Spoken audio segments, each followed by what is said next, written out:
Alright. There we go. Hello, and welcome back to some good old game development. Hope everyone's having a good day so far. Hope everyone is having a good one. Hey everyone, yes, Devil, I know, I'm late. I want to show one of the additional reasons, and I keep getting pissed off with this, and I keep telling about it. Can't believe he started with a groan. It's, you know, why wouldn't I? Is settings. I need to fix my time and date thing because it keeps desyncing on this computer, and it's out, basically. It's time and language, and it's just starting to really piss me off.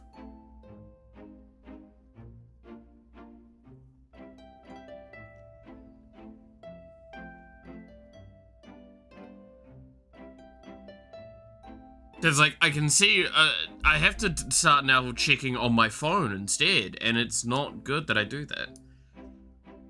Like, so this is where it's synced to right now.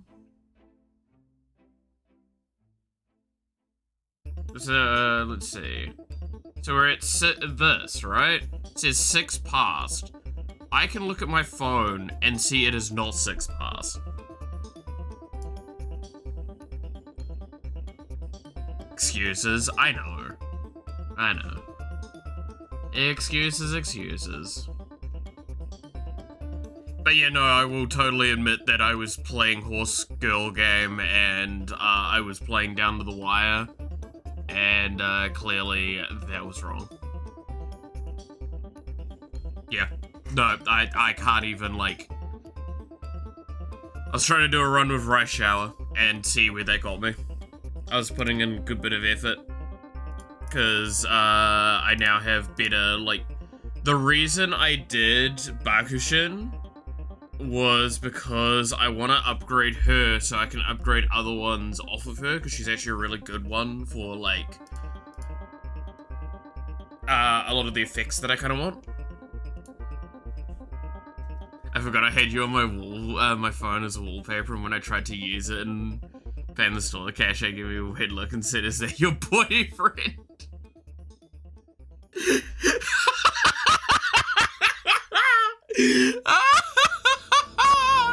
It doesn't help that it's such an unflattering image as well. That, I think, adds to just the, like, absolute charm of that sort of scenario. Oh god, that's so good. Oh, that's so good. Oh no.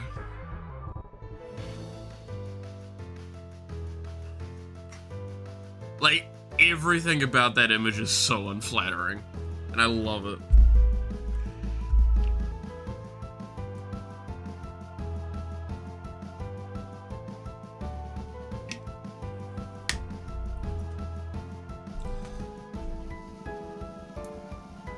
But yes, I hope everyone had a good weekend. Hope everyone's had a fun time.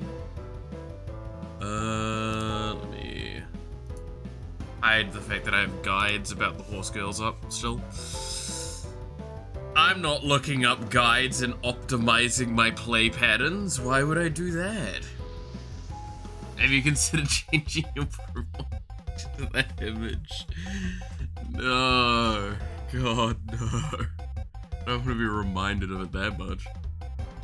To be fair, we are going to be doing like a soft rebrand soon, where I'm going to like just get a new icon and finally put the emotes in that I need to.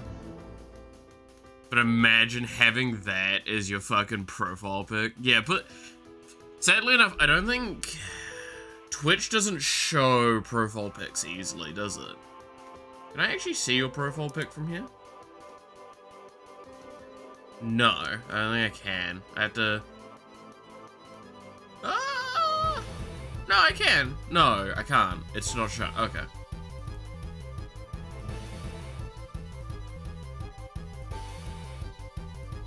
Because I think I can see it if I go back to Twitch and then look at you.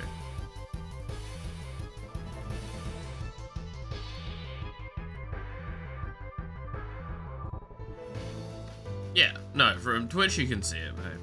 It's gonna put an orph in the profile pic and changes your name to OM. The Orphan Maker.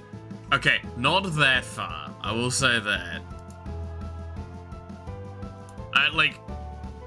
Imagine rebranding from the old man to the Orphan Maker.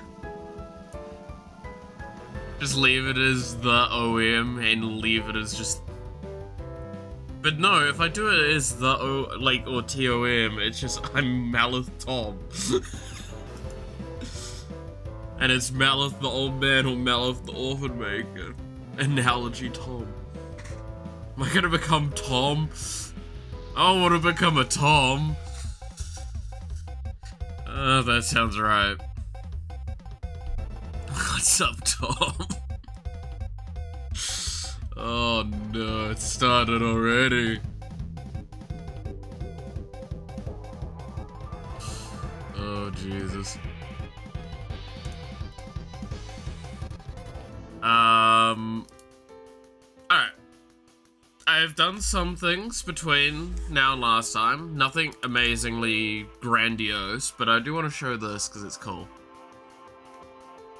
So, I've been prepping to do something that I'll probably get some work done on today.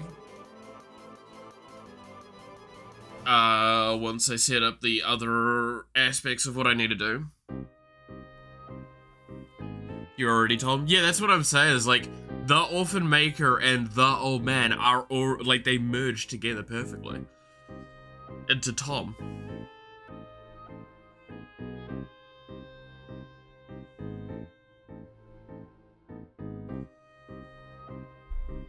But, if we come into here, you'll see that there is, it's made to be, exactly. There's a, the portal is back, sort of. It's been recolored up a little bit, and I also have a new thing for it. I have this. When you're hovering over it, it kind of, does a bit of a jivey flash.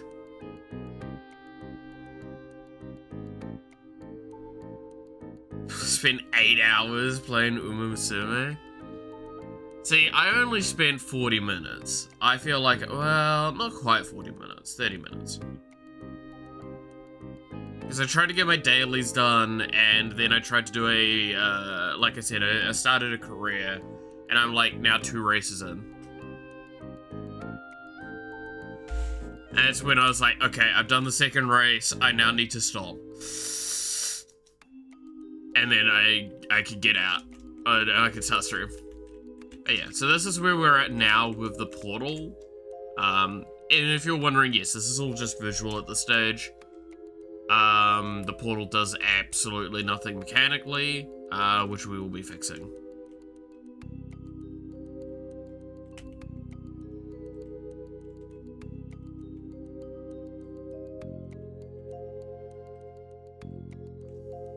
What's the portal for? So, in, the previous game, or the previous, like, setup of the game, which we're pretty much keeping the same sort of concepts. We used, give me a sec, I'll pull up paint, because it's always a good way to help explain some of the stuff. But it was pretty simple. So, we had a lobby before, where, or a lobby environment where you could go into. It's basically our way of having a menu.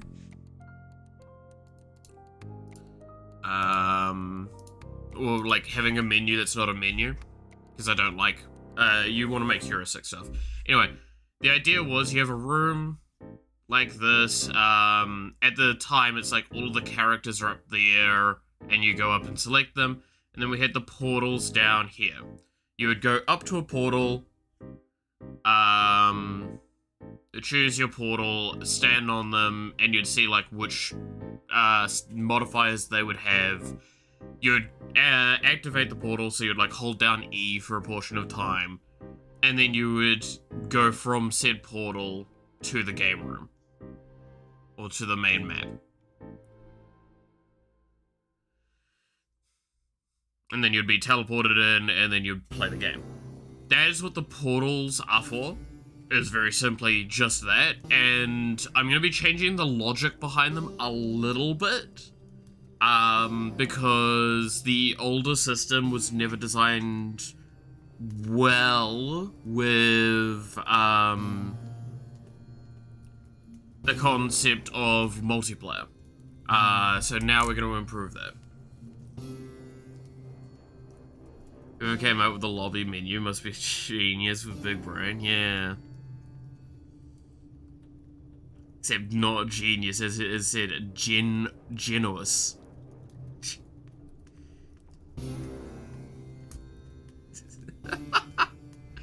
But yeah, so that's the idea of what the portals are.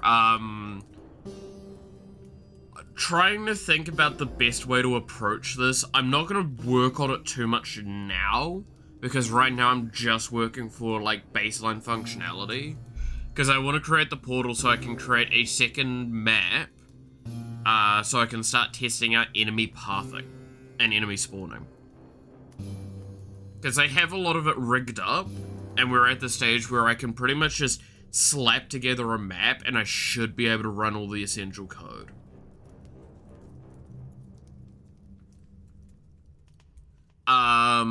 I just need to figure out some of the last details, and I have most of those noted down.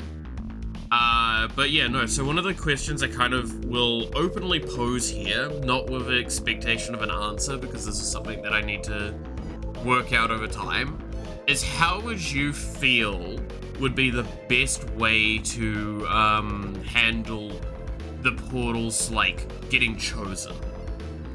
Like, which portal should be chosen, sort of thing. Because keep in mind that we have to take this into consideration with multiplayer.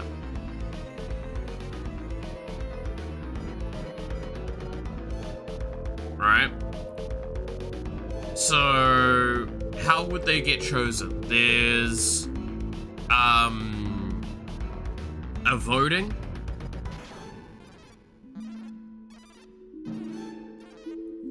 There's everyone needs to stand on the same one.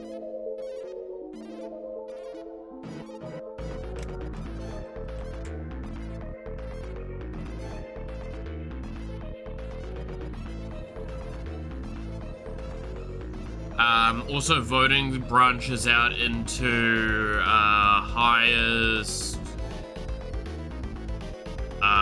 or random.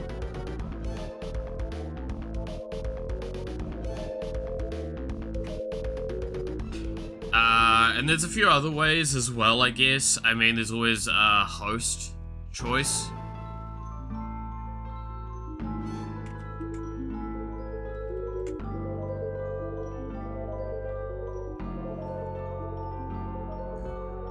I mean, those are like the three, technically four main options I can see.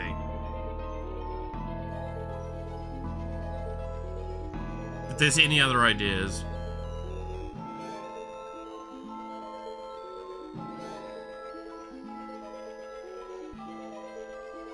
I think the easiest would be voting. People vote and it's tied, roll the dice.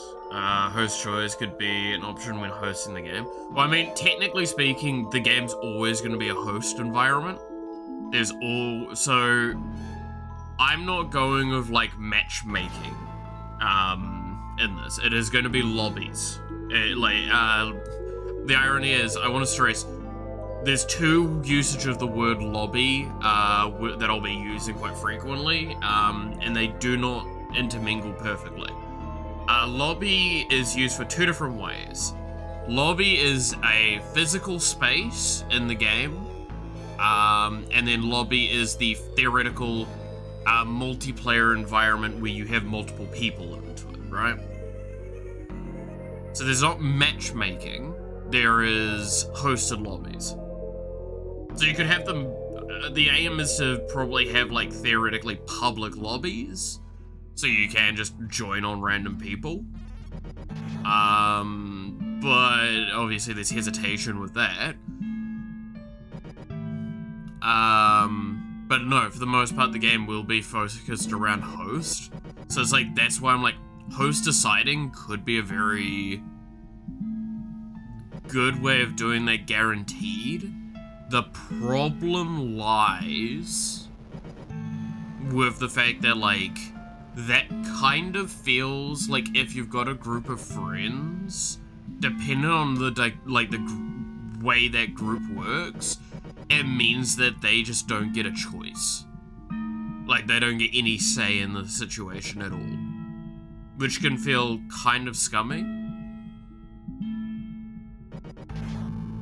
As well as this is a great way of confirming that, like, every player is ready because every player has voted.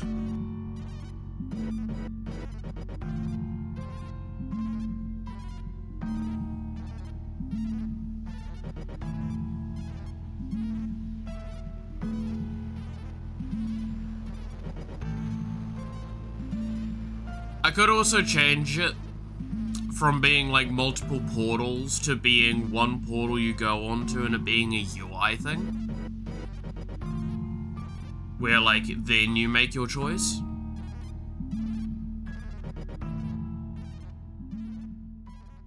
Actually, no. Weirdly enough, what's the name of that game? It's a plate up.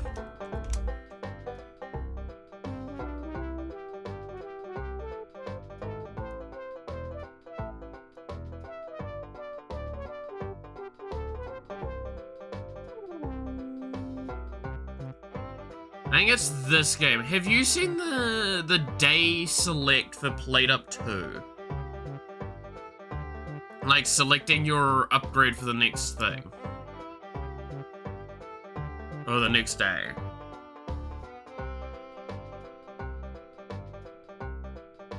I see an image of it here. I'm wondering if we make it so the portal,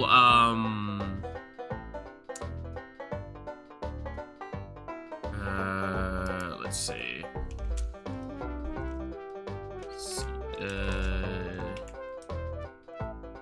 End of day choice.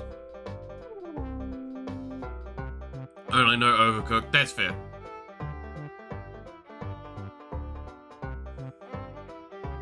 Basically, there's a thing.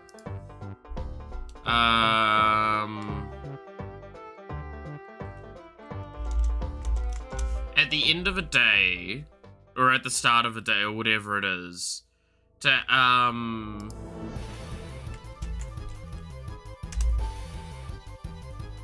like change like something about your menu or something like that, and kind of like this here, where like two things turn up, and if you've got multiple people, what they can do is each person can select it, and it's basically there's an overarching timer once a vote has been placed. And then the more votes that have been placed, the faster the timer goes. And then obviously it votes for what has more votes on it. It will go for whatever has more votes on it. And then I think at round robin, like it's random when it's not. When it's tied. Maybe we just straight up turn it into a UI element like that. Because then we make it so going to the portal is the confirmation point.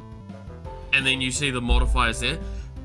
The reason I'm not too happy about that is because that kind of goes against why I wanted to have the portals like that. Is the idea is that you can see what options are in front of you first before making your choice, because then you can pick what character you want to play into it. Because there's certain modifiers that are like, oh, if I play this character into it, it's gonna feel a lot better. Right? That was always kind of an aspect of it.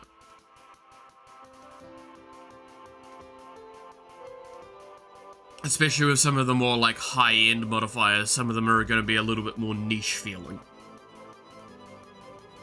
And then there's some negative modifiers that are like straight up buffs to some characters.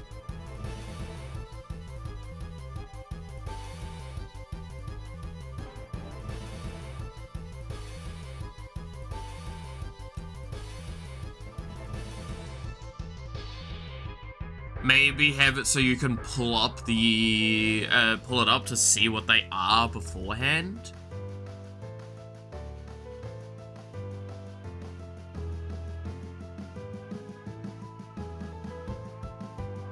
Three portals / walking into a portal shows info and standing inside the circle is how you vote. It's kind of like, I think, so that's kind of how it was before, right? Is like, you would stand on the portal and you'd see what it would get, it'd be as a choice.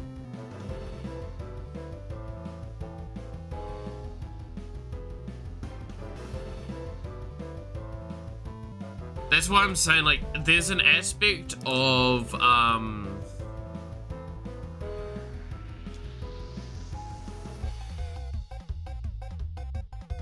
because the thing with the voting thing is,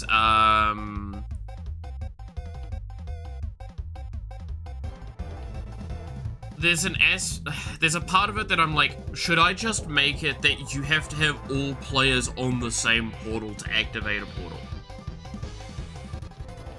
Or is that forcing too much? Because, like, if you're doing public lobbies, there's gonna be people that aren't gonna want to play ball.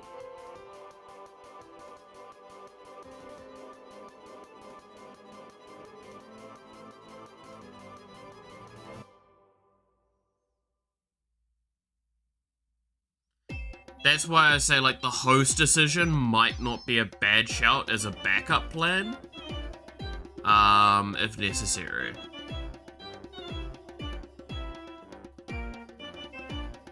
Because I want to also avoid, like, too much in the way of forced starts. Because there's, if I make it so, like, everyone has to go set on a portal, and then the host forces it. Let's see, in my opinion, vote is better. People would not start the game in a disorganized group and just dissolve and restart lobbies with no votes.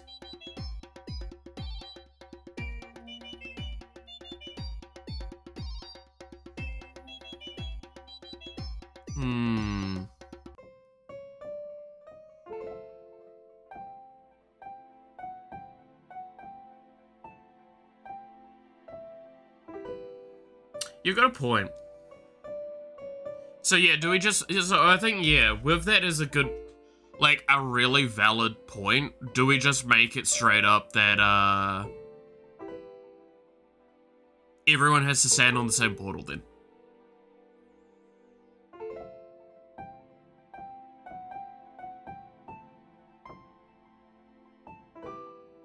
Because, like, you can just, yeah, restart the lobby fast.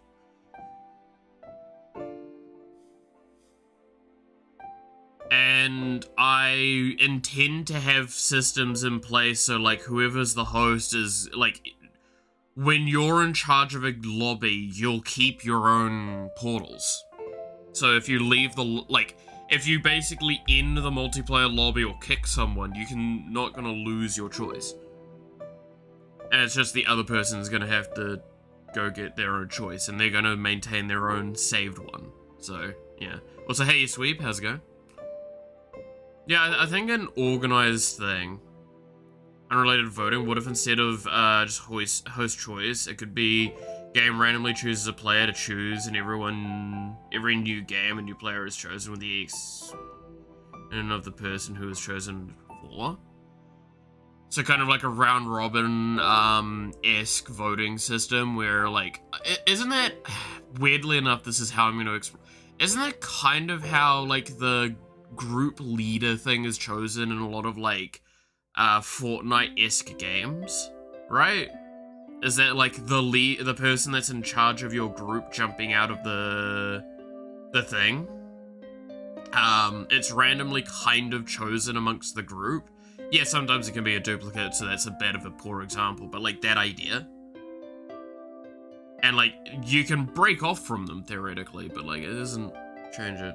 I think voting's better. If you get voting, it would push people forward to the game instead of getting frustrated with trying to make a full group decision. Yeah, I think that'd probably be better. So, I need to probably have it so it's just every player needs to be on our portal for a voting to occur. And then just... Okay, I'm gonna ask the question, right? So if we're gonna take, so let's just say we've got 3 portals, right? And we've got 4 players. So say 2 are here, 3 are here, and then 1 is here. So I'm gonna ask the question, should this player here's vote matter?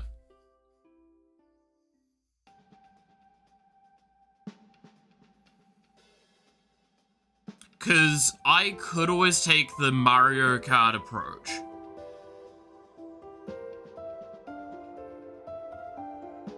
And I want to stress, I don't hate that.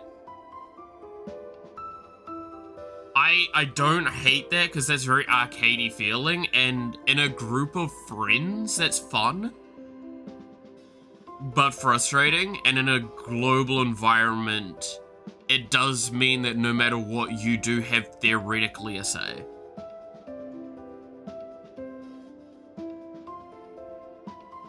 Making a 3-in-1 roll would be interesting. Yeah, that's kind of what I'm thinking, is that we do... So Mario Kart basically goes between each of the 3 choices, and it rotates between each player. Right? And then it will just randomly gacha onto one of them, basically. It's a lot of frustration in the Mario Kart approach. I agree that frustration can be born from it, but also, like, it's kind of one of those things of how serious do we want to make it? Because if you want to go more casual, this approach helps.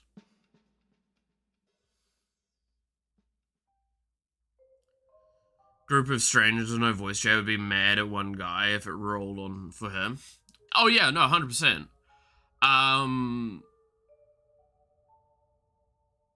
But like, okay, let me pose to you another aspect of it, right? What if you're this one guy? Would you not, like, see the vote go through and then you just quit?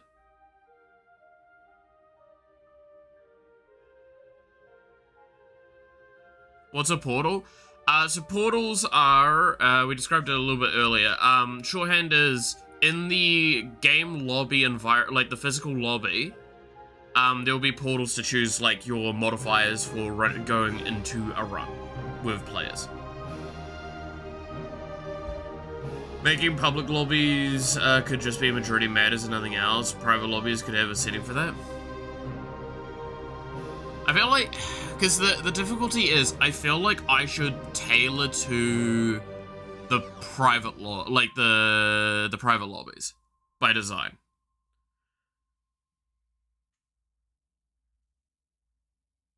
I think keeping majority happy is better approach. Personally, I would not quit and just go with it. Yeah, but the thing is, this is why I say, like, there is evidence that that's not a very uncommon approach, that people just go, nah, this isn't what I like, I quit. Have you ever played Hearthstone Battlegrounds?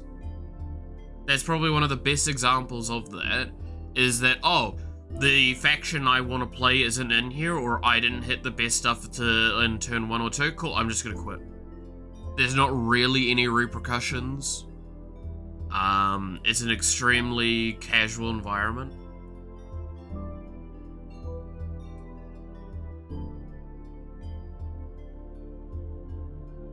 If you know that the game mode is majority vote, then you're geared for the... I might not get this one.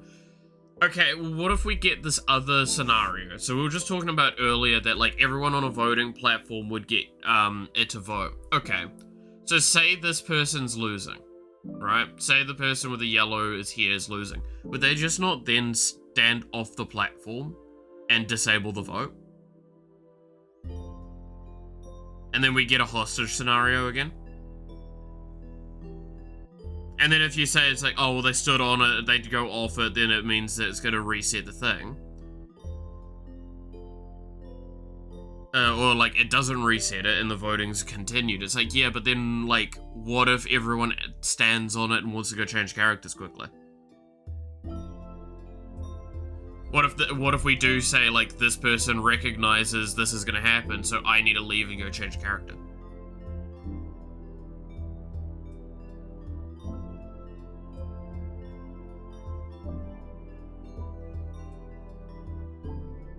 Make it that when someone makes a lobby, they choose the thing. It displays the from the start. Do I make it so they display the modifiers from the start?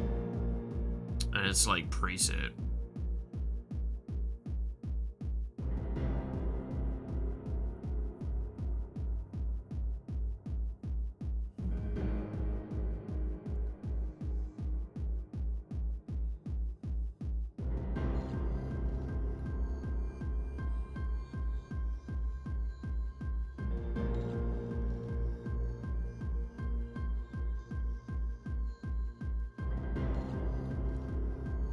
Time limit to vote could be a factor too. Oh yeah, no, I think if I'm gonna be realistic with this, what I would probably do is then do what I said earlier, which is basically, for however many players are on, a vote, the time would tick down at like a sped up state. Right? So, like, if you've got all 4 people on it, basically, this bar goes down nearly instantly.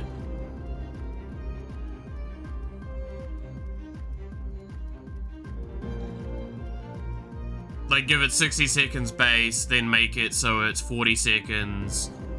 Or, like, no, I could probably make it so it's goes 60, 50...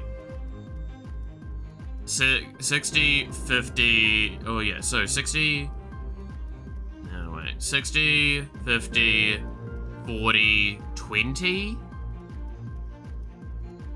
Or 40, 30, 20. 20 is when like, oh wait, 60. Something like that though. Majority of players happy is the goal. Yeah, no, I agree with that. Like, it's one of those things of no matter what, there's gonna be someone there's gonna be people that are gonna be like losing out, right? There's no winning purely in this scenario. That's why I'm even like tossing up the ideas.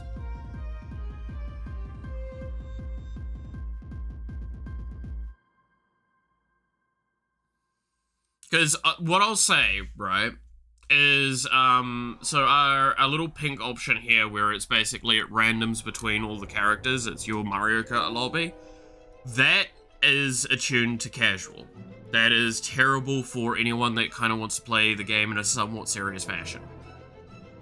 And that's typically the big distinguishing factor that a lot of larger scale companies have noticed with them, is that it's fine in,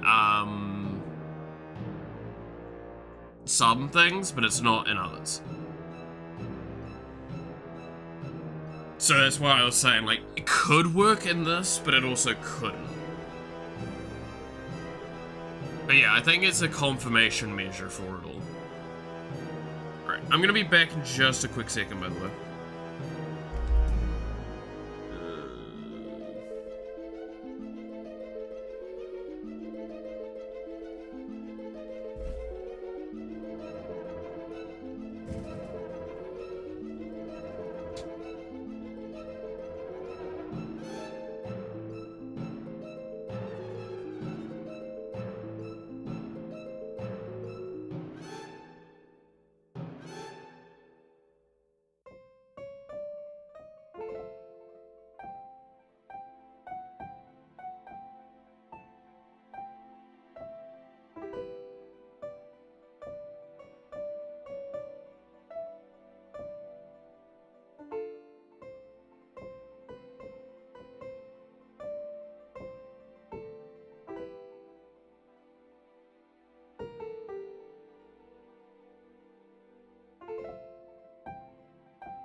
Alright, there we go. He abandoned us? Yes. No, I'd never abandon my orphans. I mean, what?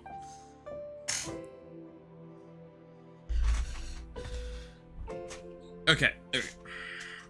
You can block players from leaving certain points. So that goes against part of what I was saying earlier. So it's the idea is, the reason I even give a player choice to begin with when it comes to modifiers and like these portals and stuff like that is because some are going to be better for certain characters and some are just going to be terrible for certain characters potentially.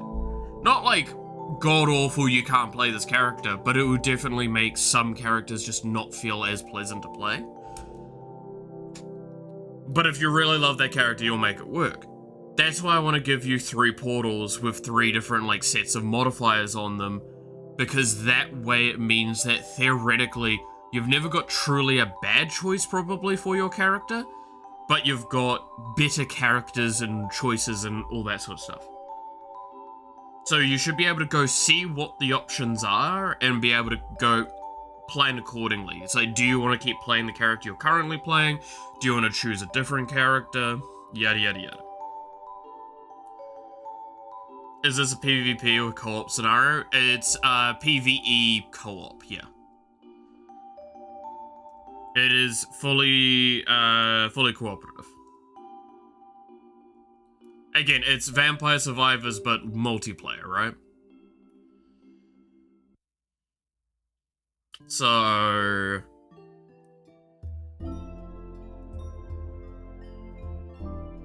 it creates like a very interesting scenario with how all of this is going to be. Again, technically not a choice I need to answer right now. But like, it's definitely, while it's the topic, it's better to try and work through more of it, I think.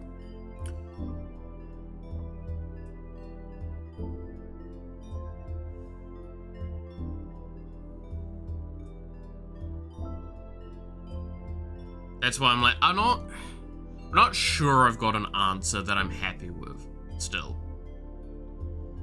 Like, 100% happy with. I do think some aspect of, like, the more people that are voting or something like that speeds up when the votes cast. Because it means that if you have one player that's being a little bitch, then they still get dragged in. Could you make it that the vote happens before characters, so the player can choose their character accordingly?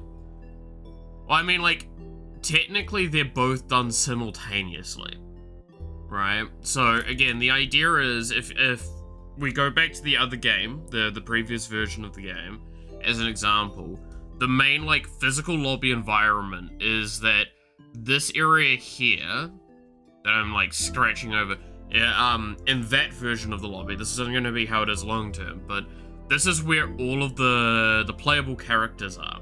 And down here, with the scratching of blue over the portals, these are where the portals are.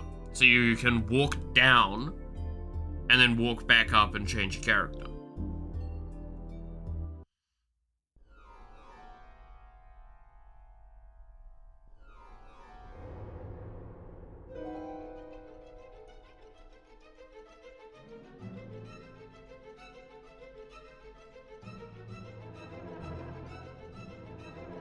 To make it so it's you vote and then choose your character. I mean, that's basically just making 2 environments that you have to go through. So it's like, okay, everyone pick their choice, they pick their choice, then they go pick their character, then they have to go and make it so it's very clear when they're gonna... And like, then you basically have to vote again for when you're ready. Whereas, like, what we're trying to do is basically turn that all into one process, which I feel like streamlines a lot of that and takes out a lot of, like, time. problems. I don't think it's wrong to do the vote and then the character select though. It's just because we're gonna have the characters around the environment and you go up to them to select them. If it was a menu, that would be different, I feel.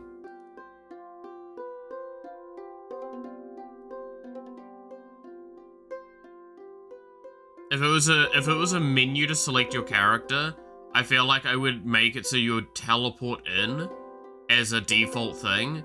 You would get a portion of time to pick your character, and then you would pick, like, so you can pick your character or random, or it'll be whatever the last one you selected was.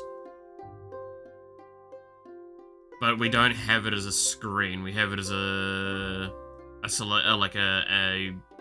process of going up to select.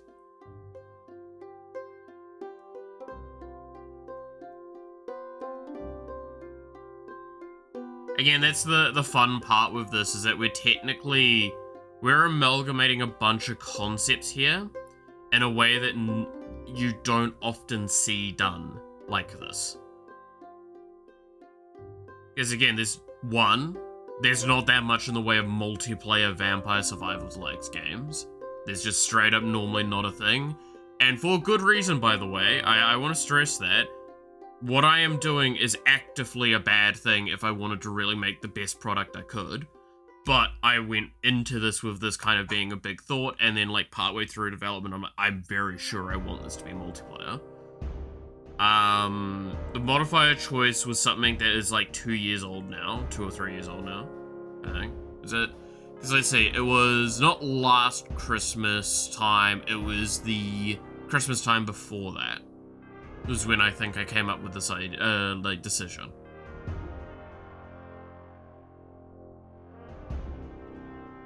And I developed it on my break that I had when I was away from everything.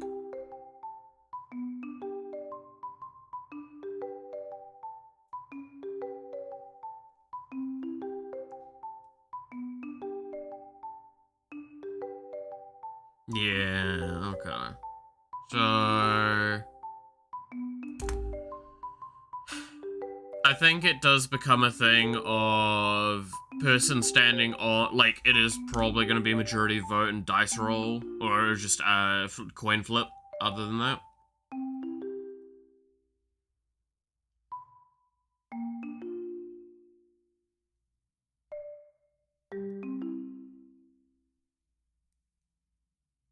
I think that's just how it goes.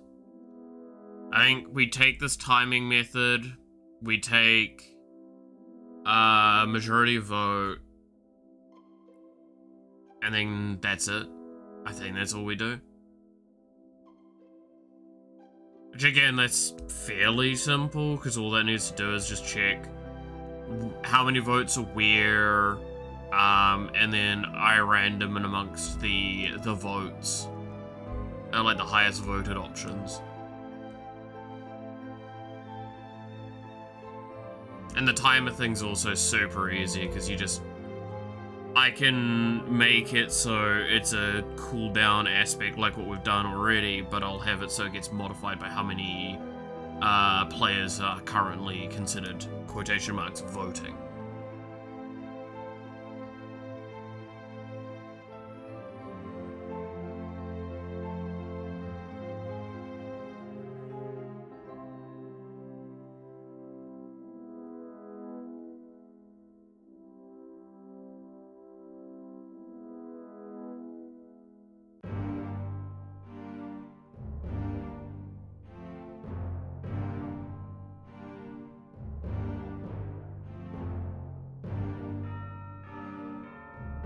I think I'll have a thing, though, that will be, like, when... Random idea, what if the possible modifiers are somehow associated to the character selected or some other way to unify vote and character selection phases?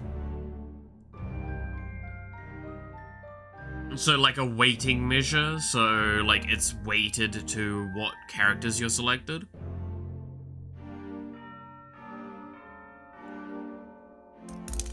I see the idea. don't know. It's because, like, the difficulty with that is that the lobby environment will be set up prior to everyone joining, right? Just keep in mind, the game will run like a host. It will always be run host style. So with host style always being the case,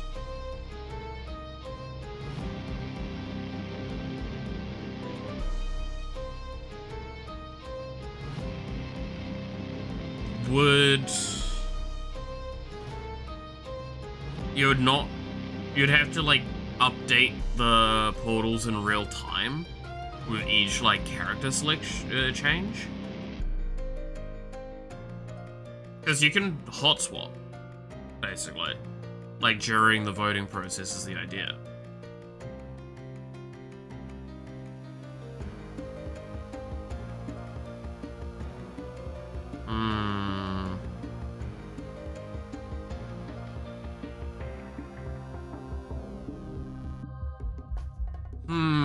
Would there be a way to do that?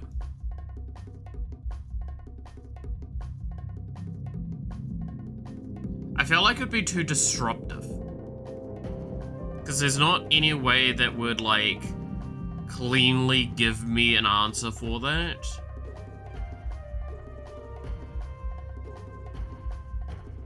Because, yeah, like, once you select a character, you're not, like, locked into that character. You can go change the character. As long as you're not in the actual run, you still have chances to change your character.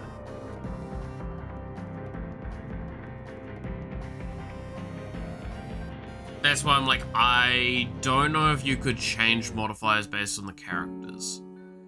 Because then you'd have to be changing the modifiers frequently.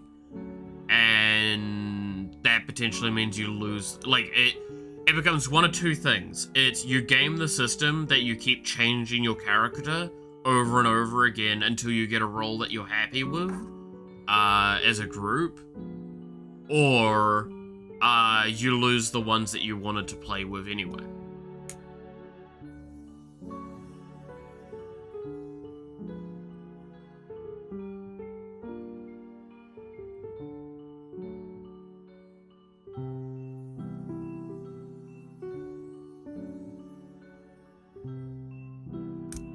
So I'd say that would probably be why that can't be done. Or at least in this context, it would require a lot more, like a larger philosophy change.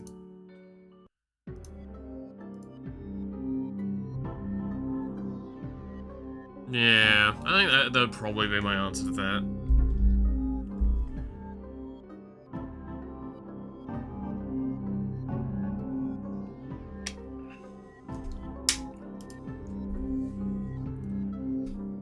Also, can I just say, and I feel free to, like, yell at me for anything on this sentiment that I'll put forward here. I want to just show here as, like, this is an example of what I've talked about before. Throw ideas out when it comes to stuff, because, like, realistically, you're not the one that says it's a dumb idea. I'm the one that says it's a dumb idea, because it's my development process. And even then, I'm still going to try my best to see a way to make it work. And see if it's possible. In this case, your players are your biggest enemy. Oh, no, 100%. People underestimate, as a developer, normally your biggest enemy is yourself or your players. Like 100%, you cannot convince me otherwise. It's your user or your developer. Those are the two biggest enemies with developing any form of software.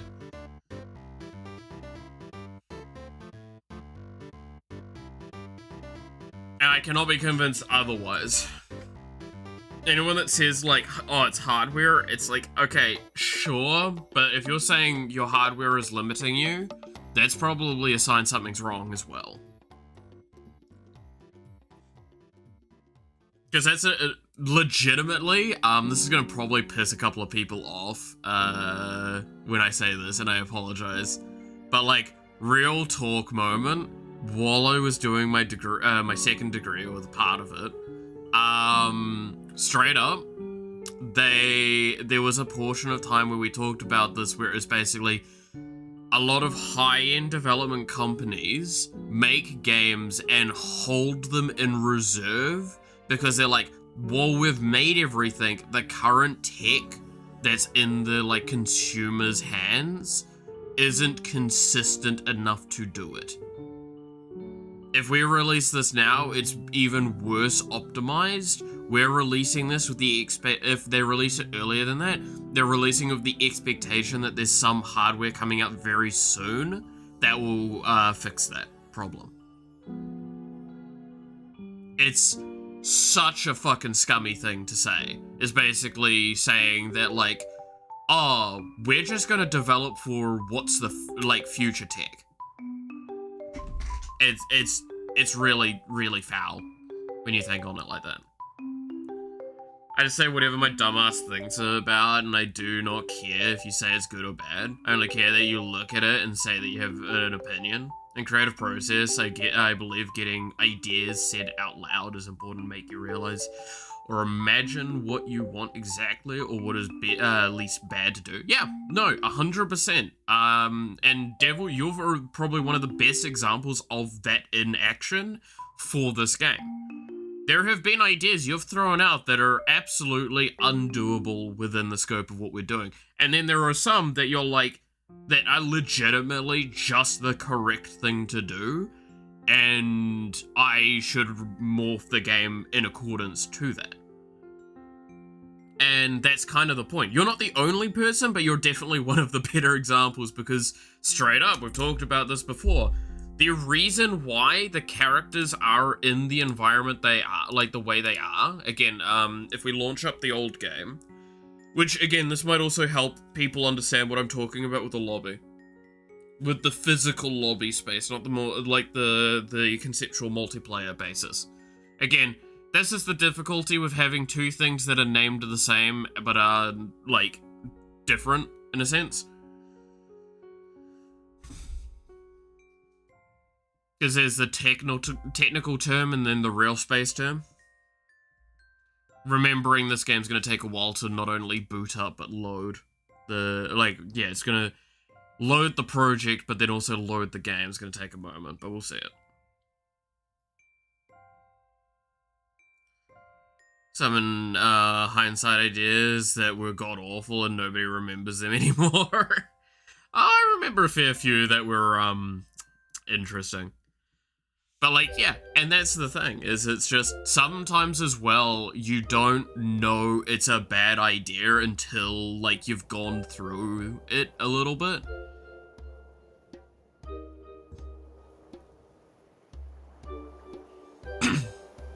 I mean, like, I'm trying to think of one of the best examples I have of that.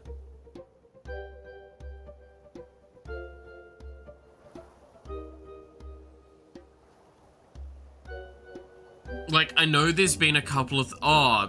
here's one that, like, I did so much work on and it just got scrapped.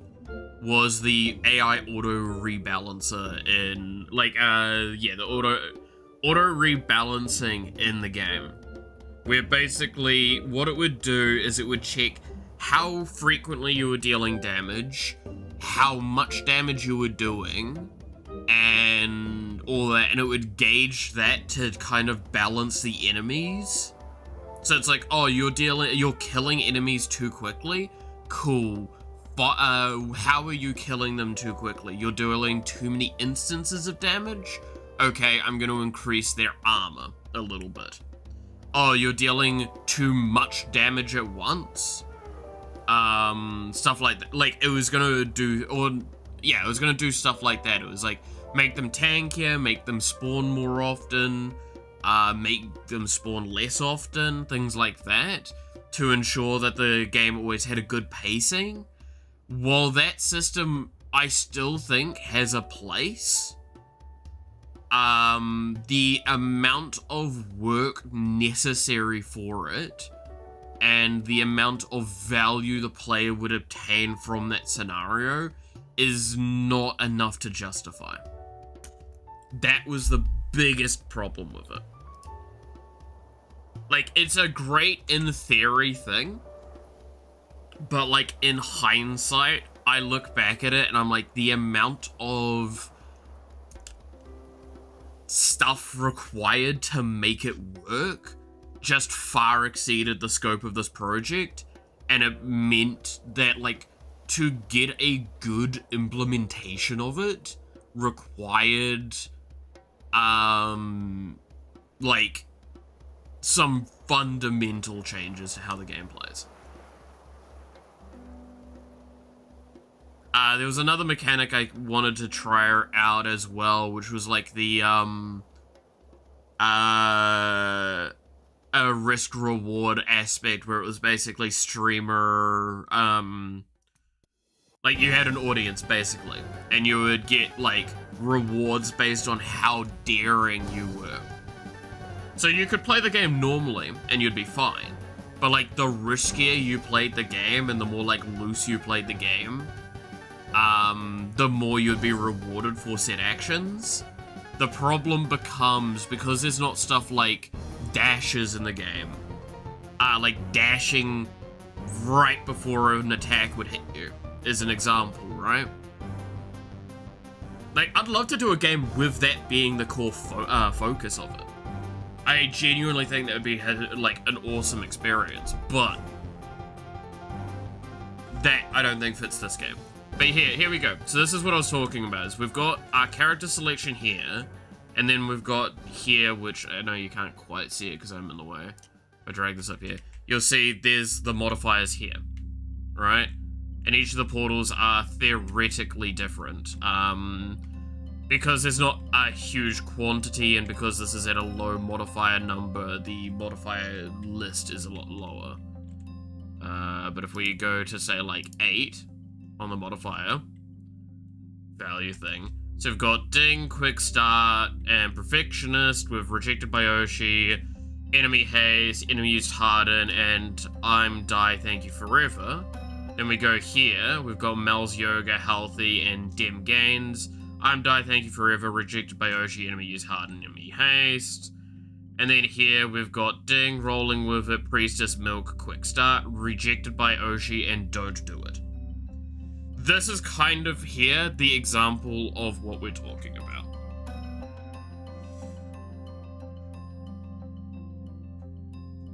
Where I'd be able to look at these and go like, oh, okay, so, I don't know, we've got this one that gives me a lot more levels, like it gives me a higher base level and gives me a lot more experience and more rerolls, so I can hit my stuff a little bit more cleanly and effectively, a little bit more consistently. It gives me, again, a bit of base armor, but I lose a bit of health and I lose a bit of healing. So I wouldn't want to play Iron Mouse into this. We also have Don't Do It, which is nasty as fuck. And like, this again is a great example of like, okay, so starting at 1 health, healing is less effective here again, so we're at like only 25% inherent healing effectiveness.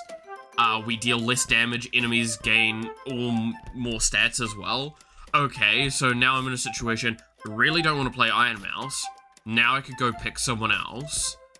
We probably want to pick someone in that case that's like really benefits from levels and scaling. Huh, it's almost like there's a character that's part of their shtick.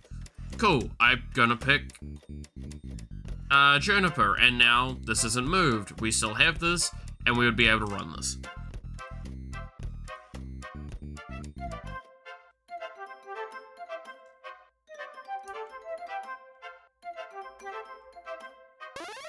And now I just need to play keep away for as long as damn possible and not die.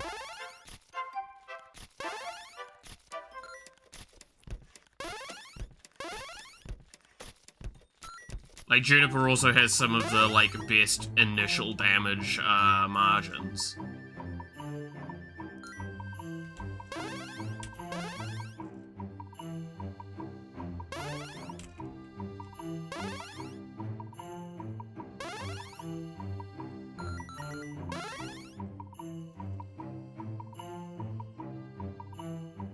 Do we have a character with low HP equals high damage? I don't remember.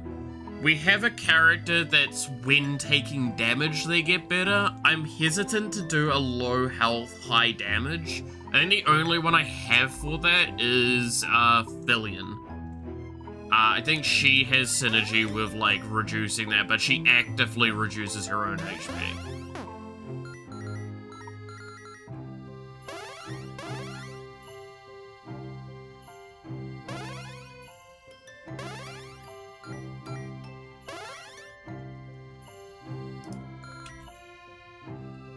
So, like, that was the compensation for that sort of aspect.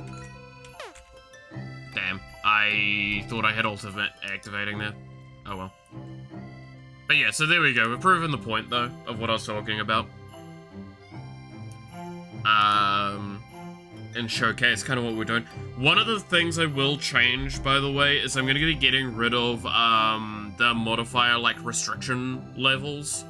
And just making it fully, like, it RNGs between all of it.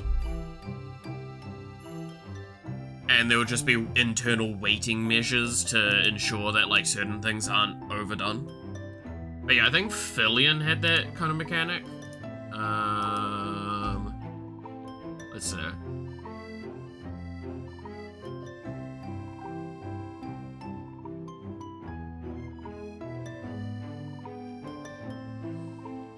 Let's see,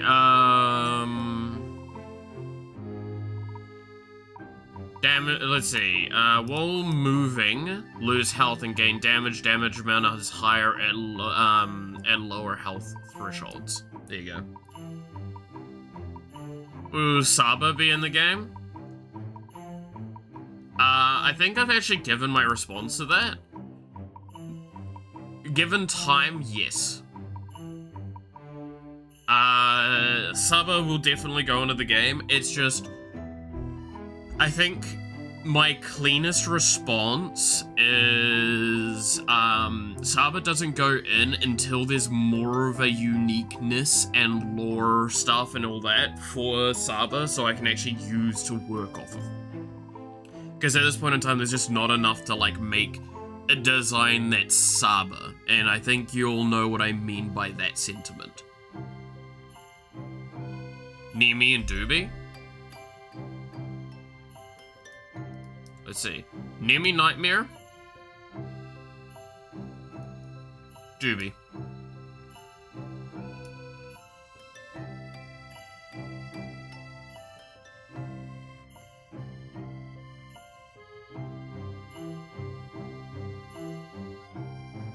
Nobody wants to make a skin for another character be a new character? Yeah. Like, that's what I've said before as well, to like the aspect of every character, I want them to feel unique in some sense. Even if I'm not gonna nail that every time. There's some characters already, by design space, are very similar to each other. They kind of encapsulate the same kind of scope and idea. Right? And then there's some that are super mechanically unique. I'm never gonna get it quite right with everything, and I know that, and I accept that. That is one of the difficulties with being not only a solo designer, but designing something like this, because the moment you introduce an individual or a name or a concept that pre-exists, and you're trying to pay homage to it, no matter what, you're not going to get it quite right. You're not going to make everyone happy about it. Fubuki is a great example of this. I don't know if fans of Fubuki are going to enjoy Fubuki's play pattern. Right? Because Fubuki's play pattern actually requires to optimally use it, requires a really weird balance point.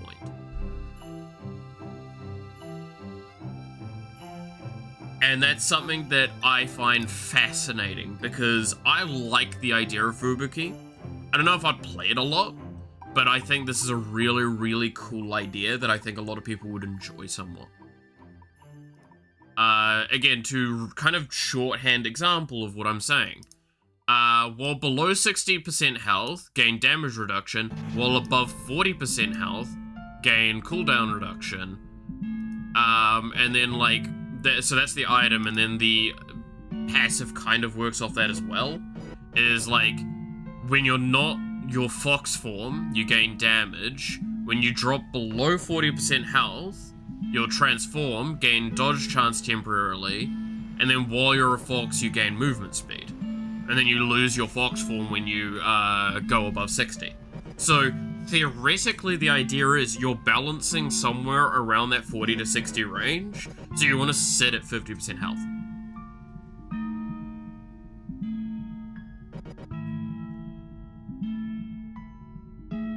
Which is such a weird playstyle, right? Like, that's not something you would immediately go like, that's Fubuki, but it felt right because it was this balance aspect of the transformation. And also I considered Fubuki amazing to balance a lot of different things going on, yada yada yada, but anyway.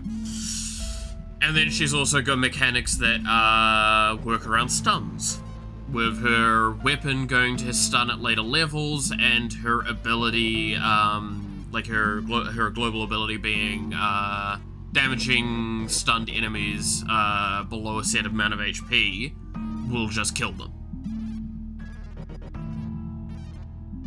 And like, I want to stress, you might not realize this, is something I've learned with one of the things at the moment. When I say 40% health, you might go, 40% health's not that big of a threshold. No, you have no idea. Like, genuinely, if you think that's like that's not a high threshold, there's a reason why I'm saying like 15% for bosses is feeling really high. Because to give an idea, at this stage of the game with the previous version, there are some bosses that will take you like, I don't know, maybe a minute to kill. I have just shaved off 15% of a minute.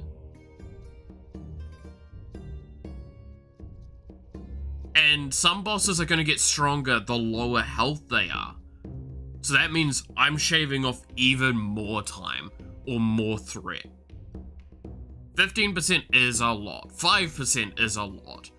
So 40% on normal enemies is a shitload, because there is a very real chance if you have another way to stun enemies and just like stun everyone around you, you just one-shot everything.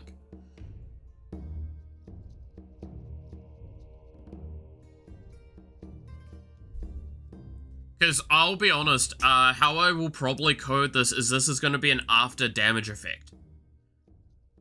Like, this will be applied after damage is dealt, so it means that if you hit, they'll remove it. Matara streaming? Oh, Matara streaming? Damn. Wait, you're kidding? Fuck you. Go, no, leave me. Go watch Matara. She's better than me. She's gorgeous. In every way is Matara an amazing, amazing person, and my god, I would love the opportunity to, like, pick her brain. She is fascinatingly competent in a lot of territories that I'm, like, not myself. I fucking love her. She's awesome. She can eat me any day. Like, genuinely, I would happily be one of her ex-husbands.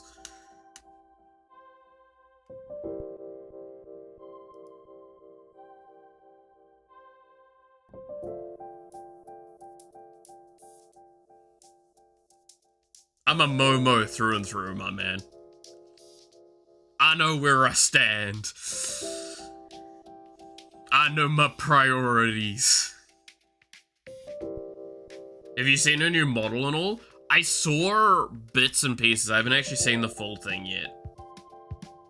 I'm sure I haven't watched a full model review stuff, but I saw like the designer's like little trailer video they did of it. Her feet broke streamed it during the debut. Yeah. Her feet broke streamed during debut. That makes sense. Honestly, I could see that. To be fair, I know that like, the joke at the moment is her hands look human, and everyone's like, how dare? What are these fingers that you have? Where are our claws?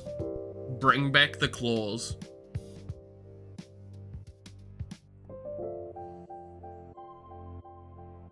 No, that's actually fucking hysterical, though. No, Matara's... Oh, she's such an awesome person.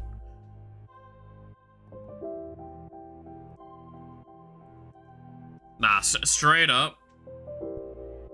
Like, I've talked about this before. There are some aspects of VTubing that, like, I would always love to eventually obtain the point of, which one of them has been able to collab with some of the people that I really idolize. Matara is one. By a long shot, Matara is a individual I would love to just talk with, given the opportunity. Because I feel like she would be a really fun drinking partner.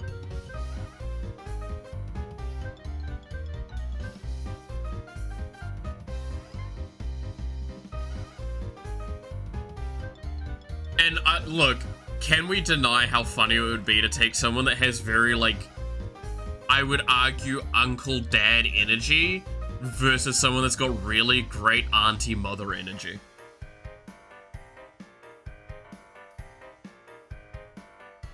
It will either go horribly wrong or it would go horribly right. I don't know which.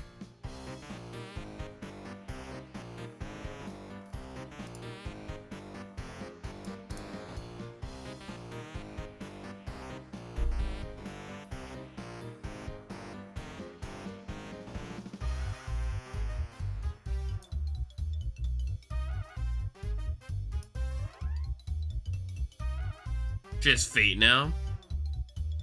I think should make you feel younger.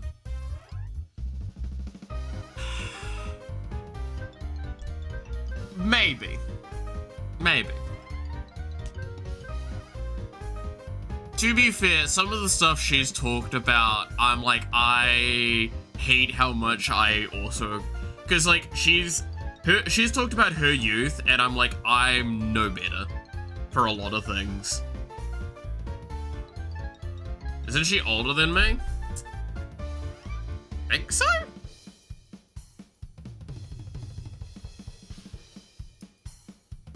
I mean, I don't give a shit if she is or not. Do we know Matara's real age? Is that something that's common knowledge? Because I feel a bit uncomfortable looking that up, potentially.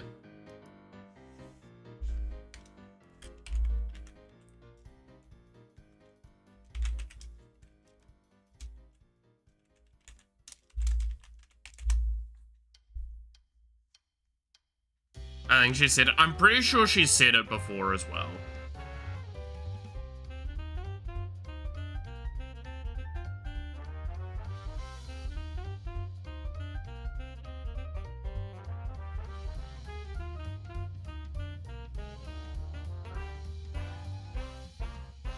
Yeah, I think she's over 30. That's something that I think we definitely know. I think she's around 40. Yeah, that's not that much older.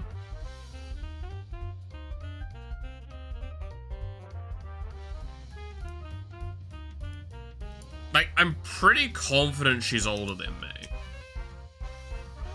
But, like, I don't...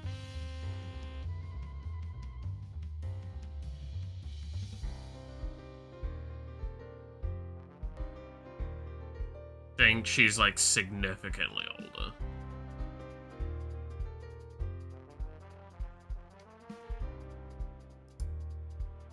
Late 30s? Yeah, it sounds about right.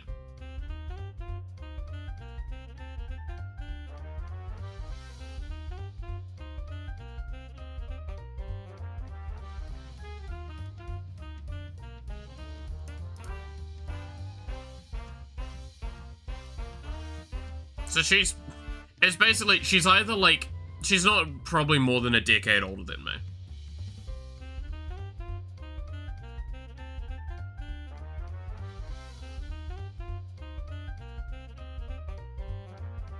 Yeah, that sounds right.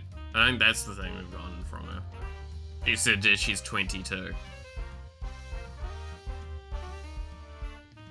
Just like how I'm definitely in my 20s.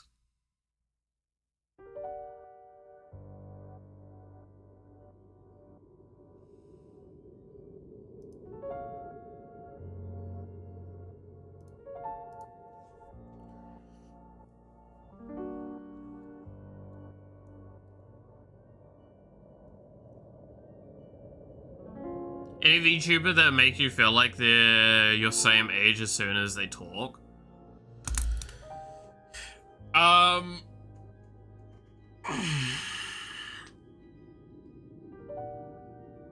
There's a few. The fun part is there's a few VTubers that are like, I'm like, oh yeah, no, you're pretty much the same age as me. I think Gura is like, actually, ironically enough, probably just a little bit younger than me. I don't think she's actually that much younger than me. I think she's a lot older than people may think.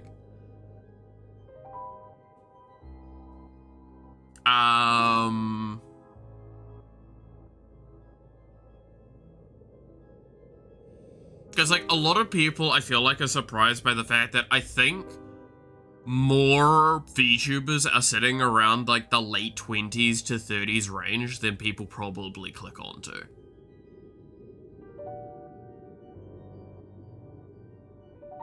Like, don't get me wrong, I think the vast majority of, like, I don't know, HoloLive's cast, when they joined, were probably mid-20s, as an example.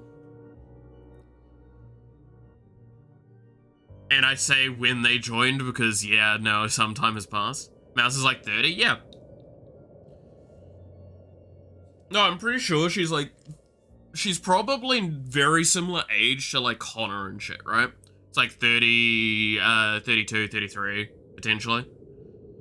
Actually, is Connor 30 yet? I think Connor's 30. Because I know, I'm pretty sure all of the boys now are 30. All the Trash Taste boys.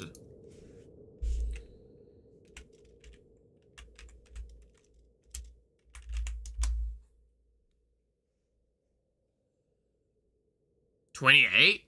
He's 28 years old. Look at this baby!" What an unflattering set of images, by the way. My god. Yeah, okay, so he's the only one of the Trash Taste boys that isn't 30. Yeah. Joey turned 30, Gigix. Yeah, Gant's 35.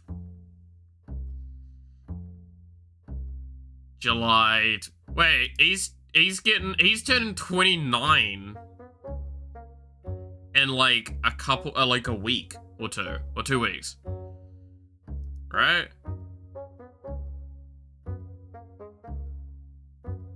Yeah, not this coming weekend, next weekend. Huh. Kicks ancient. Could you not? That does damage to me, you realize. I just caught a lot of fucking flack from, some crossfire from that one. To be fair, he's making his own anime, you can't say shit. Fucking poor Gant, though. Did you know he worked at the BBC? Oh, Jesus. But yeah, like, other VTubers that are just like, well, okay, so one of the ones that I find the most fascinating are ones that when they talk, I'm like, I've lived a very similar life to you. Or like, I've had parts of my life that are similar enough that I know why you're like that.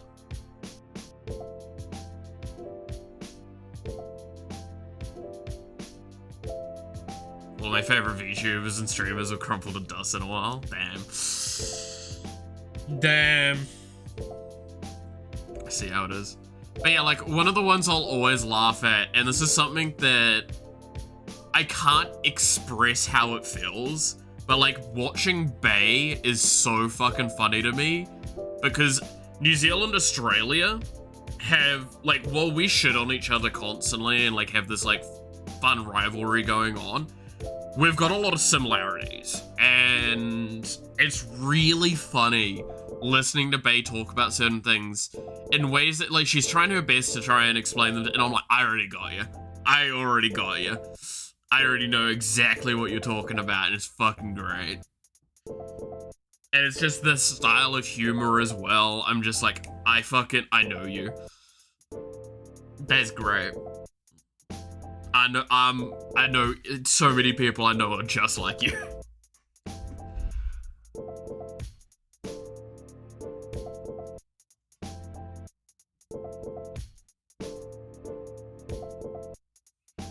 I know Sabra's about the same age as me, maybe a year older or something. I swear she's not, like, she's a lot closer to 30 than probably people realize if she's not already.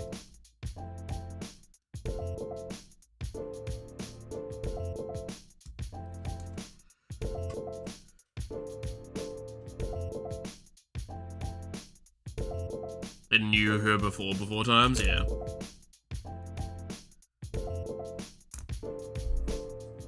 Nah, it's really funny to me how often, like,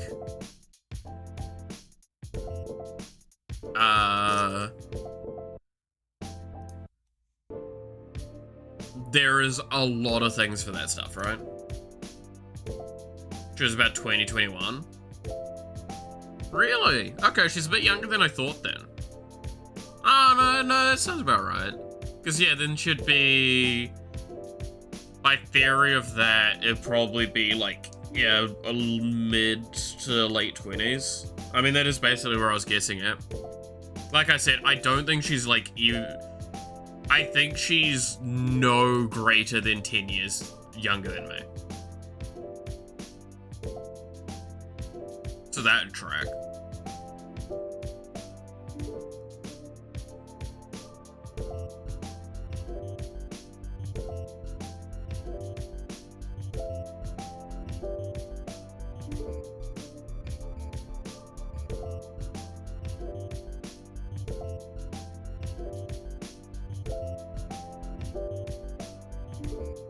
I'm almost 24. You're getting there.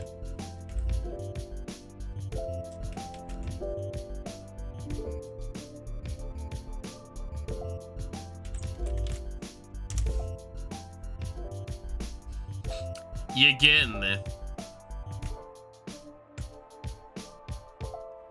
Still have a few months of being young. Don't you fucking say that being 25 is no longer young. You son. Dim's fighting words. It's gonna be some violence in a minute.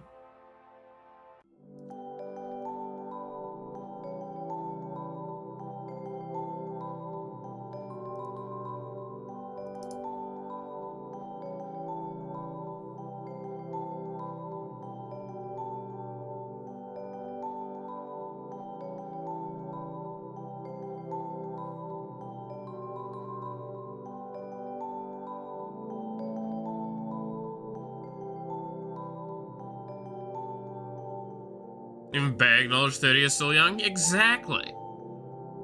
Dude, if you're younger than like 50, I still consider you young.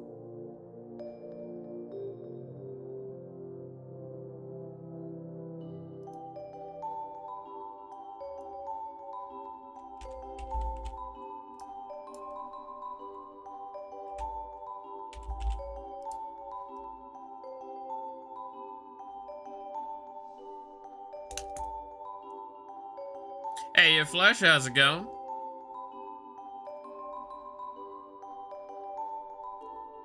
It's going not too bad on this end. We're mainly talking about being old, apparently. And how, amazing.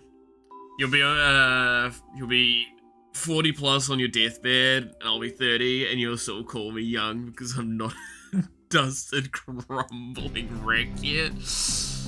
To be fair, I'm really not a great example of, like, getting to, like, 30s and not being old. I'm a terrible example of that with all of the stuff going on with my body. My age, consider everything above 30 old and decrepit. Yeah, that's the pain of it all. That is actually the pain of it all.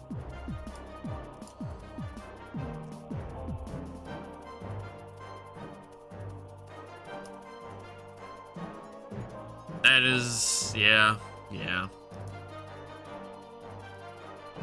Yeah. I have nothing else to say other than yeah.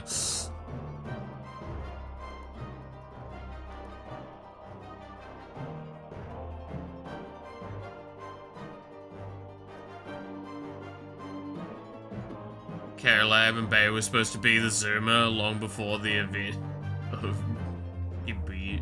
yeah. That was the wild stuff as well with some of these characters. It's like, or some of the things, it's like, oh, this is the young Zoomer energy. I mean, fuck, you remember when Guru was considered the boomer?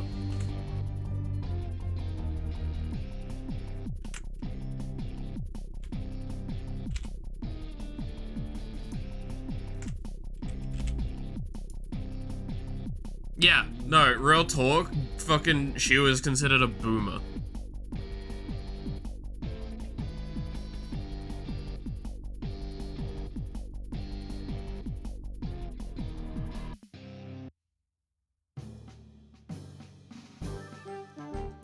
Boomer shark.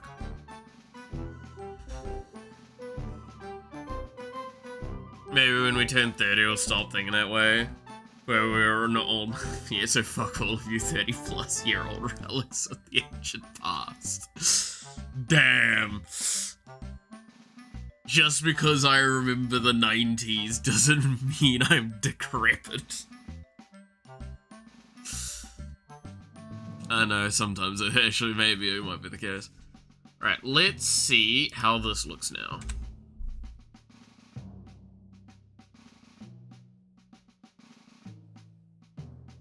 So this brings the viewport sizing back to what it was before.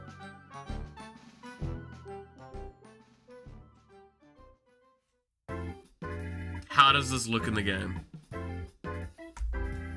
I think Mouse will look a little bit big though, because she's technically, I think she's just times by 2 instead of times by her like 1 point whatever.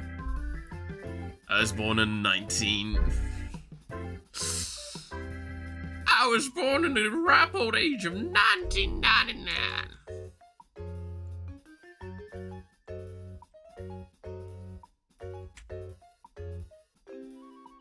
That feels way closer.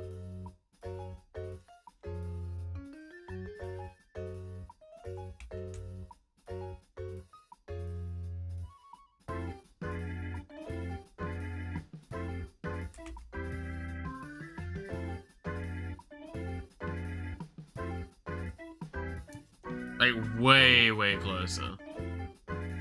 That's gotta be wrong. Give me lobby. So that's probably got the correct values. 7040. 1366. 7. Yeah, okay, so that's wrong.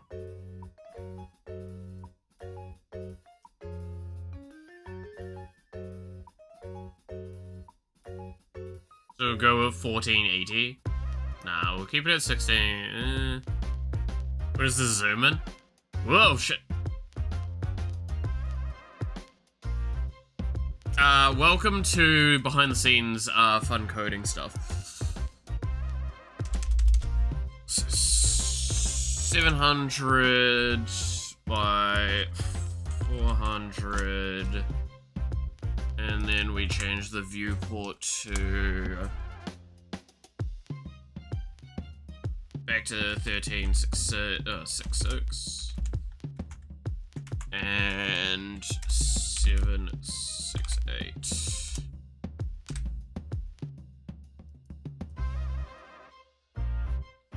Yeah, this should look a little bit closer to what we're supposed to have. Also, I did notice the health orb getting mucked around a bit by the GUI ratios.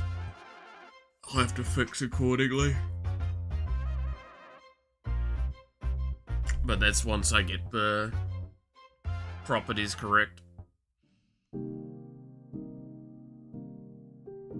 So this should result in a half size.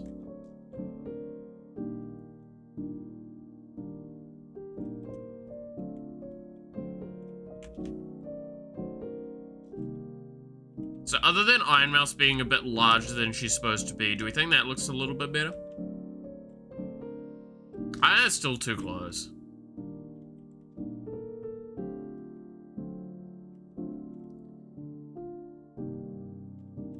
Next door's hitting the family. Gonna call the police? Jesus Christ, yeah. Always fun times. That's actually foul.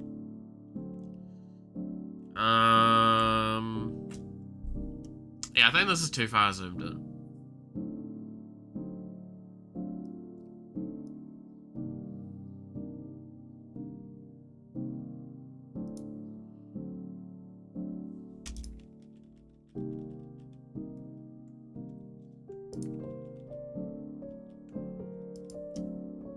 Because this is what its base-wise is.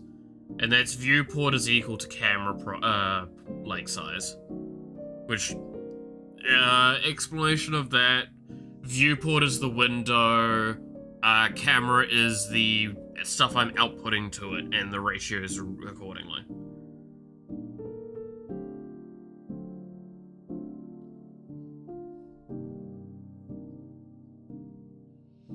So this is what we had before, or originally I should say, which I think this is in a good enough ratio once it loads.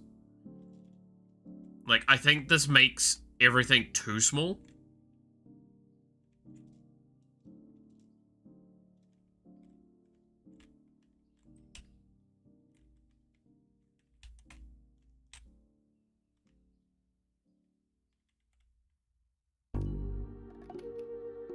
And I would have to scale all values up too high to make it, like, justified. So, let's go for a happy middle ground.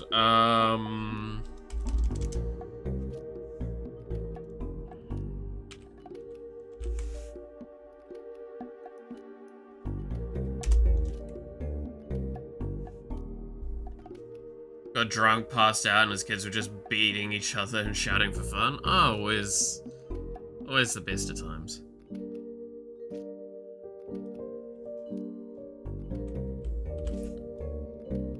Is that correct ratios?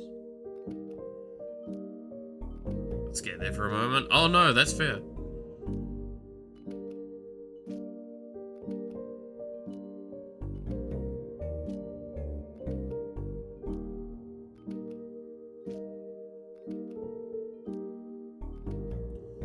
I feel bad that I've, like, partly got so desensitized to some of that as well. With some of the stuff I grew up with. It's just not worth calling police over. I'll tell you, it's like, it was just a domestic.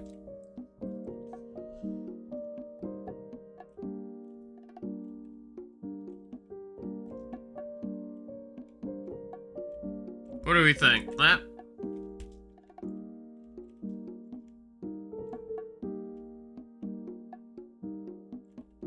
That looks pretty decent for sizings. Means that I don't have to adjust anything else too much. The feathers could be made to be a little larger though, then, if that's the case.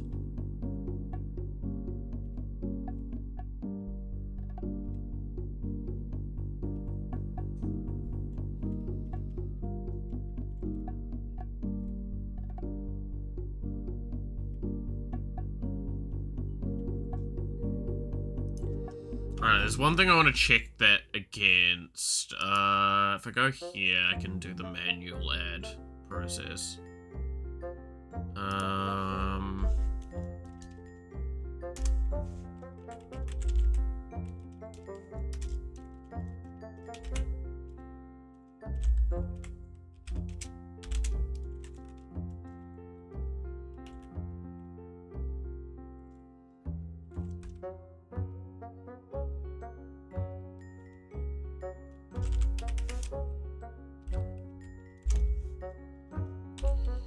It's number one.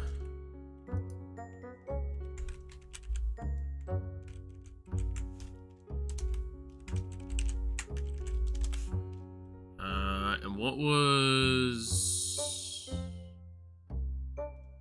Do I have that one still open? I don't think I do.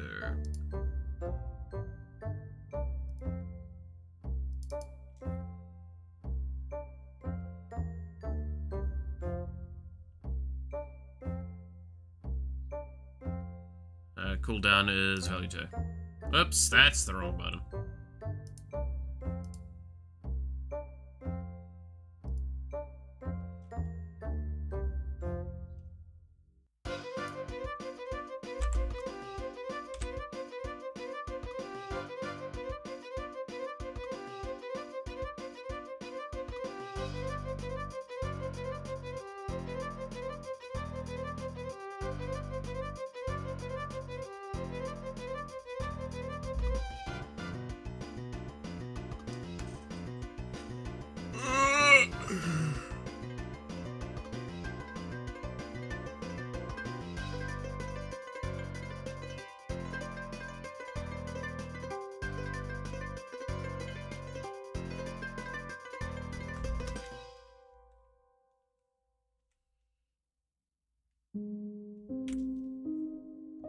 That can't be right.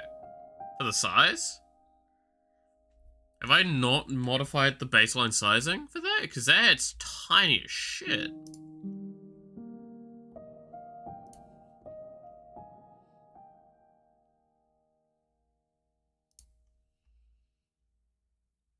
Area is 2.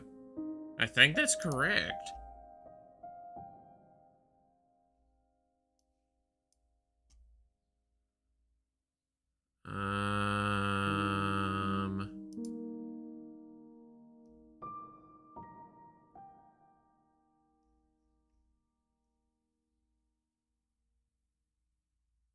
Yeah, no, 2 is correct.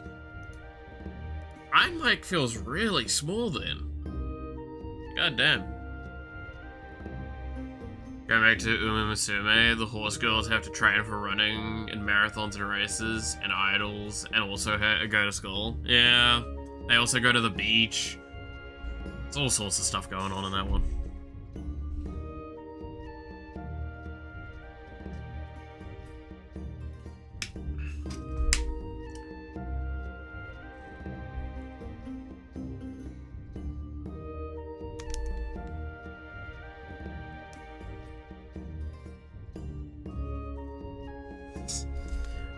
I kind of get what you mean. It's a lot of energy and exercise they put through.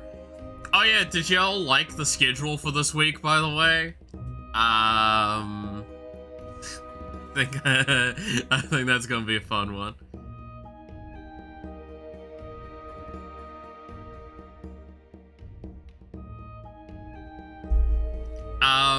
So yeah, this week I've decided to forego my normal day off, to perpetuate me being, like, more degenerate than normal. In case those people haven't seen it, give me a second. If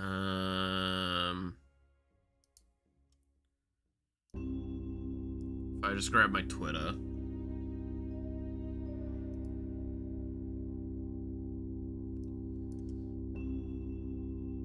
There we are. So, here we are today. We're gonna do Umusume, we're gonna do Chinese parents, and we're gonna do Umusume.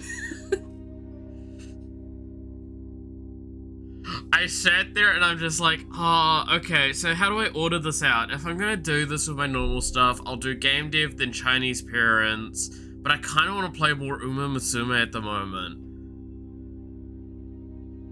So, and I don't want to cut out, it's because I'm already pushing Final Fantasy back quite far. We're starting it, like, that late in the week. So, like, I can't not do 2 streams of it at the very least. So I basically fell on the thing of, fuck it, I don't need to go do my shopping immediately on Wednesday. I don't have anywhere I need to be on Wednesday, theoretically, so, you know. You have a typo? Wait, I do?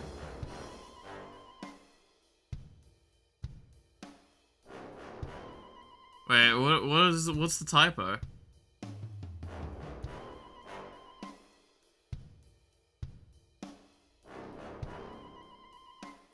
Oh, it's missing one of the U's. Oh, my bad. I see it now. I commented. I did see that comment. That made me chuckle. I'll be honest with you, I didn't see that mistake. That's fine. You know what it is. You know what's funnier as well? That means there's a typo in the previous week's one as well, because I literally just copy and pasted that shit. Fun fact, how I do my scheduling is I literally take the schedule from the previous week and then just edit that and then just save over the previous. So if there's a mistake and it sits there, it will sit there forever. Because I don't tend to like double check some of that shit.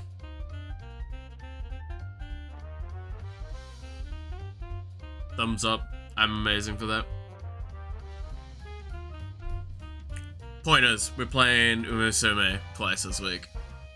And I'm playing it fucking daily, nearly daily as it is. Jesus, I'm going... Horse girl game, man. Horse girl game. It doesn't help, like, I've got other games I want to play as well. Like, I want to fucking play some more Holocure again. Because I'm getting an itch for that again, to play.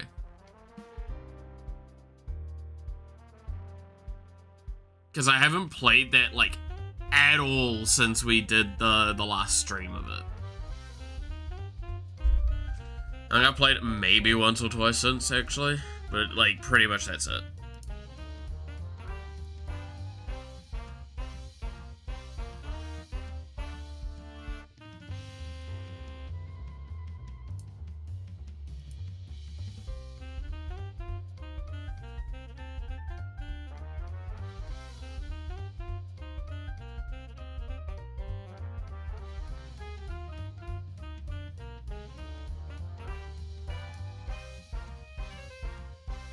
Got you a little meme. Oh boy. Always love it. Let's see. Oh, there's a bunch of memes here.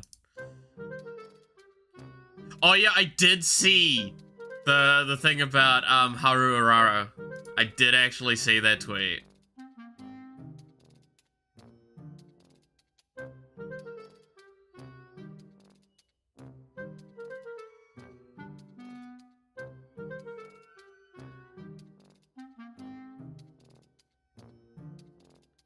I fucking love that. Yeah, no, I saw that.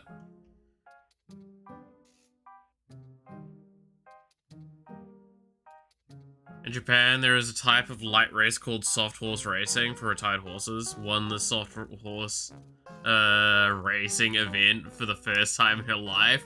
Amazing. Oh god, what's this? Oh, I can't fit games into my schedule. Or can I? Yeah, that's about right. That's about right. Except take it from the bottom. We don't need the food. Dude, I swear, if any of my, like, medical people watched this, the people that actually, like, deal with my medication and, like, health, saw these streams, that'd be fucking up the wall. They're pissed enough as it is at me, and then I'm just like, yeah, nah, I ain't taking care of myself. Why would I do that? That shit's wild.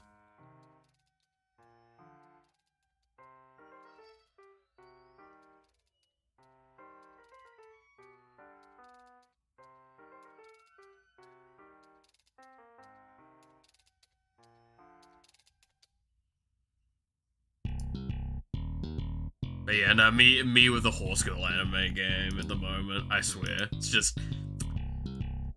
Well, I'll figure a way of fitting it into my schedule.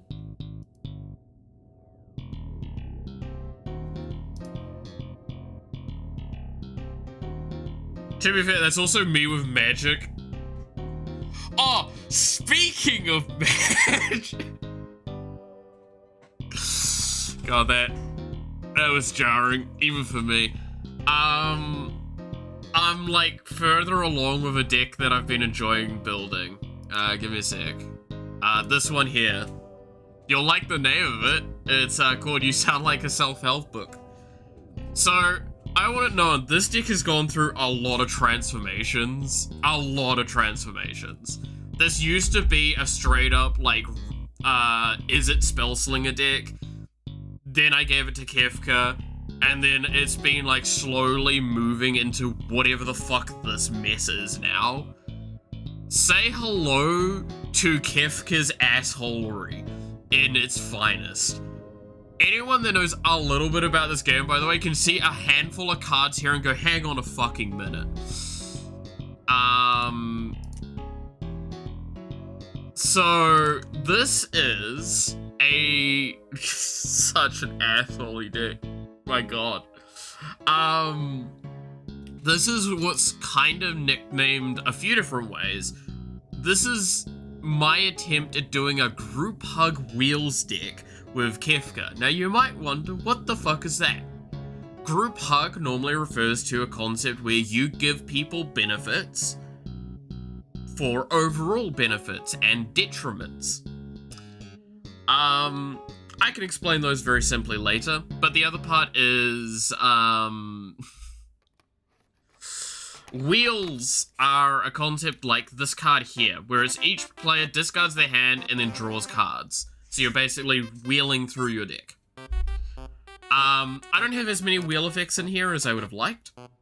I will openly admit to that. There are cards I will take out happily to try and make the wheel effects more prevalent if I had more wheel effects, but I don't. However, how this deck works is Spiteful Visions is probably the best example of this. At the beginning of each player's draw step, that player draws an additional card. You get more cards. Nice. Everyone gets more cards. Whenever a player draws a card, this will deal 1 damage to that player. Hang on a minute. Wait. Did I just give you an additional card and then deal more damage to you? That seems like a really asshole-y thing to do. You know what would be really awful? At the beginning of your upkeep, each player draws a card. Whenever an opponent draws a card, that player loses 1 life. What if I started doing that lots?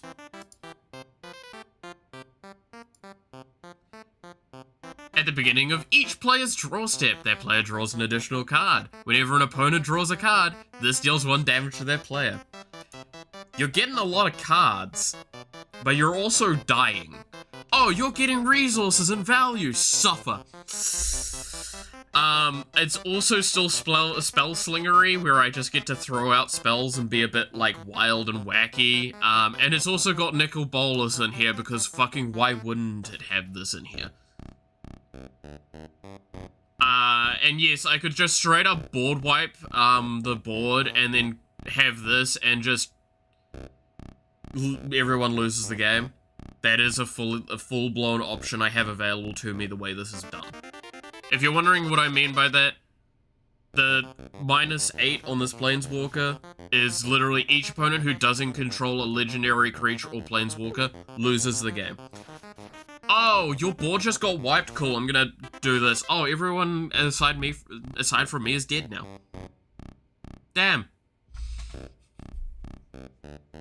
But yes, I have stuff like Wild Ricochet in here as well. I also have Sauron in here, because fucking why not? I totally didn't buy a copy of the Sauron for this deck. I would never do such a thing. Also currently looking for a Saruman. I'm gonna have to look at the local LGS, they might have a copy of this. But yeah. Point is, this deck is nearly done, and when I say nearly done, these are the only cards I don't own. We're nearly done with this deck. I could actually, like, feasibly get this done very soon, hopefully. It depends on if my local LGS has these cards, basically.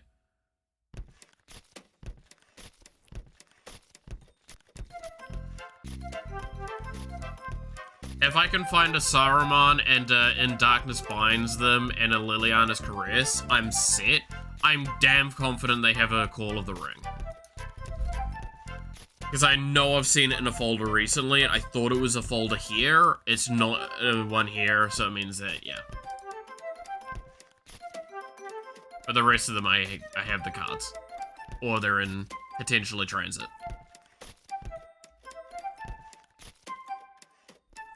Kefka deck funny. Also, to those that do know, this is a fun thing. I didn't put Soul Ring in here. I literally just didn't put Soul Ring in. And that was a purposeful choice. But yeah, no, this deck's all about, like, making players discard and suffer miserably. And, like, I might transform Kefka into his final form. Probably not. In case you're wondering, Kefka rule of thing, whenever an opponent loses life during your turn, you draw that many cards.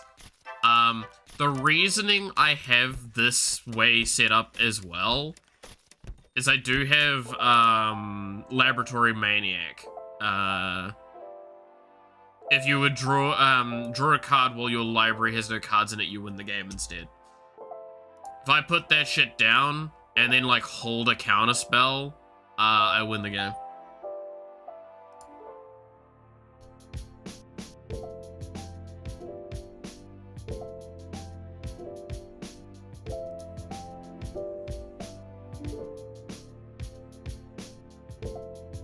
I'm tempted to go get, because I think there is one around in the house, a split second or something effect, but I don't know. I could always, if I owned Shadow, I could put Shadow in here and give, like, an effect split second and win the game from that.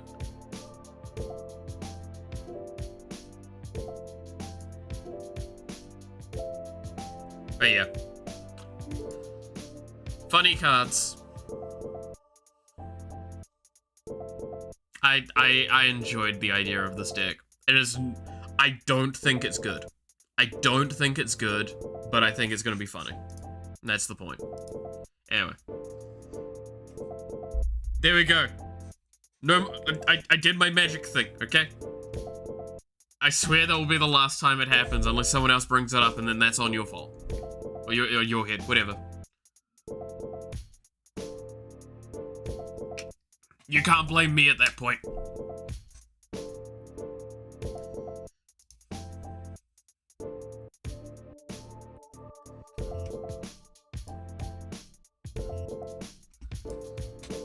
Funnily enough, by the way, when I first played Chinese Parents back when, that graph you showed me is so more than accurate, by the way, like, completely. I was doing a degree, I was stressing out doing my work for that, and then to relax I would play Chinese Parents, which would stress me the fuck out. So about Magic the Gathering. So did someone say Magic the Gathering? Cool, I can bring that topic back. I mean, I could always talk about Edge of Eternities. Cards from that look fucking bonkers. Sadly, okay, I know I said I'd stop the topic, but I will speak to one thing on this very quickly. I hate that I'm slowly wanting to buy cards from Edge of Eternity. Like, I want to buy the precons, but I really shouldn't because I don't have the money.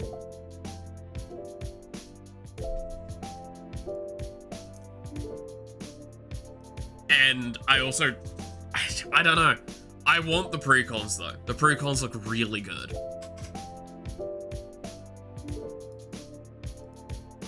Because I don't want the precons for the precons. I want the precons so I can rip them apart and put a lot of cards into other decks. Because there's a lot of really good reprints in them. To shorthand example what I'm talking about, one of the precons that's the least liked has a card in it that's like $20. And there's multiple cards in there that are like that. But there's one in particular that I've wanted for a very long time, and it's really hard to get it. It's called Swan Song, if anyone's wondering. It's a 1 mana counter target spell, player gets a 2/2 bird. Very good card. Anyway, that's my thing. So if anyone wants to fund my Magic addiction, I mean, no, we need to focus on the fucking PC upgrade. No, I can't look at Magic purchases. Not anymore.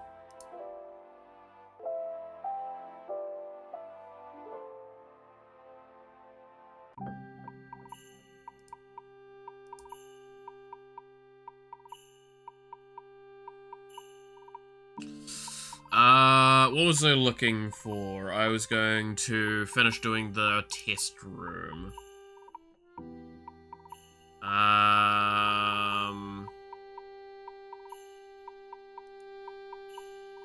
So I need a floor, instances, and walls.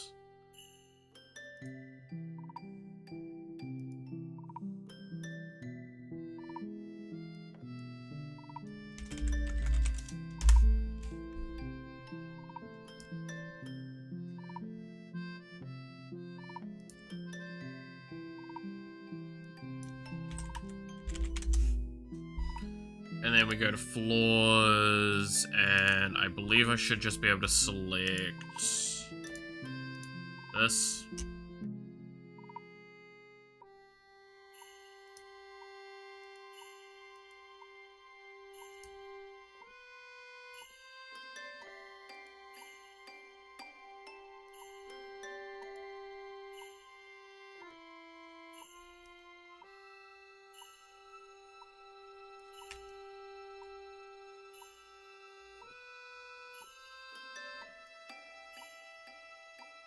There we go.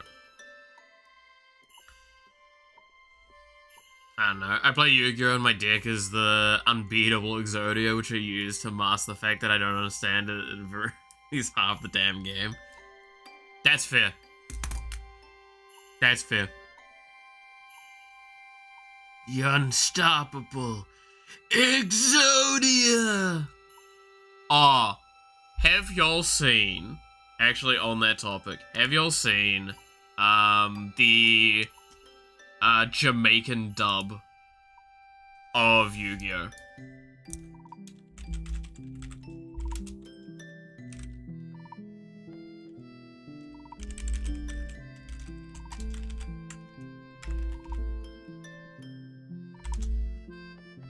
Like, what a really out-of-pocket question. The Wicked One!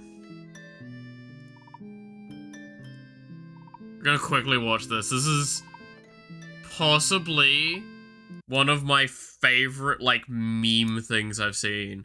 And it's a very old one. Yeah, the fucking what? The Jamaican dub of it's Yugi summoning Exodia. This is so fucking funny. You're not prepared for this. This is genuinely amazing. This is not real, by the way. This is purely a fucking joke. But it's the Jamaican dub.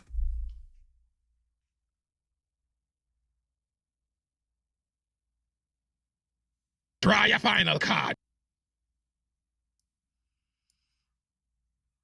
But I cannot stress to you enough how unprepared you are for this fucking bit.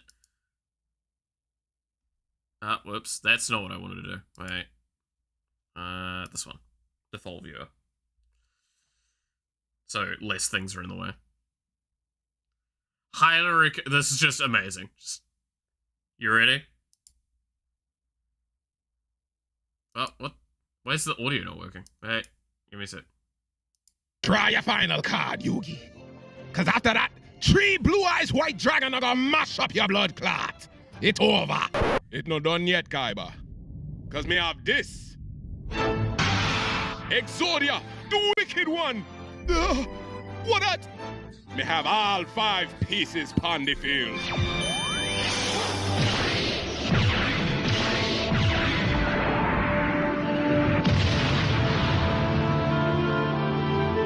Lord God, it's a really Exodia. Yugi, you're not easy. Now who are gonna get mashed up? Exodia, mash up him blood clot. I'm gonna get mashed up. Really Exodia. Yugi, you're not easy. Now who are gonna get mashed up? Exodia, mash up him blood clot. Whoa!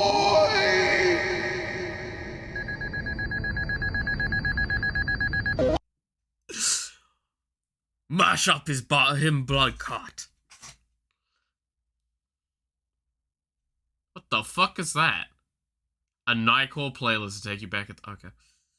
So there you go. That's the Jamaican dub of Yu-Gi-Oh.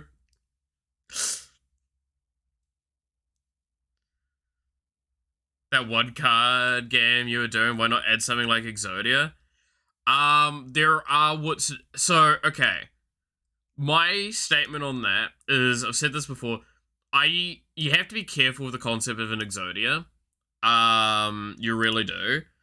I have Exodia combos. I don't have Exodia as just like a you draw and you win. Yeah. What? The fucking thing at the end as well. Oh. If I remember correctly, we had a combo. I'm gonna have to look it up. Give me a second. But yeah, so there you go. You've now been educated with the Jamaican dub of Yu-Gi-Oh! If you ever, like, needed to talk to your friends about one of the best fucking dubs ever, anyone that tells you dubs are like, I don't like dubs, show them that. I think it was in the CDD for the roguelike, right? That's where we wrote down card ideas. Yeah, cool.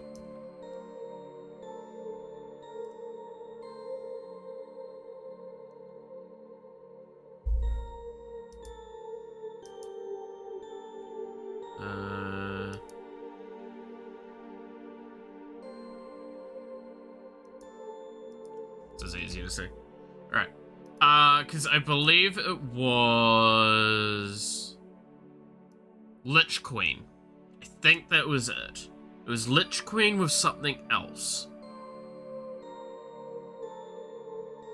It was 3 cards, I think, and if you had it, you just infinitely cycled. So, Lich Queen, Elder Lich, Dark, cost 7. It's a 3/6. After a creature enters your grave, return it to your hand. And then...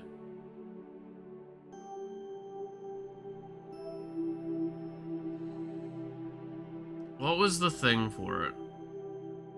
It was when a creature enters your grave, you create a 1/1 dark zombie creature with perishing. And then I feel like there was a couple of things for this.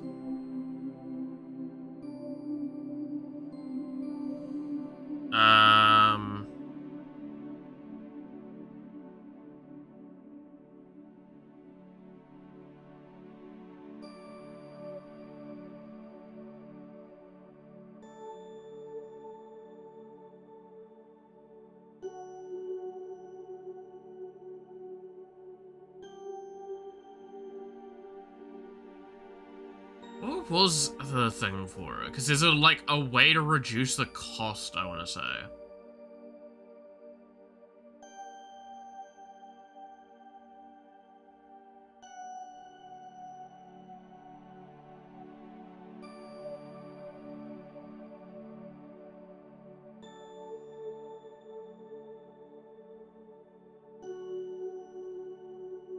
But yeah, my idea is Flesh Golem, like Frankenstein, so you gather the parts, put them together.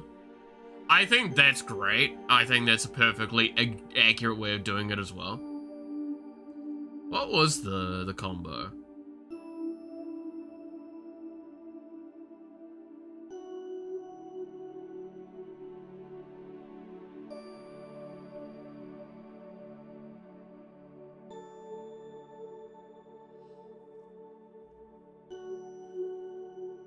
What was it? Wait, wasn't it, it was Frenzied Ghoul. And then there was something else. Oh, what was it? What was it?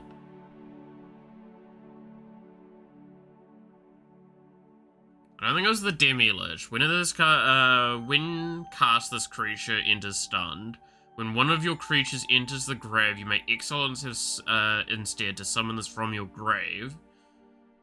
At the end of turn, all tellers must sacrifice a creature of their choice. If they cannot, then sacrifice this creature instead. Profane Lich. When a creature is sent to your grave while this is in hand, reduce this card's cost by 1. Corpse Collector. When this would kill a creature, it is instead sent to your grave. Because we're looking for dark. It's very clearly a dark effect.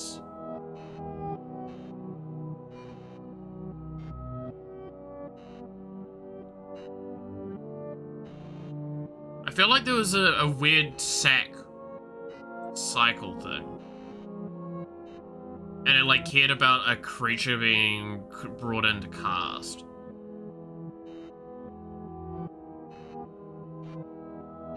So I feel like there was something that reduced the cost enough to justify it. There was a way of doing it.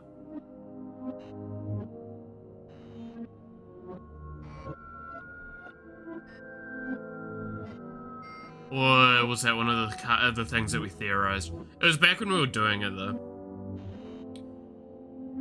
Point is that, like, yeah, there's gonna be things like Exodia-like combos where you'll, if you have all these cards in conjunction with each other, you win the game, basically.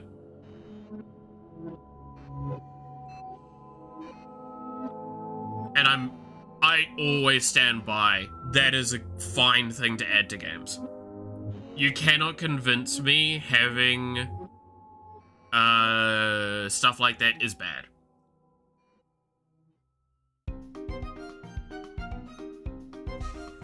You just have to be real careful. That's why, like, with the legends, the rule of thumb is that they aren't they're either a good combo piece, or, they just give you so much direction and value for the deck. That was always the idea. Because that's kind of what Commander is, with the cards. Oh god, yeah. I still love the Maid Cafe idea that we had with it all as well, where we had the, Maid Cafe owner, Elder Maid God. Cost 10, when summoned, summon up to 7 other different maid creatures from your hand to the battlefield, then summon the remaining out of your deck, remaining about from your deck? What? Remaining amount, I think.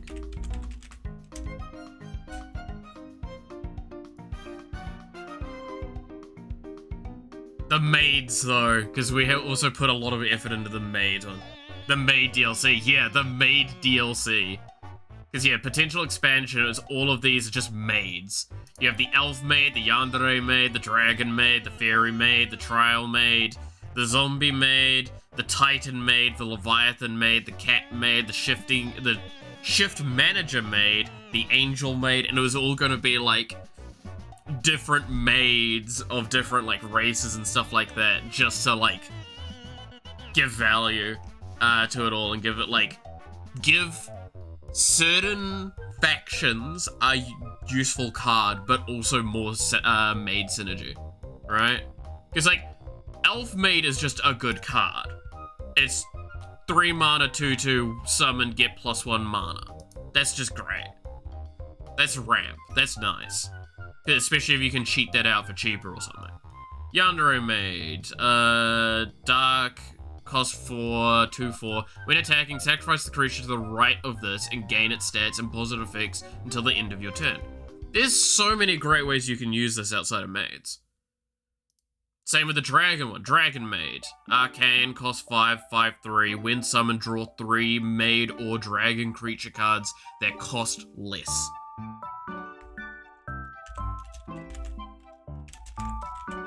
I guess we can add the than this, because that will probably... We'll need that clarity. That means that, like, this is a draw 3 for dragon decks, that's a draw 3 for maid decks, that's just a good card. Fairy Maid, Arcane Aqua, cost 5, 2/3. When summoned, exile all your other maids, then re-summon them all. Yeah, because it just slams them all back down. Which is really good, because, like, the Dragon Maid is when summoned. The Elf Maid is when summoned. That's pretty good. Trial Maid's also a summon effect. Dark Arcane costs 6, 2/2, when summoned, and when it dies, summon a made creature from your deck. That's good. Zombie made zombie, dark, 3/2/2. If a made creature that isn't a zombie would die, summon this from your hand and add a made creature to your hand, add that made creature to your hand instead of it going to the grave. This creature would go to the grave, add it to hand instead, meaning that zombie made just keeps going. I like the zombie made. That's a fun one. Titan made, Nature Holy, 8/12/12, trample. When summoned, stun self and all other made creatures start. All other made creatures start a free attack and gain +3/+3 and cannot take damage until end of turn. Good god. Okay, that's a win con there. Leviathan made Leviathan, Dark Aqua, cost 10, 7/7, emerge. When you cast a made creature of mana value 5 or more, you may discard this. Which, to those that might not remember, emerges when this is discarded. Instead of being sent to the grave, it is summoned to the battlefield, and it stuns itself and an enemy, I believe. No, it stuns itself and it does damage to an enemy, I think. I'll have to look again. It's been a while.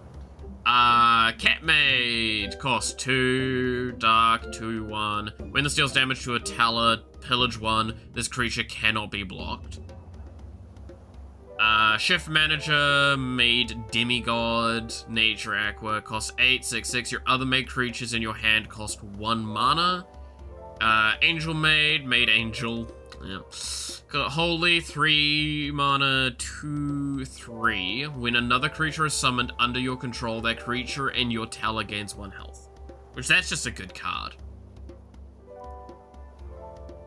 Okay, where was the keyword for... Did I never write it in here? Because I know it's in my book.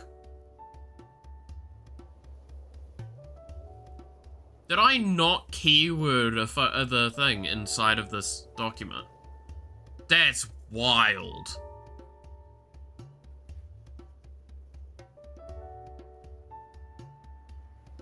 Huh, I didn't.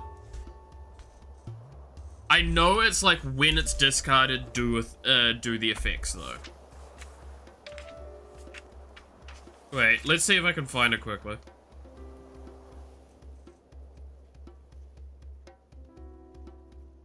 When summoned, discard and let's see. When discarded, summon instead. It strikes a random enemy creature and then it's stunned. There you go.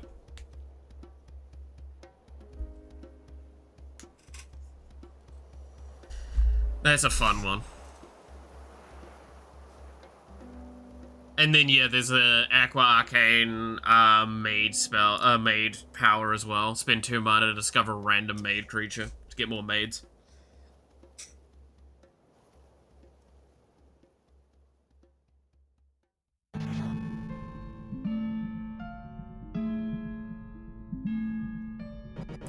One of these days I'll come back to that game. I've just not had the time to keep working on it, sadly.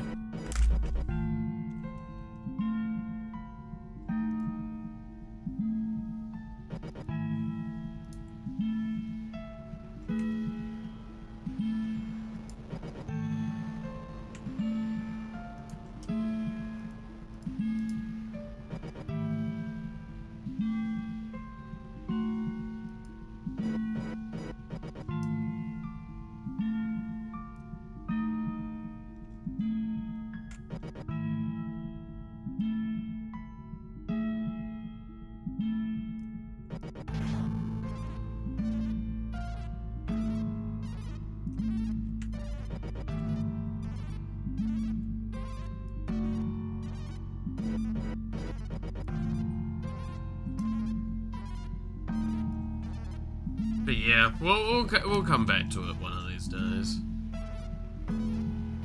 It's definitely one that, like, I feel I need 1 or 2 other people to work on it with me to get it to a really easy state to make it work.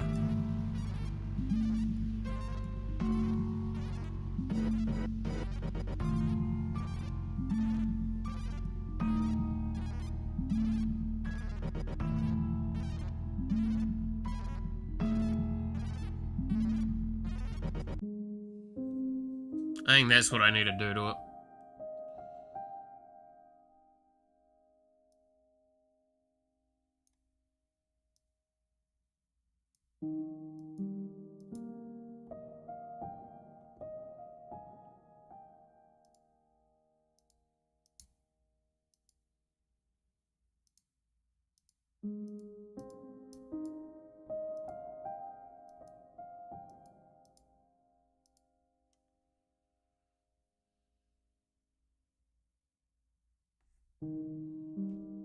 Yeah, I need to fix that tile. That tile at some point.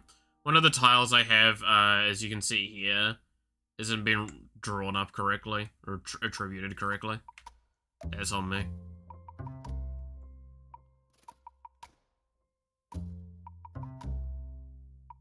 To be fair, I want to redo these tiles anyway, so.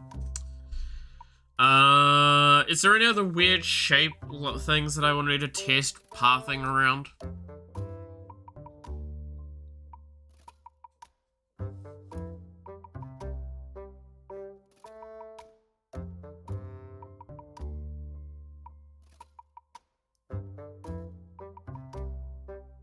Just a straight line like that.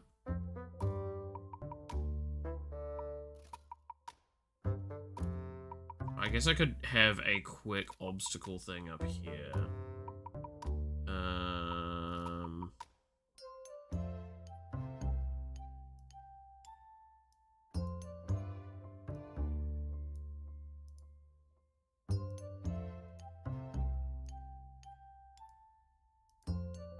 Like that. And that should be all of the pathing tests I will probably need.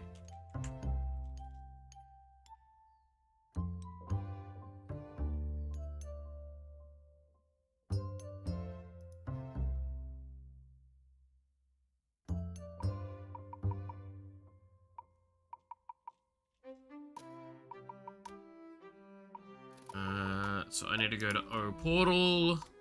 O Portal.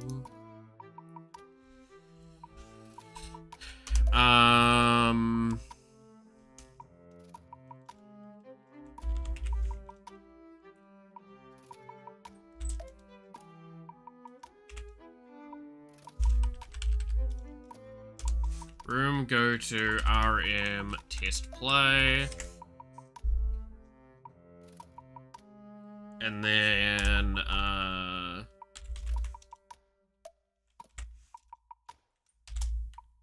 play start.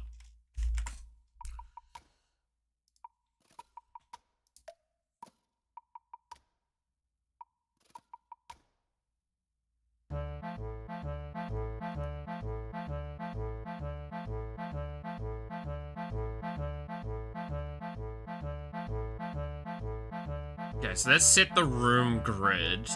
We probably need to also set enemy spawn grid, which I mean is basically the same.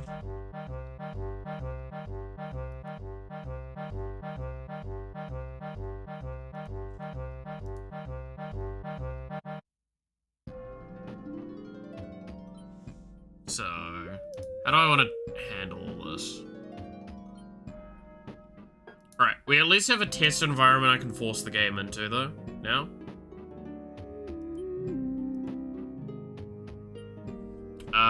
We do need to set this to the same values as this, though. So, 1050, 600.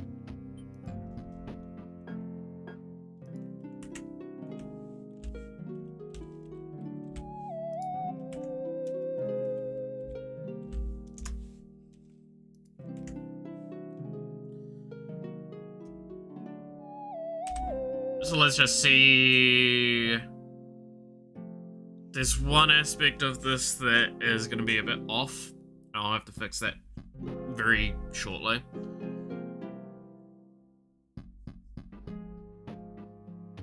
I just want to see if it transitions rooms correctly or not.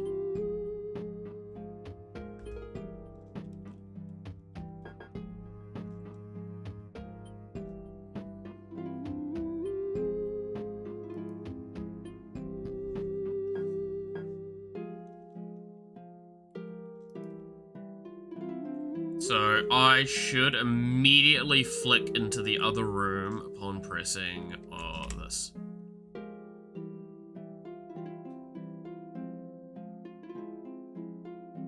Yeah, thought so. Okay. RM test play. I need assets. Player spawn inside of instances. We'll just drop you center. Let's go.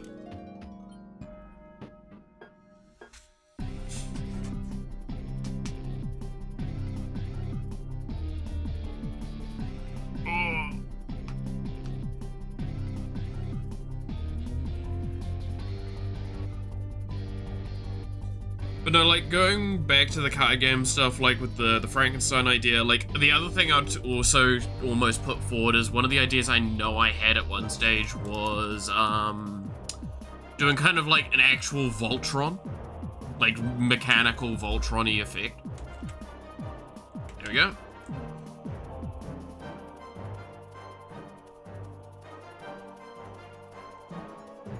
So we're now in the new environment, and obviously we have our pathing systems working, so we can go through these spaces pretty easily.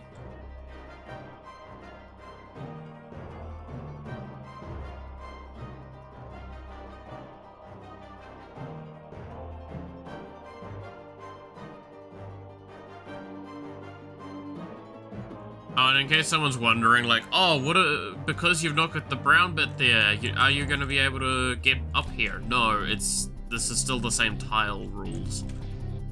It is colliding with the tile, that's what it cares about. It's just, I've drawn the tile badly. That's an on-me kind of argument.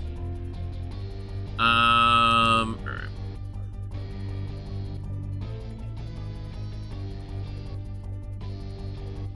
So, we've got that working. So now we need to set up enemy spawn architecture that's necessary. All of the stuff that's necessary for that.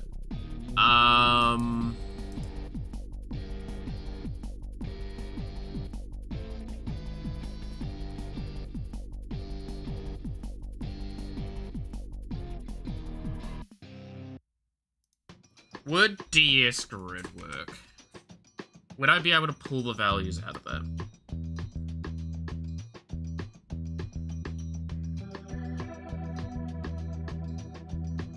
Because if I could just steal the values from this, I would be happier, I think.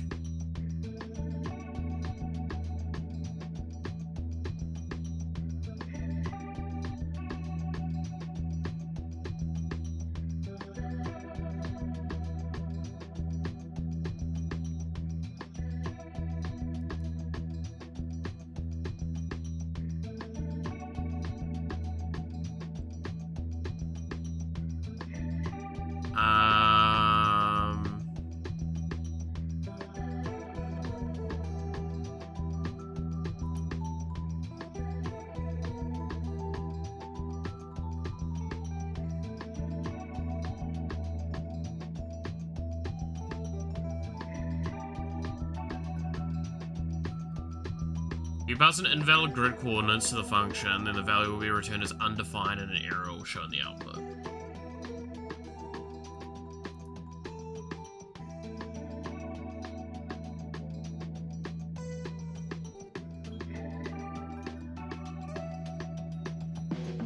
Nah, that's not gonna work then, probably. I don't think there's a way to get, like, points.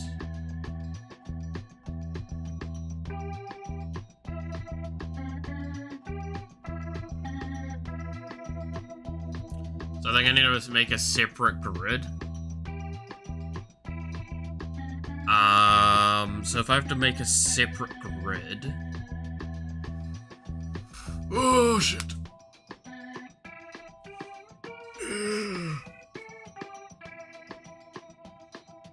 How do we want to do the separate grid?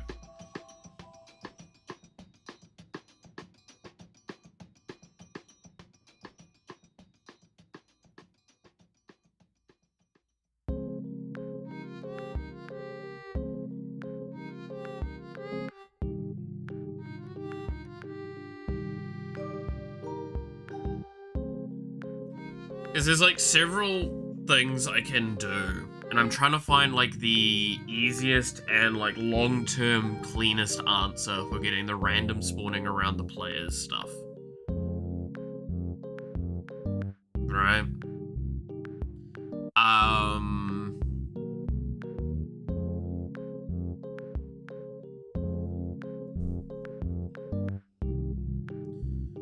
Cause let's go over what we're doing at the moment.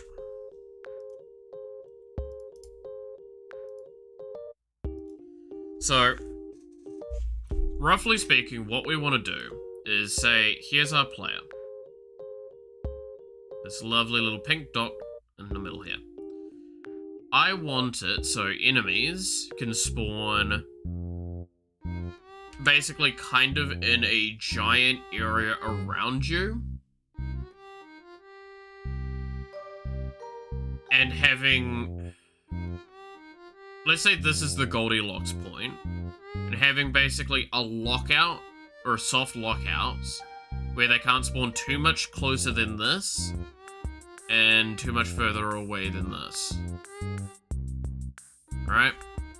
They spawn in that kind of zone. They can spawn a little bit inner and outer still, but this is prioritization. However, you might go just pick an area in the circular range. That wouldn't actually be too hard. It would be a little heavy, but unnecessarily, like I could do stuff around that. The problem becomes, okay, let's pick green for this. Say this is terrain. I've now just cut into our spawn zone.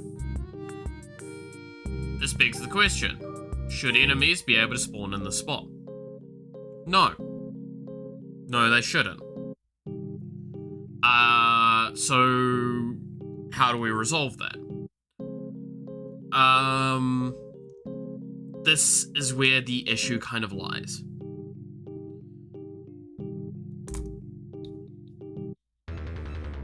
So what I did before was I basically took the map, kind of like what I've done with the DS grid stuff, and I passed through a dotted arrayed grid of coordinates that wasn't intercepting, say, terrain.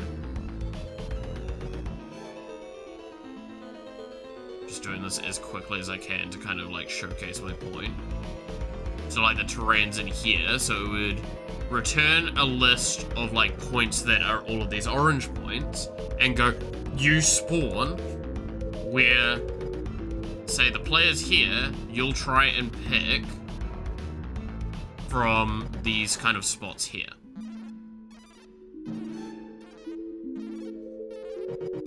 Now, obviously, it's a little bit more intense than this. This is very much basic representation of it, but that's how I kind of did it before. I'm wondering if we can make a better system for this. I'm trying to think what. Because this still means that the enemies spawn quite linearly.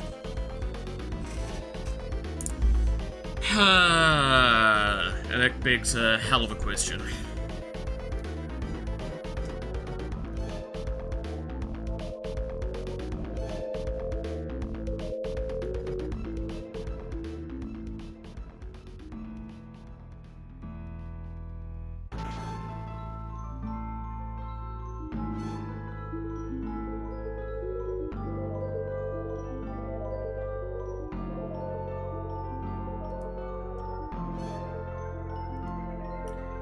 So, yeah. Essentially, what did you did before a fixed spawn points? Yes, but it's... yeah. Yes, but like slightly weird to it. Again, we're not going to go into the weird little extra stuff I did where it basically would try and spawn them like not actually on those points, it would just spawn them near those points. But it's the idea of that, yes, is basically the case. I've made a massive array of potential spawn locations, or anchor spawn locations, we'll call it that. And what would happen is that each spawn would randomly select from the ones in the range with prioritization on like a section around the player. Not too close, not too far. I think it actually prioritized further away than the player, and that's literally how I did it. Is like the closer the point, the less likely it was to spawn.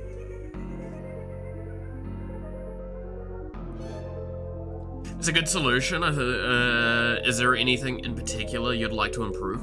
I'm just trying to think if there is a more efficient or effective measure to do this, because the weakness that comes from it is even when I add a subtle bit of RNG to the location spawning, because it was spawned basically within a range in an area around that point, can I make that look more interesting? Can I make that look more like how to spawn it, right? Like, how do I make it feel better when the spawning's occurring?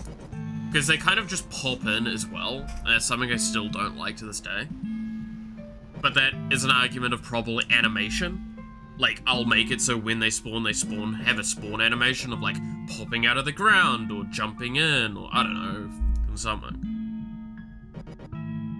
Because that's why, like, a lot of Vampire Survivors games, or, like, Vampire Survivors specifically, has it so they spawn off-screen. And they come towards the player, right? So instead, let's just use as an example here.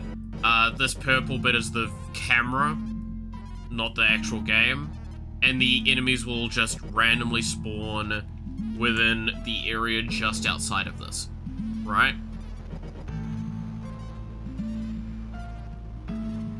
This is what a lot of these games will do. This is what I think like holocure does as well. However, I'm gonna broach the question, why would this not work as well for us?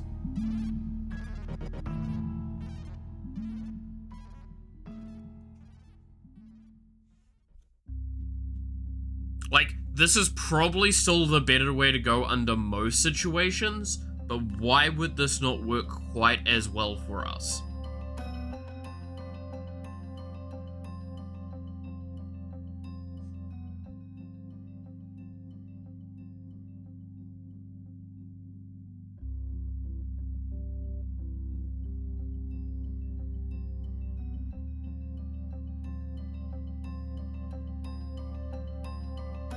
Also, if anyone's wondering actually how this calculation's done, all you do is basically take the coordinates points of here and here, and you just strip this area around here away from the list.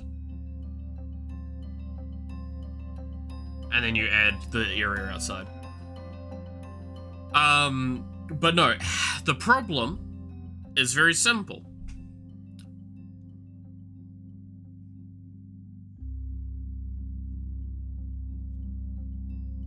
If pink is a character, and purple is a camera, what happens now?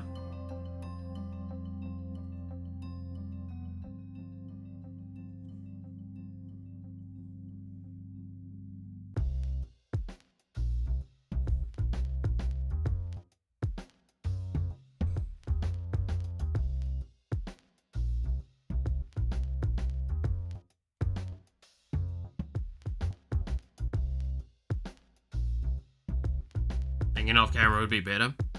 So now we've got a situation with this visual here that you can probably figure out what's going on. If we haven't talking multiplayer, there is a lot of things that come into case with this being a bit of a problem.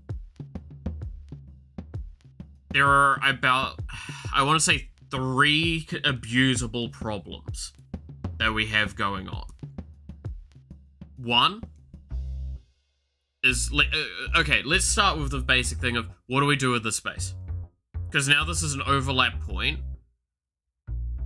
We can't use the specifically these parts here, can we?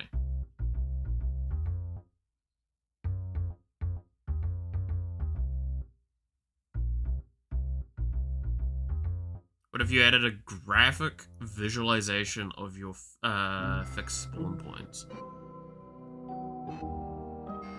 Could you elaborate on that idea? Because, like, I think I know what you're talking about, but I'm just curious.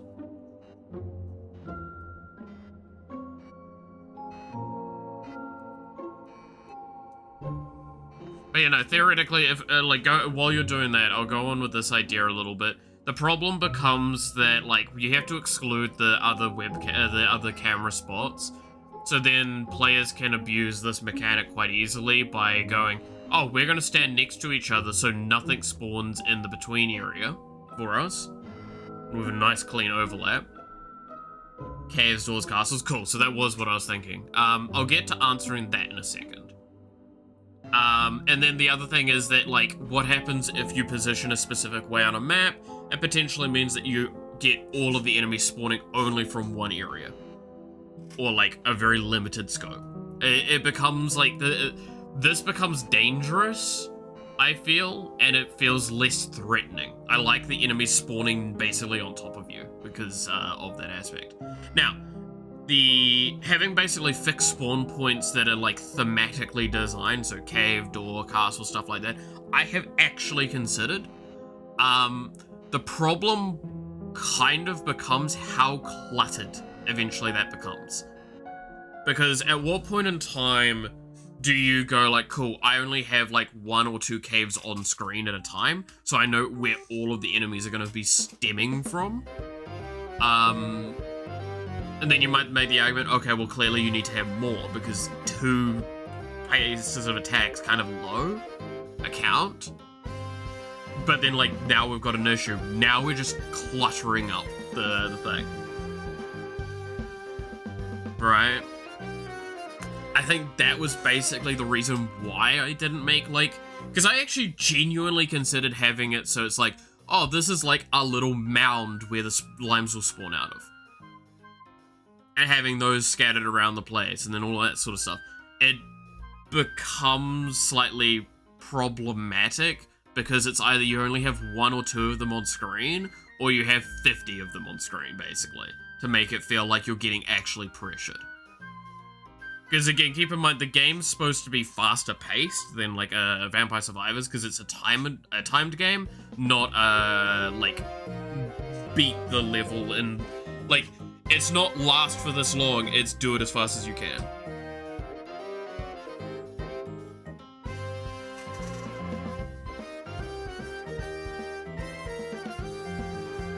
Make few spawn points, more than players, and make the active ones the points furthest away from the players or just outside the camera.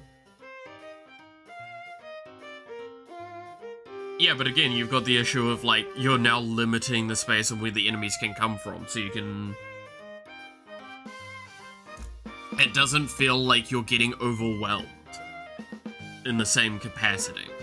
Like, I want the feeling of surrounding you. And it's a little bit harder when you introduce fixed spawn points on a limited basis. Right?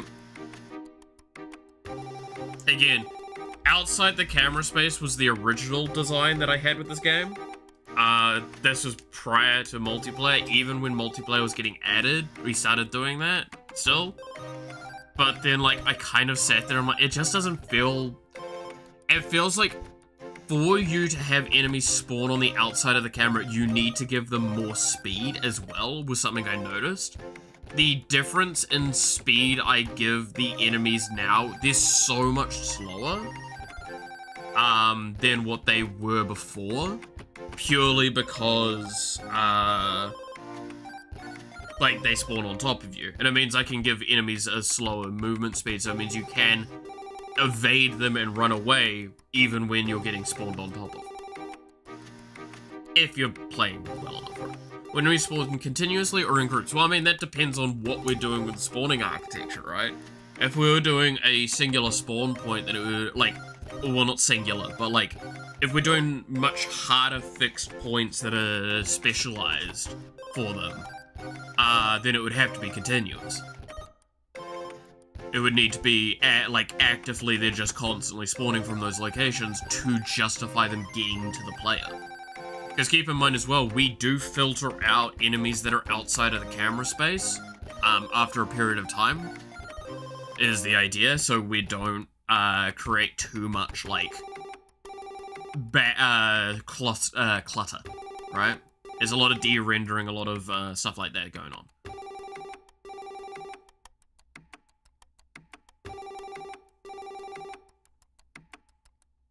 So, like, if they're having to go too far across the map, or even if they're just off the camera space, it's like they might have to go quite far, and it's quite easy to miss them as well if they're coming just from the camera space, if you're constantly moving, right?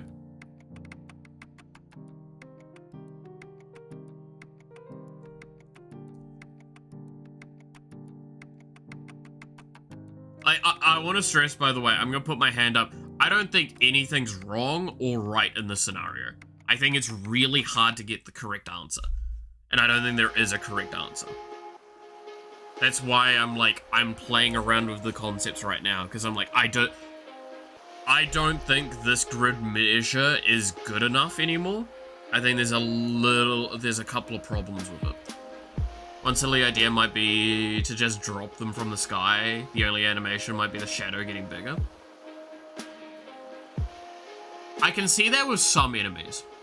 Genuinely, I can see that actually being the case for some enemy types. Like 100%, I think that's a great one. Right? Like seeing certain enemies just fall from the ceiling and land in front of you. I think that's great.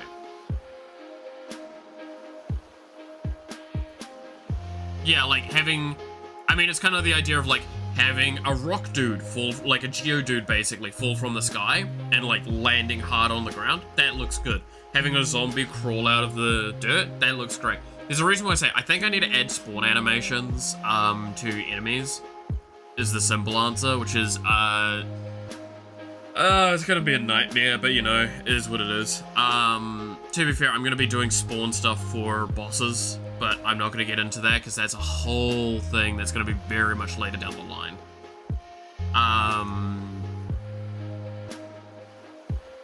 But I think we have them spawn on screen. I just need to add animations. It's theoretically more work for me long term because it just means that I have to add a lot of shit. But I think it's the better thing to do. I think it's just better.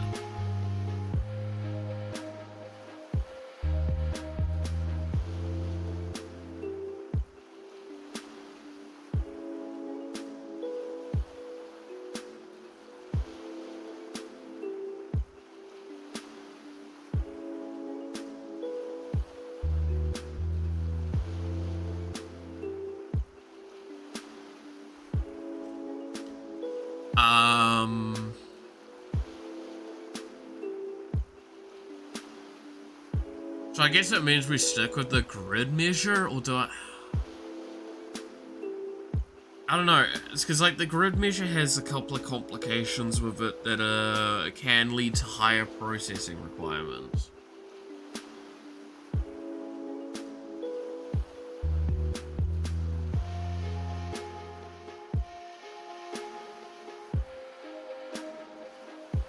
Off screen, right?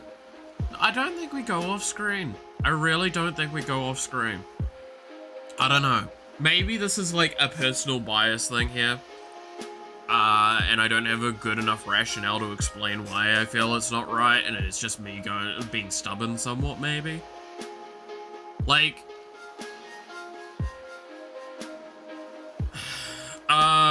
what I might give as an example, and I know I shouldn't use this as an example because this is just like shooting myself in the foot doing this. But the League of Legends Swarm stuff. If you've seen LOL Swarm, I liked the way the enemies spawned in that. But that one's like a whole thing.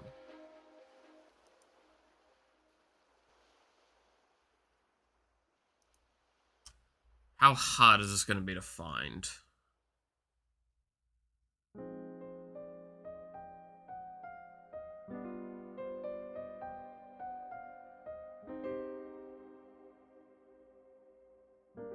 Sounds better to me in your case. Okay. Yeah.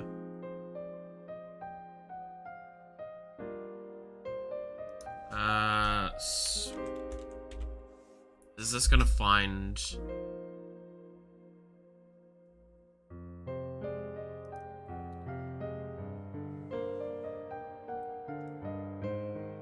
some of my old live stream content of it.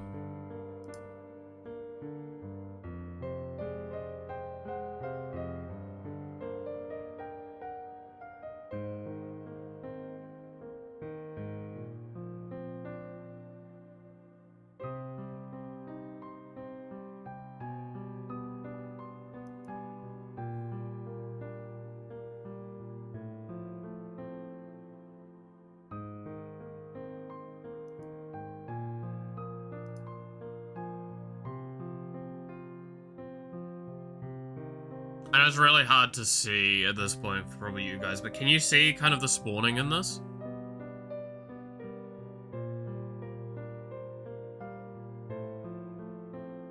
For, the enemies? Why I should not be allowed to have gacha games on your phone? Oh no.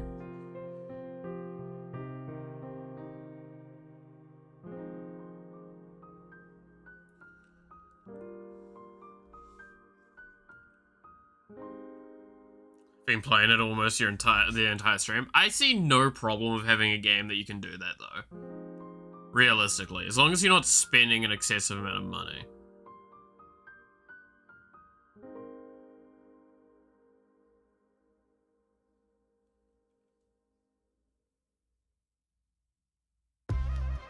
So there's a mix of like off screen, but also right on top of you.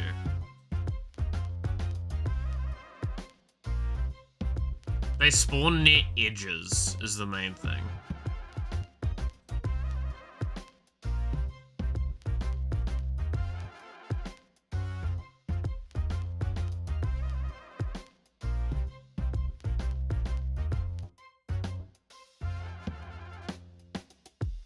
From the bushes, right? No, it's just like from edge, like things. Also, I like that I'm pretty sure I'm responding to, like, a message or something here. And the fact that I'm just standing still. Welcome to how Vampire Survivors works. If you're a high enough level, you don't give a shit anymore. Already blocked my card to not do that. That's good. That's smart.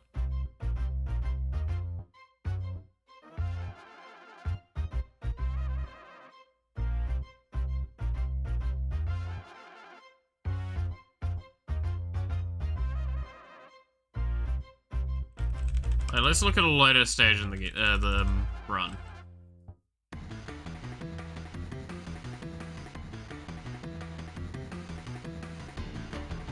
Yeah, so most of them just straight up spawn next to objects and space things. There's some more coming from off screen.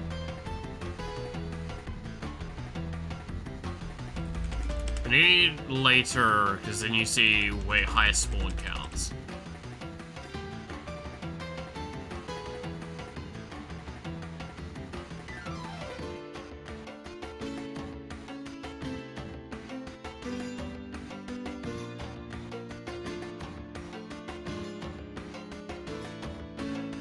I think what they've done is they've made a grid measure. Like, they've basically soft-made a grid around all of the... well, not a grid, but, like, you know what I kind of mean with that? Like, they've soft-made a spawn zone set locations, and it's just all around the edge of the map.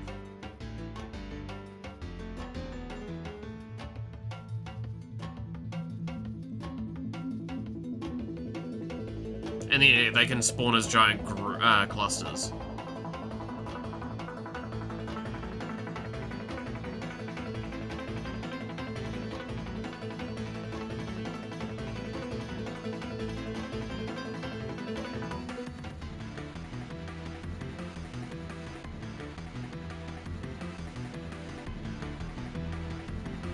But then sometimes they can spawn just like slightly off camera, I think.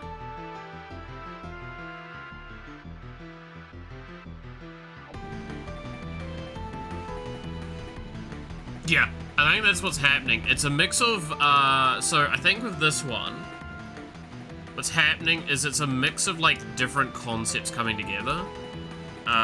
So let's just get a certain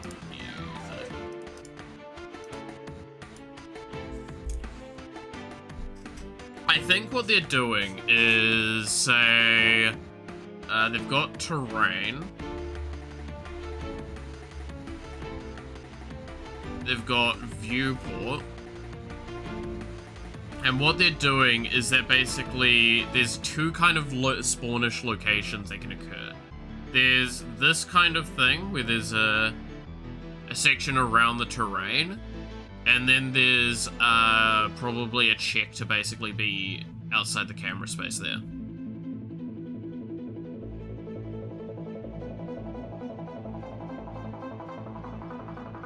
But also objects that prevent... Yeah, that was the other thing as well. So, like, if I use blue to represent this, there was, like, benches and street lamps and stuff, and it did look like that there was, like, spawn sections around them like that. Hence why I say, I think what they've done, and this is not a good representation of it all, but I think what they've done is they've basically grid positioned a bunch of spawn zones around the terrain and like at these points, and then they will just kind of loose do ones around the viewport. Like, that's what I think they've done.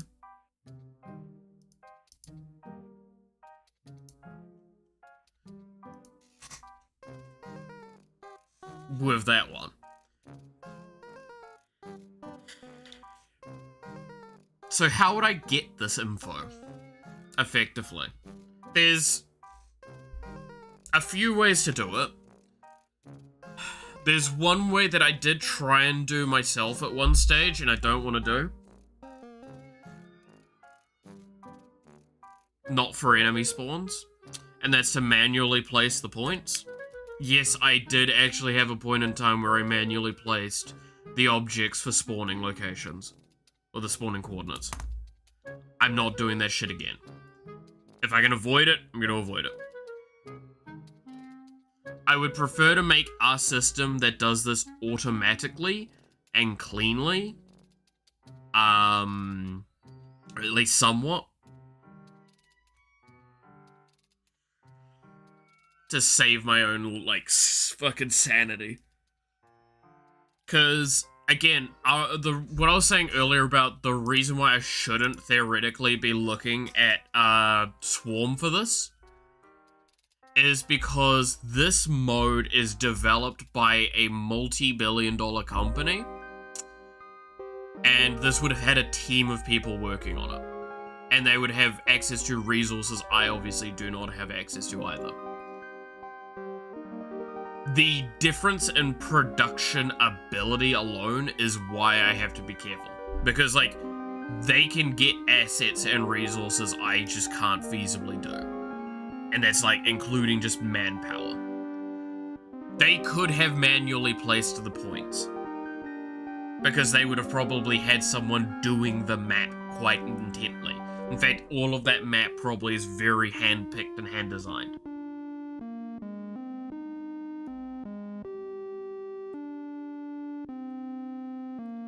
Whereas, like, I kind of still make my maps by hand, but I also plan them out, and I do a brush tool to make things super easy on myself.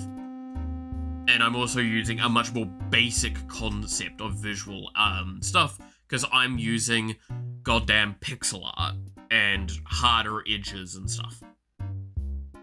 I'm not using more wavy sort of walls for collision points.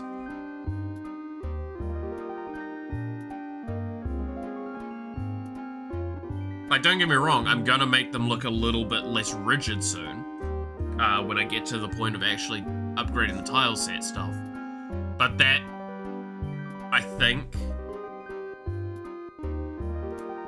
is why I'm like, I probably should set up something for that. How would I get consistently the coordinates next to the terrain that's not in the terrain?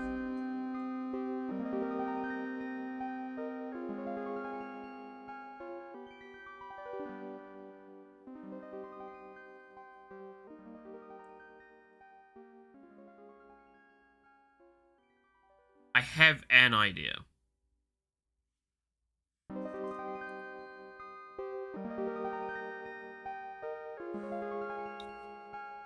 Okay. I'm gonna start writing this up. I expect this to look like a fucking, like an absolute mess.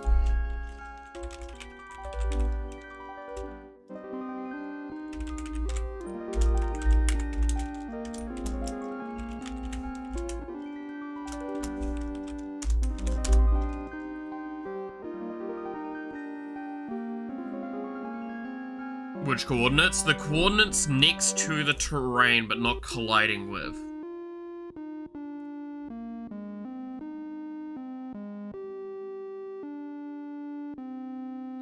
So what we need is we need to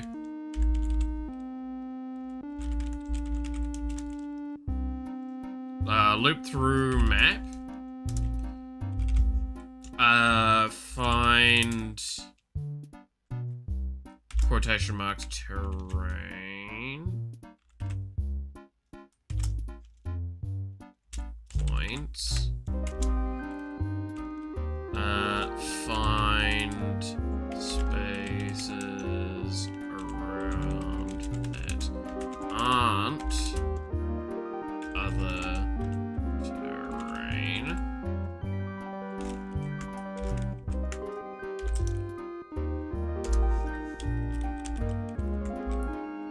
Then, set those chords to an array.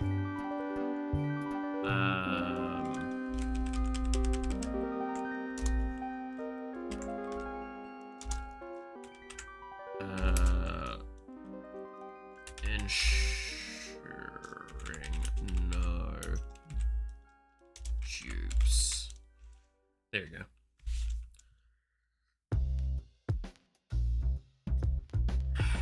So what if we do like this? So we loop through the map, and we find, say, this coordinate point, these coordinate points here, which are basically, this is where the terrain is. Then what I'll do with it is it will then proceed to try and find these points here. It will basically check out like this. Is this terrain? Okay, we're not putting that in. That's not in. This is. And then we go to each of these terrain points and kind of repeat the process. Now, the immediate thought is, for example, what happens in this case, where we've got here pointing at it and here pointing at it, we would just check this has been ticked once, then we will not put it in the next time. I should be able to do that. It's a heavy thing to run. However, keep in mind, once we've run this, this should not have to be updated.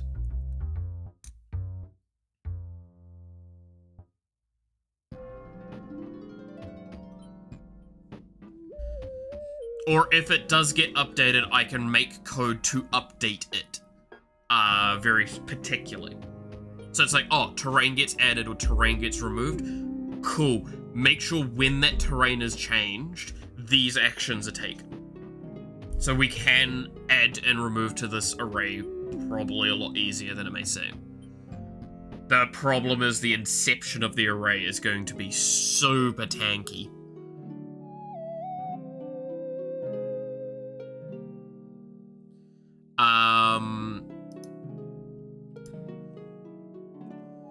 So how do I do this?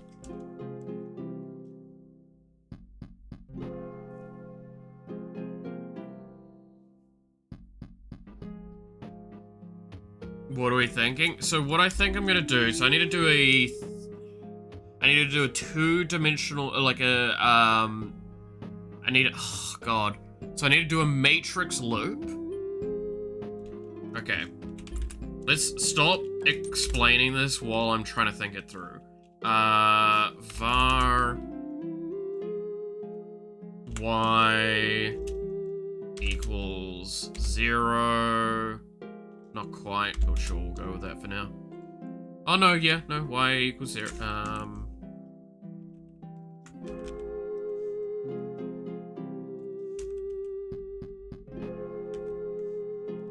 y equals 0, y is... And I'll put in a loops y equals, we'll just say 100 for 10 for now, is greater than loops y, and then y plus plus. Except I probably shouldn't be running it as y, I need to run this as y underscore, so it doesn't complain so much. Thought the solution was more like have a whole grid on the map and dynamically select the spawn points from there depending on the distance from the player. So we'll still do that, but it's getting the set coordinate locations done. Doing a dynamic grid, so okay, the reason why dynamic becomes problematic is the amount of processing to reapply it and redefine it on a regular basis. Unless you're meaning dynamic in the sense of kind of what I'm doing here, which is initialize dynamic. It's a array that is conceptualized upon creation of the map, or like entering of the map.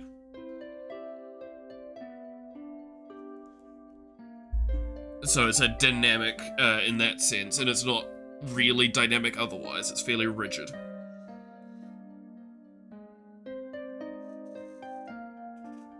If I do dynamic spawn points, it becomes dangerous for a lot of regards.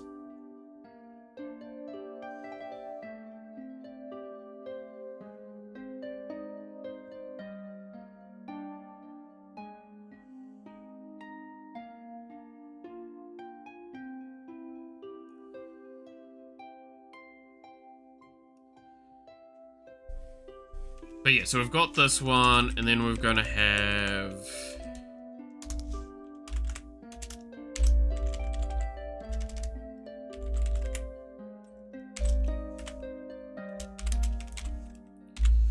do that. Because yeah, we're doing a two-dimensional...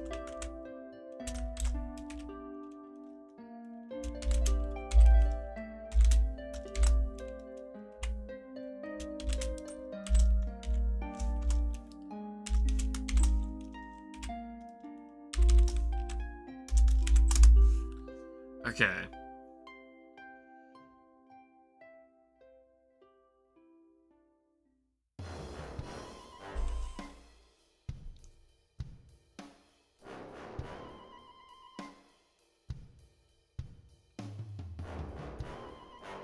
Because I'm pretty sure this, since it's starting at coordinate 0,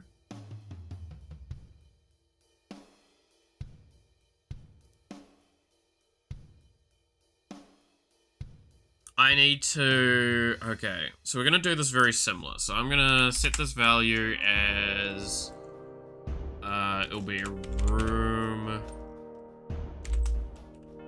width divide by 64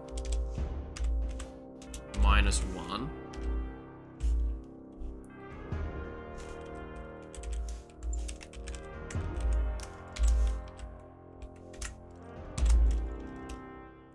Room height divide by 64 minus 1. And then what we'll do is if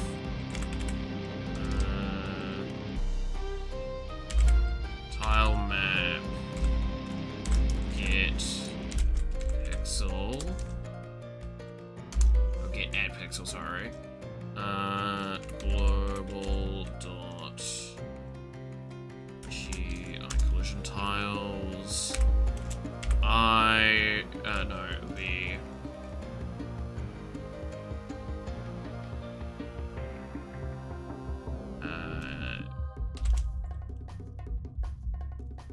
X. Okay, so I need to do, I need to do this really weirdly.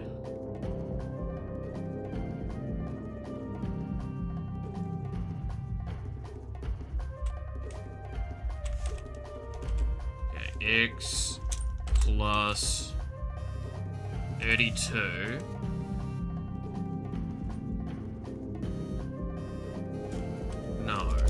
that's not right. It's x times 64 plus 32.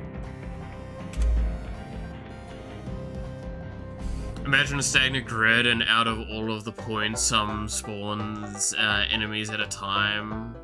That at the point of the static grid changes dynamically. Every point that collides with an area around the player can be active.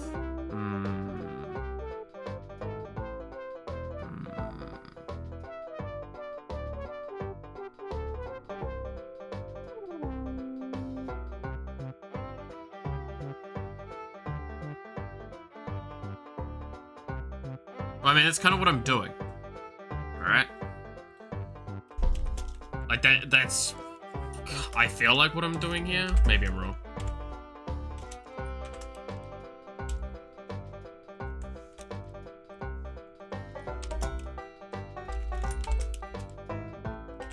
Is I'm trying to construct a static array of coordinate points, and I will try and pick from the most cleanly relevant points from this.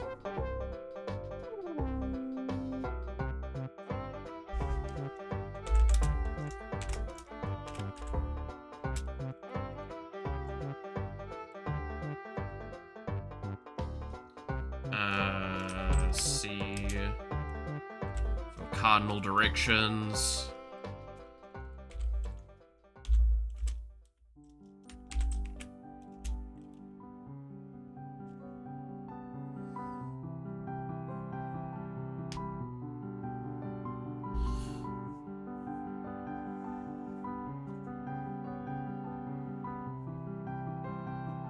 And then, let's see, it'll be...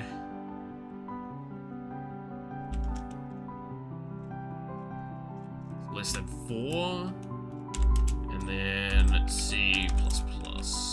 Haha, C++. Oh! Hello, Yuki, and hello, Raiders.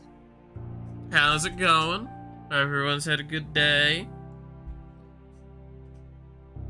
Hope you had a fun one.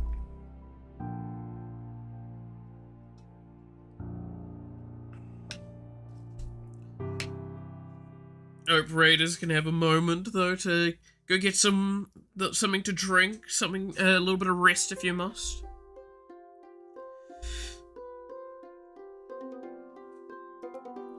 I'm currently losing my mind with how to do spawning things, because it's rough. It's really rough. Because there's not really a correct thing to do, and there never will be. That's the pain. The pain and misery.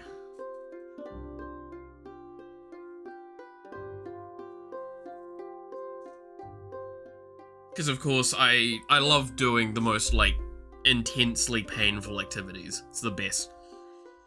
That's why I do programming.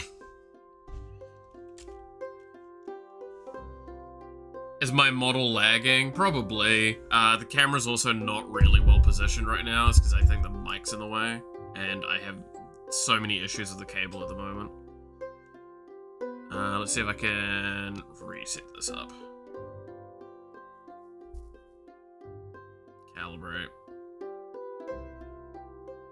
It's also lagging because I'm trying to do game programming in the background, and it's always a nightmare for that.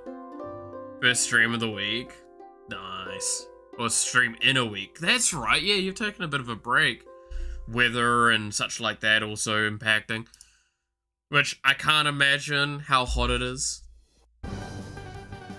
The camera only tracks the microphone. Yeah, that's about right. No, it's good. I'm positioned very poorly at the moment, and like the arm for the phone mount, for doing the VTubing stuff, currently it's like less than a centimeter from the microphone. So I need to like not move it around too much, otherwise it just smacks the mic.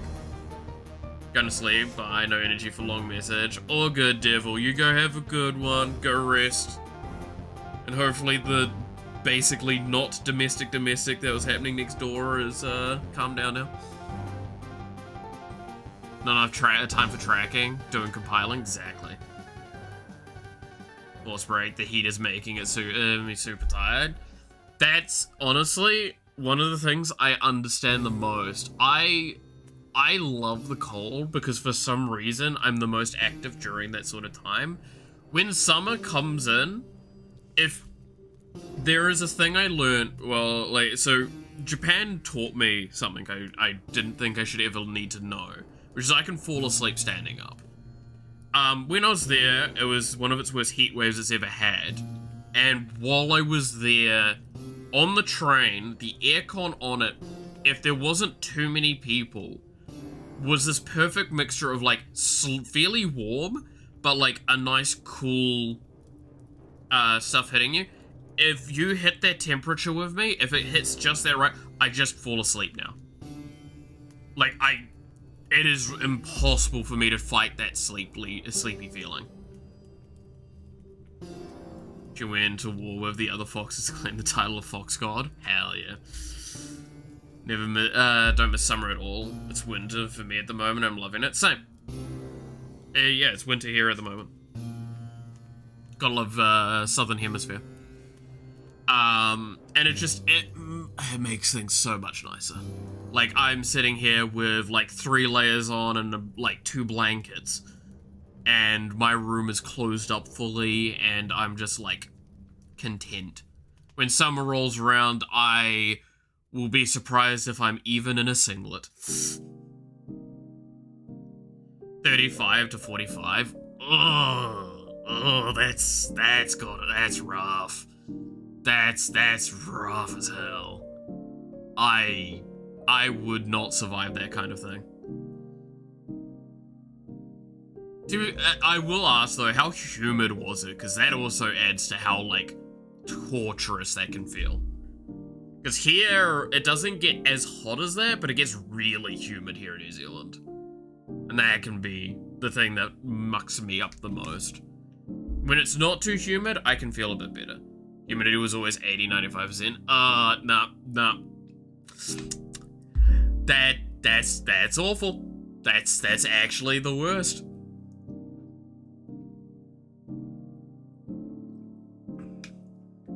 I can tell you this now, I would not survive.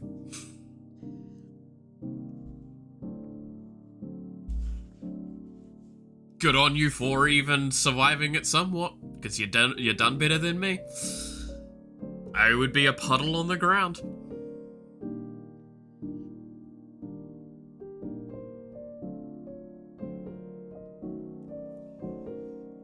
I still love, by the way, anytime, like, temperature stuff gets brought up, someone's like, oh, my country is, like, so much hotter, and how dare you suffer, and all that sort of stuff. It's like, because you get that with, like, America, right? Just an average summer in Australia. To be fair, yeah, it is a lot hotter in Australia than it is in NZ. The time I went to Sydney was during a summertime, and, like, I was not ready for that. The sun is so hot over there. But yeah, like, it's, like, I know America's really bad for this, is, like, the different states will have, like, very different temperatures. And it's like, oh, you deal with that? Oh, man, I could deal with that real easy. It's like, that's not the point. Yeah, suffering is suffering. Exactly. It's like, is this temperature out of the zone you enjoy or are comfortable in? Damn, that sucks. That's how that works. If it's like 26 and above degrees Celsius, I start to, like, suffer a bit. It hits 30, I might as well be dead. I can say that with utmost sincerity. Like, I suffer with that stuff. I'm a Kiwi. I am a Kiwi. Dude, it's 9:23 a.m., so that should give you an idea of how close to time zones and everything, right? I think it's like an hour difference between here and Oz. Is it an hour? I can't fucking remember. There's something to be said about the generations conditioning. Anyway, skin, which is probably due to my ruse. It moves slowly and absorbs heat. True. Hey, develop for the environment you're in, right? North or South Island? North. Lower North. Up until recently, for like a year or so, I was living by Carpety Coast. Now I'm back in the Manawatu. So, like, the weird description of Upper South North Island.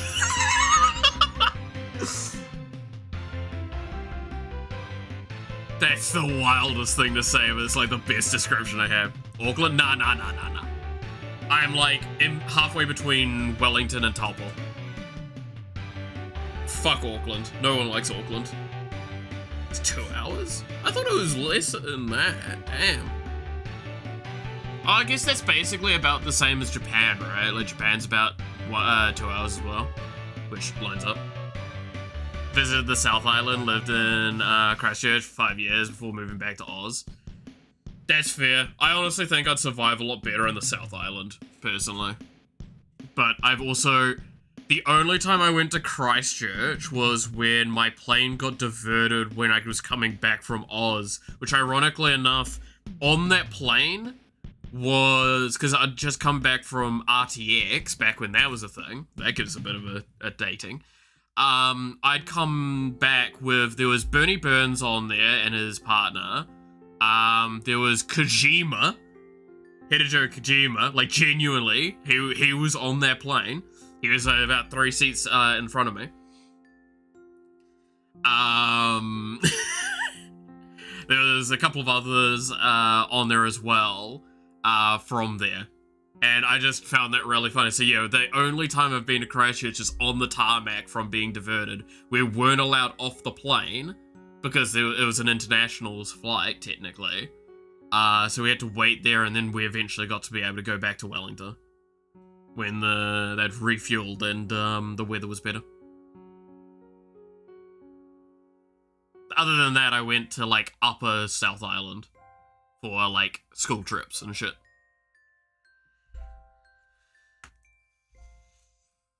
I do want to go to Christchurch. It looks cool. Like, a lot of cool stuff down there. Problem is that it's a bit more shaky, so, you know. The last 10 years now, I think it is, right?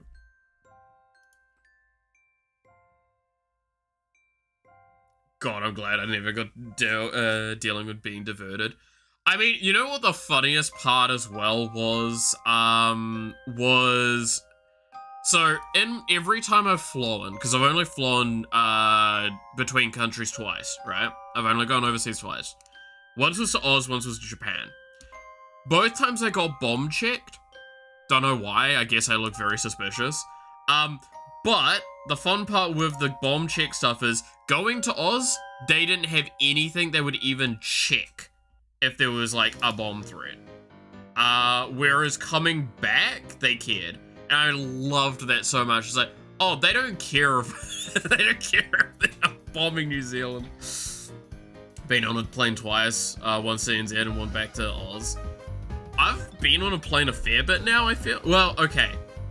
That, I think's an inaccurate statement for me to say a fair bit, because then you hear about people that fly multiple times a year every year, and that's wild. I feel like I'm in probably maybe the upper reaches of, like, low flyers, because I've flown a total of, let's say, 3, 5, 7 times in my life. I think I've been on a plane 7 times in my life.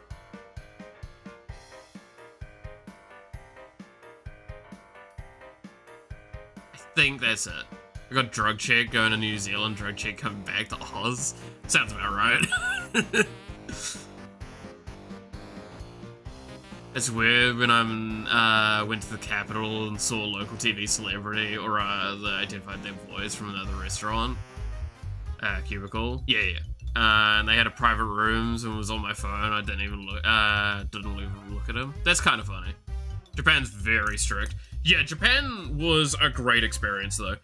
Fun fact, And I would probably get in trouble for mentioning this, but fun fact, so I went up Fujisan basically on my last night while I was there. We didn't go all the way up because I was, we didn't get to the top, which still pisses me off. Point is though, I had my boots covered in dirt, right? From it. God, the bottle is lagging a lot, I just saw that. And when I went to the airport, they didn't care. My boots are supposed to be black colored. They were brown. I was going through customs and everything, and they were not caring at all.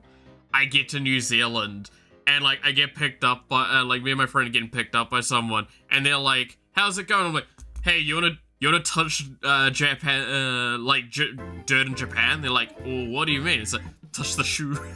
It's like, what? Wait, isn't that shoe supposed to be black? No, it's brown right now apparently, and that's accepted. That's normally not okay. You're not supposed to have stuff like dirt samples and shit going between countries because of a lot of reasons. I lost it. That was so funny to me. And it was great because those were my work boots as well. So like I would go to work and I would still have that dirt for months on those boots.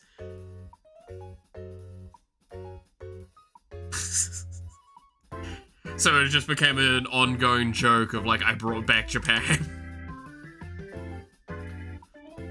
When I went to New Zealand, met Russell Crowe. God damn.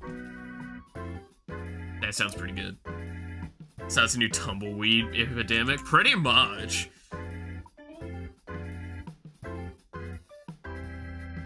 But yeah, no, I still... One of my, like, soft goals I have in my life is to go back to Japan and get to the top of Fujisan. I need to get fitter for that, though, if I was to try and do that. Because I'm pretty sure if I tried that right now, it would take me, like, a week. Hey, want to touch Japan? I'm pretty sure that would get me reported to HR faster than anything I've ever done.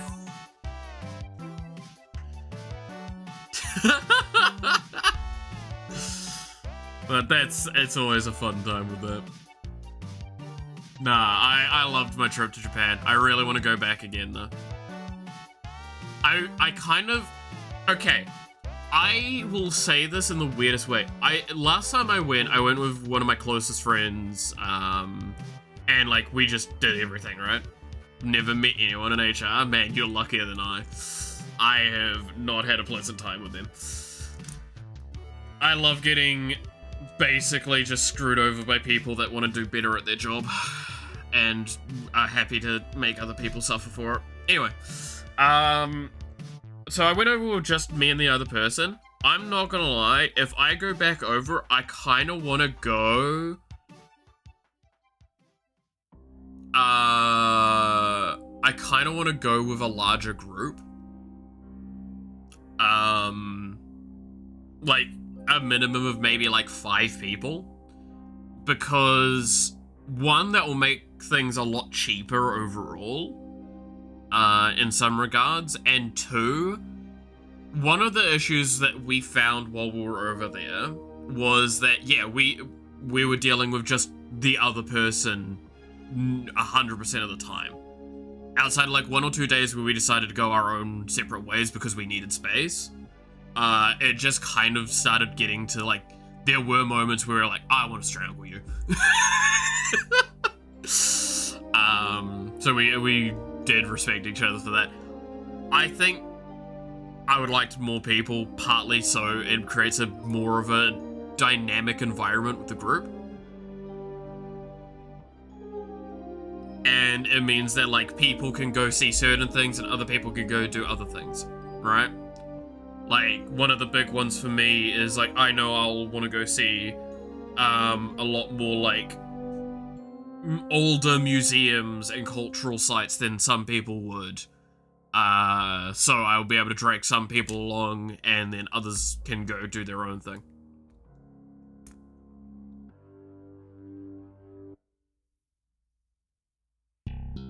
Can't believe you said a slur. Wait, what?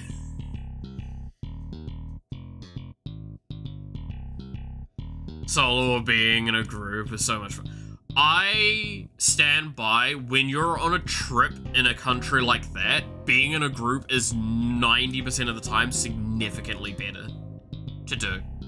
I vastly enjoyed being with other people because it means that you have other things you can enjoy.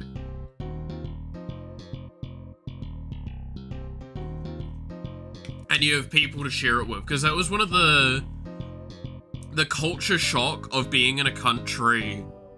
So this is what I explain with this, and this is something that is fascinating to me. When I was in Japan, there were times where it's like, oh, I see other foreigners here. Maybe we can talk with them. You get closer, they're not speaking English.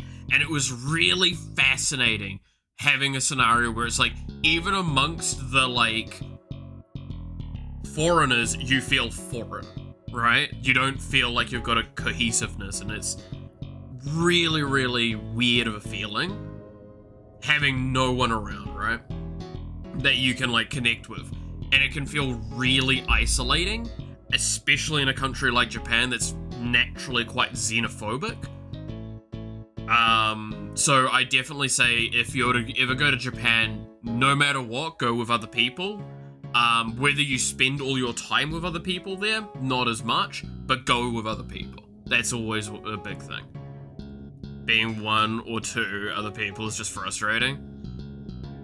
One or two other people, I agree, can be like, if it's only one or two other people, you can just get, like, to a point where it's like, I'm only seeing you all day, every day, we need space. I can be spared the embarrassment because it's very difficult to bring a friend who shares my energy of just checking weird shit out.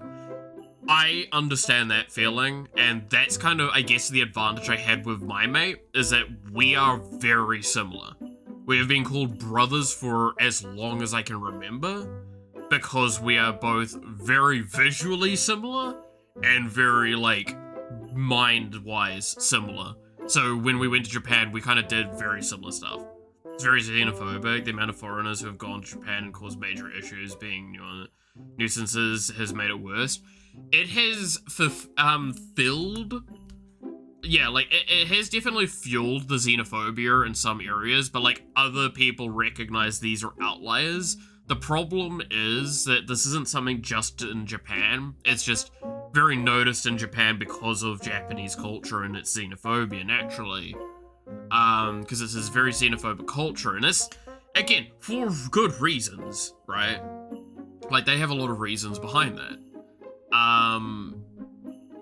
But one of the issues is that, like, people going around the world, like, they'll go to another country and treat it like a playground, an amusement park, and that's something that, like, is just disgusting and foul to do. The most tiring thing is flying with someone who has dietary restrictions. I don't mean to be cruel, but it's disheartening not to eat something because their stomach can't handle it. Never told them so. So, Jin, while I 100% get where you're coming with that, and that's why again, my best mate is vegan, right? The guy I'm talking about. I appreciate that while he tried to maintain his vegan thing while he was there, he acknowledged if there was food in front of us, we would eat it, right? Irregardless of anything. Because that's acceptable. You're given food, you do that. While we were there, we tried whatever. We didn't restrict ourselves as much. Fuck, I talked about this before. One of my famous stories is the raw meat platter that I got. And it had 3 meats on it. You're ready for this? You're not ready for this, I can tell you this now. It had 3 meats on it. And they were raw. Like, again, raw. So we had beef, horse, and chicken. 3 thin slices of each.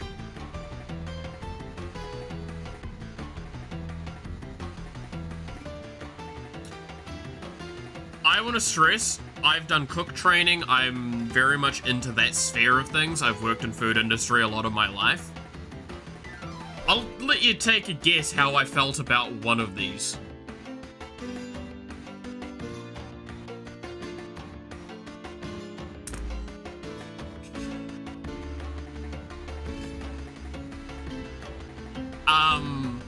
If you're wondering about taste stuff, because I'm sure people will wonder about this, the beef was alright. It was, yeah, it's what you'd expect, kind of, really. Yeah, horse is just, like, worse beef. I'm gonna be honest, you can't convince me otherwise. Like, it's just, it's more gamey. It's got a worse flavor profile to it. It's just not as good. And raw chicken. My god. That was an experience. And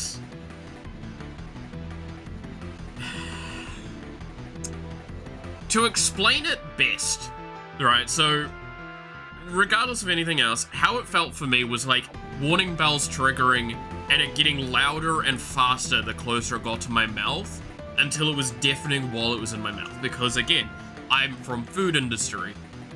Yikes.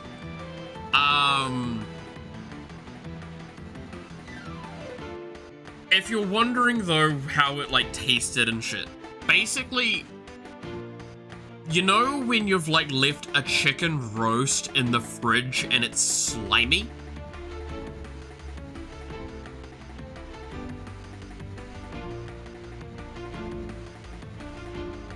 Kinda like that. Except, yeah, it was just wet. Jeremy, sell raw pork. Yeah, so fun thing, if you're about to, like, question on this, raw chicken is a death sentence.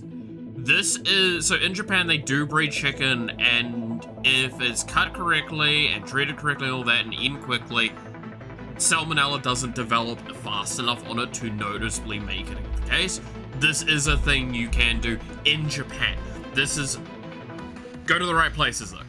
That is an important aspect. But this is a thing you can do. I wouldn't personally recommend it though. You're not getting anything substantial out of it that I would consider worth the experience of like the anxiety that it'll induce. I can't recommend it. It doesn't taste that great. I'll never eat any meat raw. I mean, I've had a lot of different meats raw in my time for a variety of reasons. And like, realistically speaking, there's a reason why I like my like meat when I'm cooked like medium rare. Or sometimes rare, depends on the meat. I would do it because I gotta know. I mean, yeah, that's why I did this, right? We saw the platter and we're like, there's no way that this is what we think it is. And we order it and it's like, it is straight up what we think it is.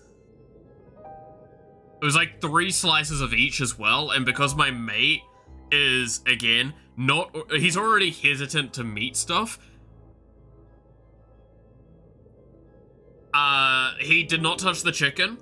I was the only one that had the chicken. He had a bit of the horse though, and he had a bit of the beef, I'm pretty sure. I would do it, gotta know, as long as it was cooked correctly. Yeah, so it's like, again, if it's done all correctly, if it's a specific breed and all that sort of stuff, that's fine. Have nigiri? Yeah, like, nigiri is fine. I didn't get to have that while I was in Japan, and that was a big mistake on my part. Because most of it in New Zealand sucks. I've never been impressed with a lot of nigiri or any sushi sort of things here in New Zealand, because it's just not fresh, and if it's not fresh, it's not good. Or it's got fucking avocado all the way through it, and I want to throw it up. Because I've got nothing against avocado itself. I've had avocado sometimes and it's not bad. The problem is the amount of times I've had avocado and it's been sitting, like, it's because it's been sitting on the shelf for too long. and all that sort of stuff in dishes, I don't like that. Beef, chicken, pork, lamb, I'll never eat raw. I mean, beef you can. Lamb you kind of can. But, like, beef is definitely one you can definitely have more on the rare side. Chicken, no. You should never have chicken raw, and pork you should never have raw. But yeah, sushi in New Zealand's foul. It shouldn't exist. That's why I really want to... That's another reason I kind of want to go back to Japan. And it's authentic. Oh, I wish. Look, I stand by... I want to, in the next, like, maybe 3 or 4 years, I'd love to go for another trip to Japan. Realistically, I don't see how that's happening, but... And don't worry, if I do, there will be not only videos, but live streams. I'll definitely do that. No, different kind of prep. Not about cleanliness. I have to follow Instagram creators who can eat safely. Yeah, I mean, that's the case with, there's the, was it pufferfish, right? I still, to this day, would love to try doing the pufferfish stuff. I would be doing all of the research on the place beforehand. Right? Like, it's terrifying. Oh, it got cut slightly wrong? Cool, you're dead. There is no chance. You are gone. So, it's something I'd like to try. But it's definitely one that I'm like, yeah, I'm gonna be making sure everything's above board on it. They get a majority of all their ingredients from Japan too. Oh man, I wish I could get some of the ingredients easier here. Because, like, so fun fact, while I was over in Japan, it was, like, I did food training and stuff, so I actually, like, learned how to make some dishes for, Japanese dishes authentically. That was one of the reasons I went over. I cannot stress enough how awesome my teacher was, and it was, I mentioned this to a lot of people. I won't really call them out too much right now, because, I haven't heard from them in a while. I don't know what they're doing. But, like, at the time, the person I learned under turned out to be a lot more famous than I thought they were. Like, I just kind of found their course and, did the course. Yeah, it turned out that they were, like, one of the top, like, people in Japan. And I was like, oh, sweet, I learned under someone quite famous. Oh, nice. I haven't heard from them in a while, though. They normally used to send me, like, recipes from time to time. Should check up on them. But yeah, pufferfish is very, very deadly. But that's why I throw a lot of people off with my, like, Asian-orientated cooking, because, like, that's I very heavily have learned Asian dishes, in my time. I have not learned a lot of other dishes, ironically enough, which was always a fun one to me, is, like, for someone that's got very European descent, I've not learned a lot of European dishes, I feel. I should fix that one day. Especially knowing, like, my repertoire when it comes to, like, I want to say French and Italian is terrible. I do not have a great range for that. To be fair, I have a good few Italian dishes I can do that I'm pretty decent at. That I had to learn in one Italian restaurant I worked at.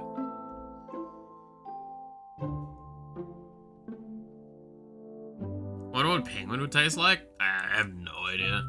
Again, I'm definitely someone that's, like, willing to try stuff as long as I know it would be safe. Even if I know it's gonna probably... Dude, oh, like, beer. Beer is a terrible example for, like, no... I don't know if y'all have heard, but, like, have you heard how notoriously bad beer is to get, like, to taste decent? It is a nightmare. Want me to share, shakushuka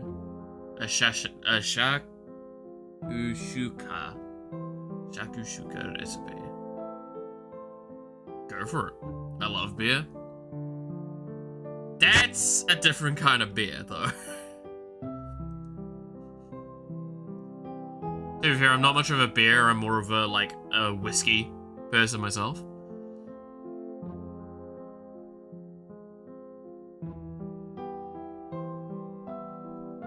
Nah, beer's normally too heavy and gamey. Yeah, no, I'm talking about B-E-A-R. The animal beer. Beer meat.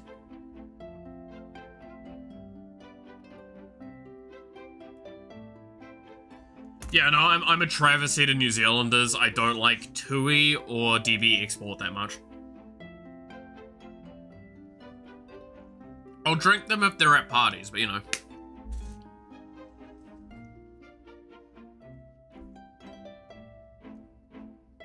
But no, I'm definitely like more whiskey orientated. I mean, the fuck, Wallace in Japan. Actually, okay, to be fair, I like rice beers, right?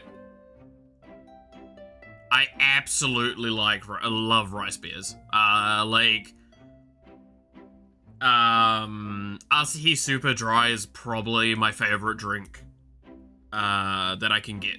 That's not like $100, so basically not a whiskey. And not a terrible whiskey. Beer is disgusting, Moose though is nice. I haven't tried Moose. Beer, I've tasted a bit of and I just wasn't impressed. Because like the amount of work to even get it edible is not normally worth it. Carlton Drought, man. Fair enough. But like, I think, fucking Tiger Crystal. Tiger Crystal's one that I've enjoyed a little bit, because that one's like, I just don't do well with like hops beers.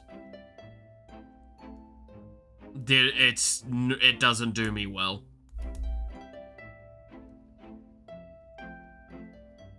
Moose is very gamey though. I'd assume as much. I definitely don't like gamier meats most of the time, though at the moment I'm basically just eating venison, so you know. I'd assume moose is probably like a more tough and gamey venison, right? I like sake. I like sake as well. A good sake, a good warm sake. Give me a good warm sake. I'm feeling good today. I remember the amount of times me and my friend would just like buy a sake bottle, heat it up in the microwave, and then just go. Fucking man, those times were great. I love that shit. Carlton Drought's very heavy. Yeah, I probably wouldn't like it then. I don't think I've had Carlton Drought. It's not ringing a bell. I probably haven't at a party though. Like, realistically. Just gone, someone handed me a beer and I drank it. It's essentially a lager. Ah, okay. I might have liked it a bit when I was younger, because then, I liked lagers a bit more when I was younger.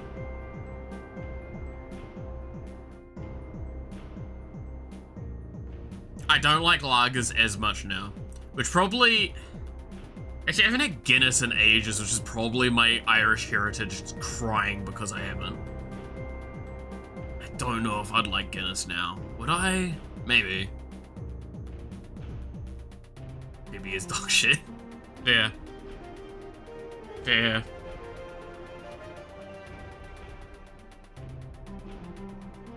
I mean, I'm of the category I've never been impressed by a lot of, like, ones that I know are very popular, especially in New Zealand. Like I said, I'm not a huge DB Export fan, which is big fucking travesty to New Zealanders, apparently.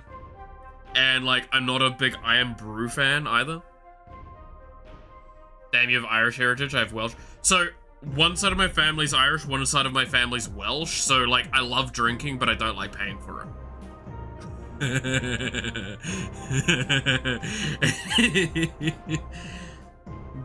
Yeah, I have a whole mixed blood though. Like I've got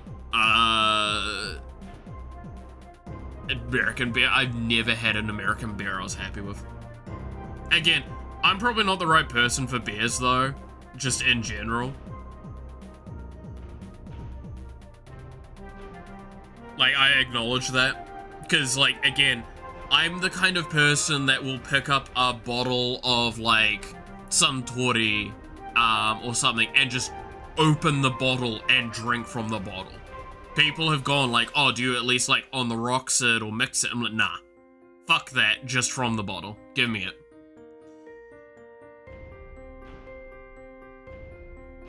Like, that's how I do my stuff. Not a good idea sometimes.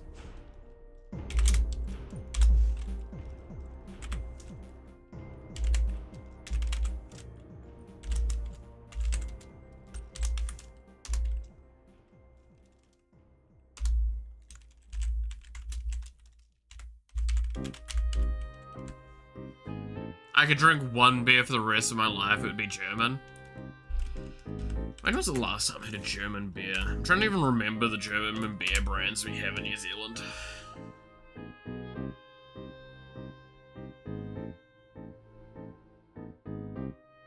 It's been too long. Like, the only thing that's coming to my mind is fucking Jaeger. That's not a beer. I'd love to go to Oktoberfest. Oh yeah, same. 100% same.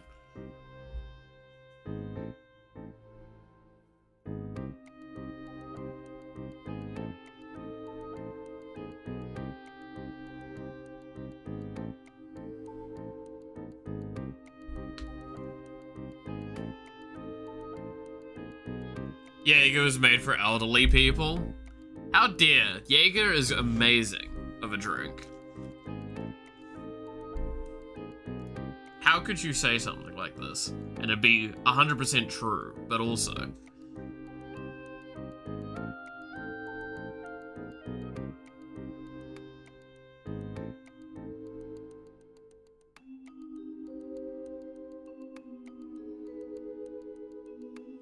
Yeah, no, my mate loves it because he's a huge licorice fan.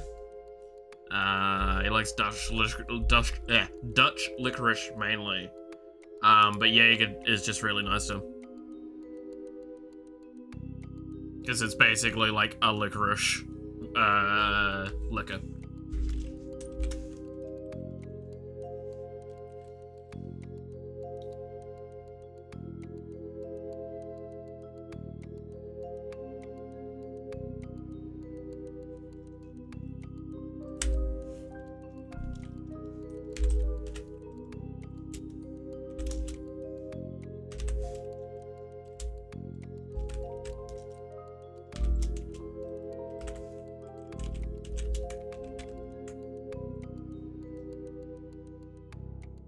Way too sweet?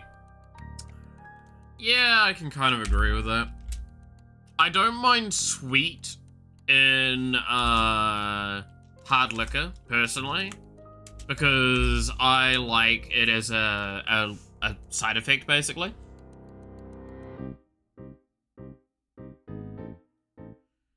Like, that's why I like Suntory, because it's got, like, a very good flavor profile with it, where it's got a bit of a honeyed aftertaste, and I like that. I mean, fuck, one of my favorite drinks is a whiskey liqueur, and it's just because it's really, really high potency, but,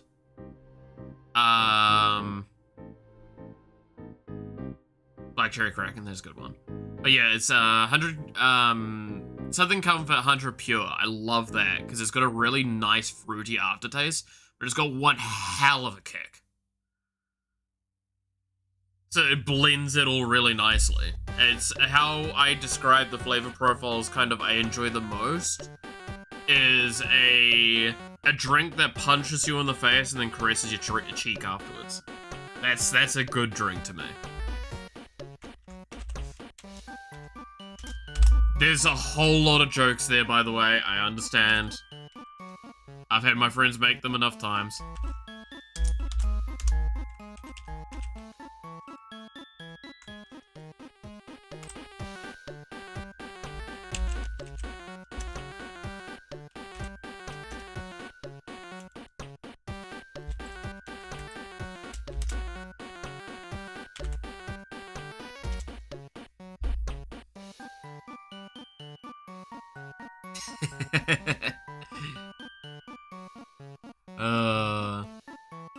Oh god, I need to remember this. So, if I'm doing the ternary operator, C, let's see, so C is not equal,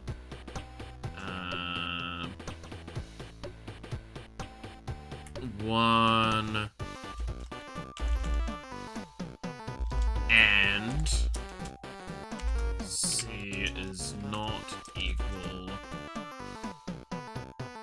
3.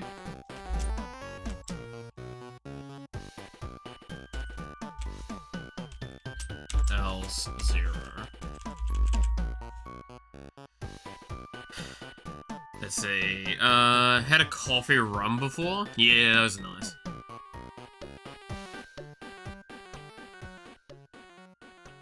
Had it in New Zealand? I wonder which one. I have a friend of mine that drinks a lot of those. Then again, I've got friends that drink lots of different things. I have one that's like strictly ciders. I've got one that's really liked the mud shakes.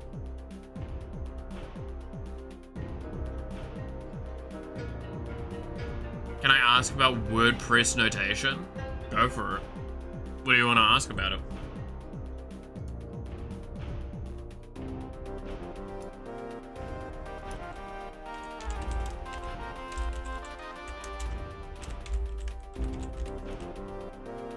Having to remind myself what's...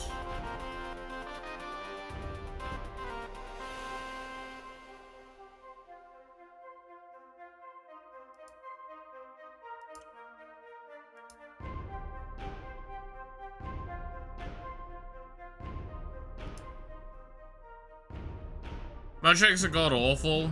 They're normally too heavy for me. You despise vodka? I like vodka. I remember drinking like a whole bottle in an evening.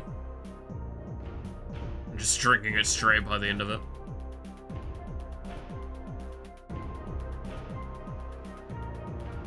Because WordPress notation is just a plug-in architecture, right? And it just helps like auto-do notes, I want to say.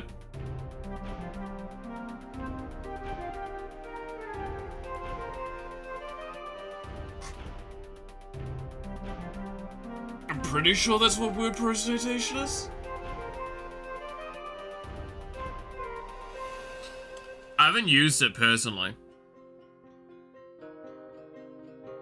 To be fair, I haven't used anything like Copilot in so long.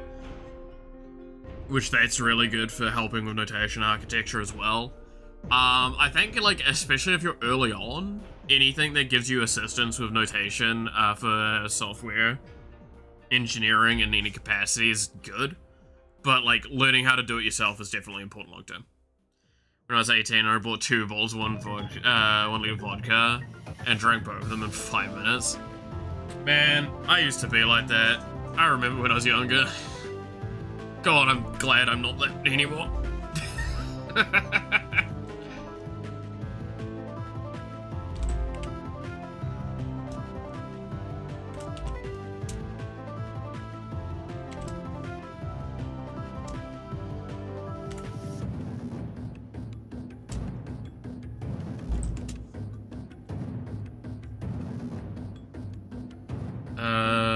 So we needed to be...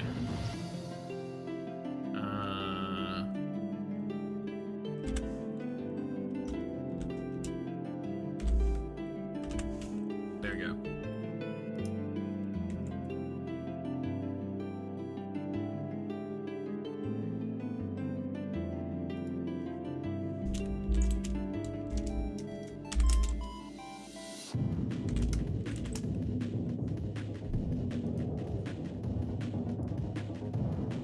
This probably looks really strange, by the way. What I've done here. I'll explain it in a second. So this will need to be 0 and 2. Then positive would be 1. So I need this to be 3.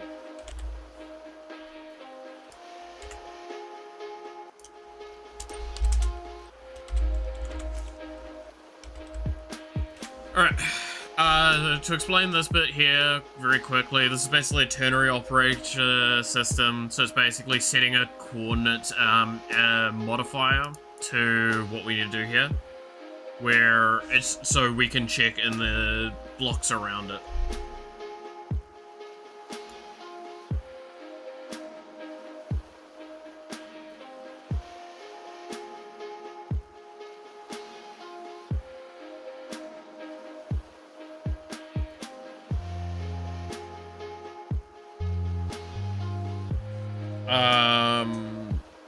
Because basically we're checking cardinal directions. The lazy way of basically, like I said, is we're checking with that where the point in the center is what we're checking from.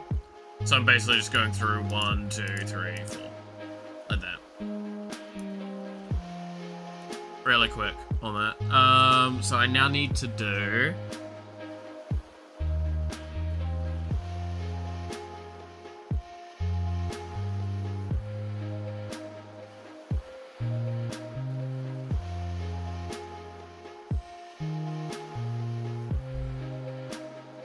Let's see, so I'm gonna have I think I make this as a return array.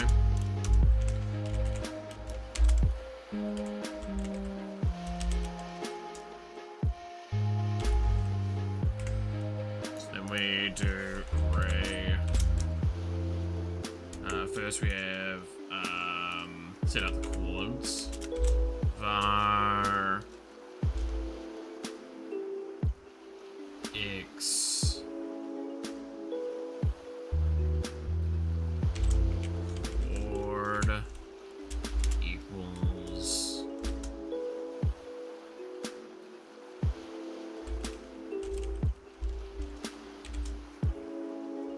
x times 64 plus 32 plus XX. And we're just gonna dupe this and do that. Do that. And do that. And now we've got both the coordinates. And now I can plug in a if array contains return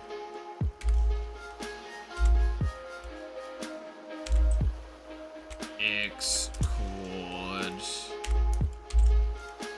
y chord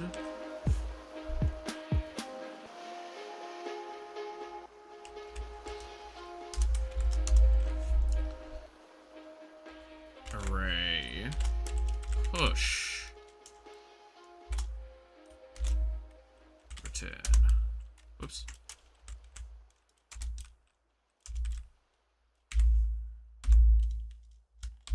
X chord y chord. There we go. Okay, so what we've done here, let's move these around. So find terrain points. So this is getting done here. So we find whether or not it's a terrain point. Then we go around the terrain.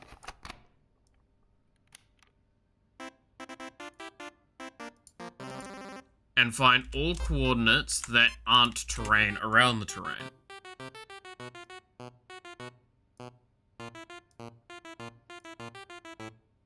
Then we take those coordinates, we check if those coordinates have already existed in the array. And if they don't, we push them to the array.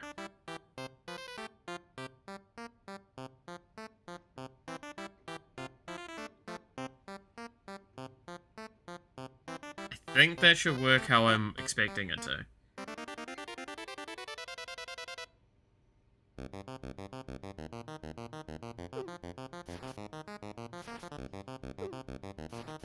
And then...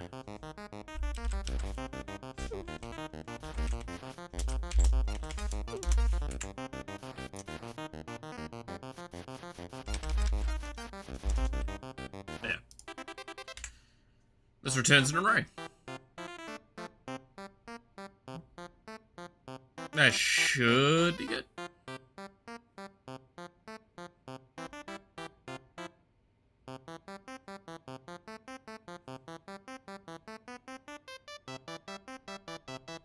Yeah.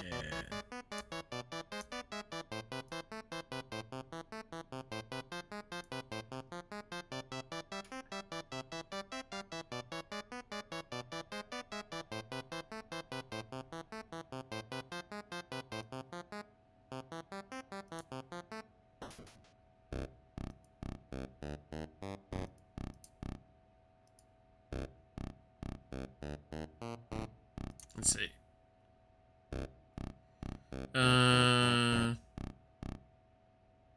Oh, my chat thing broke for a second. Give me a sec. You dropped this?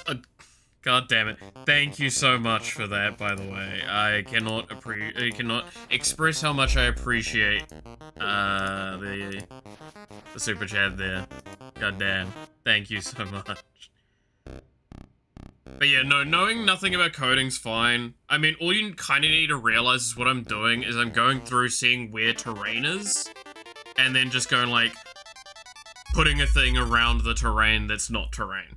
That's all you do. And this, god damn. Oh god. Thank you. Genuinely, thank you so much. I don't know what to say when I'm given money like this, because I don't know what the right thing to say is other than thank you. That's genuinely means a lot.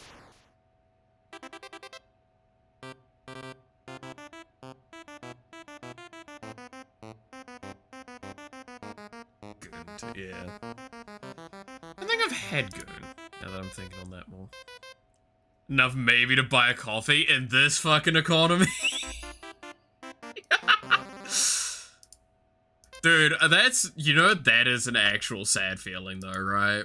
Is like, how much you can try and go out to just go like, oh, I'll get a coffee. Oh, it's like $10 now. Dude, I still can't understand when going out to like, you don't go out drinking in New Zealand. The wild thing is, drinking in New Zealand, if you actually go to the bar, it costs like nearly $10 for a drink. I remember being able to buy a large coffee for $3. Dude, I remember as a kid going like, I found a 5-cent piece in the gutter. I can go get some candy.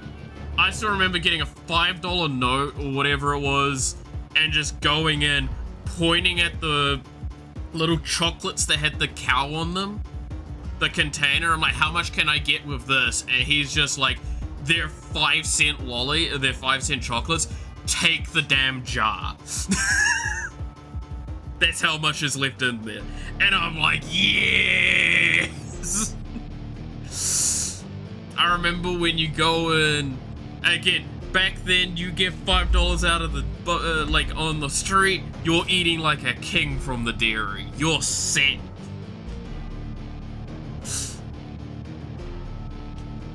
They don't even have 5-cent pieces here in New Zealand anymore. The lowest I think we have is 10 cents now. Eating out is very bad. Yes. Yes. Dude, it's wild to think about how much it was like then. I'd have a 5-cent lolly. Real careful with the spending. Yeah. Now I mean, I remember working, like, back at, again, Macca's and shite, and it's like, oh, there was still dollar deals. That shit doesn't exist anymore. Went to a bar a few months ago, and yeah, drinks were like $10. It was cheaper buying a jug of beer, $20, and you got 4 drinks out of it. Yep, sounds about right. Which sucks for me, because like I said, I like my hard liquor, so I'll go like, oh cool, I'll just get a whiskey. It's like, cool, that's $7 for just a little bit of whiskey. And you're like, I'm gonna cry, because I can basically swig this back. This is a shot. You want a bottle? You don't buy it there. You're getting that stuff at the local bottle shop, and that stuff costs like $100. We're buying cheeseburgers when they were $2. I used to buy 10 of them, sharing them with boys. Yeah, whatever happened to the $1, $2 menu at Mackey's, right? Get some Maccas, you go down to Maccas, you're like, cool, I have like $5, I can get like 2 burgers, some chips, something else, I don't know. Get 2 double cheeseburgers. It was great. 2 double cheeseburgers and a normal hamburger, and you're like, I'm set. Time for moonshine. Oh, I know people that make moonshine, and I'm so tempted to get some. I really like some moonshine, man. Some good moonshine, not whatever. It's like everything else has become expensive garbage. It really has, because the fact is, a double cheeseburger is like $5 now. Like, what the fuck is that? You look at inflation, look at fucking Maccas. Price went up, quality went down, it kinda did. Kinda did. I can't eat, like, yeah, it just, yeah.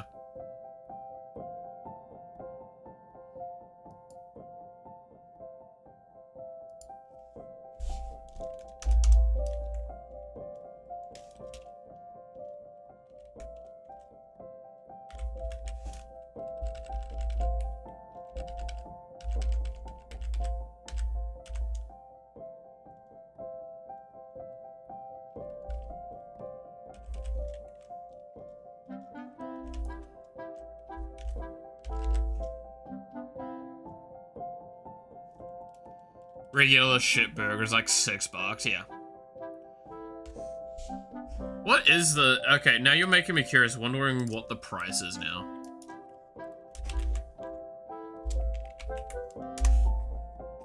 Also, I love... Just in case people don't realize what's going on, Macca's is what we call McDonald's in, like, Australasia. And the fact that we're just saying Macca's back and forth is probably everything you need to know. Alright, cheeseburger. Does it tell me how much it costs here? Nah, you're an asshole.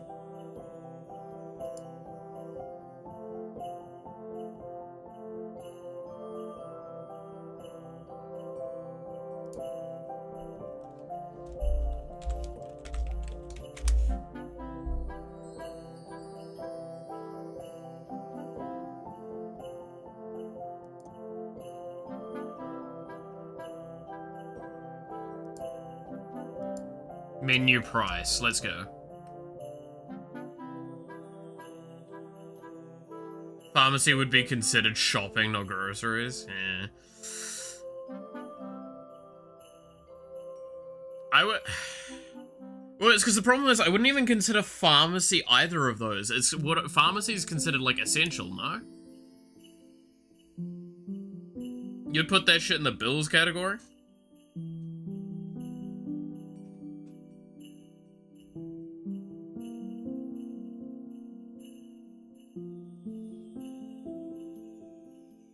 So this is last year's value, numbers, right?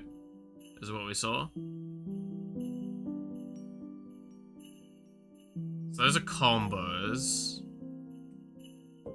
Back as individual items. Big Mac, $9.60?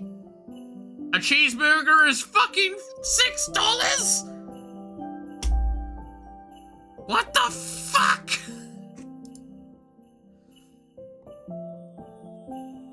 Nah, a fucking hamburger can't be $5. Since it's not a utility, I just put it down as pharmaceutical. Yeah, that makes sense.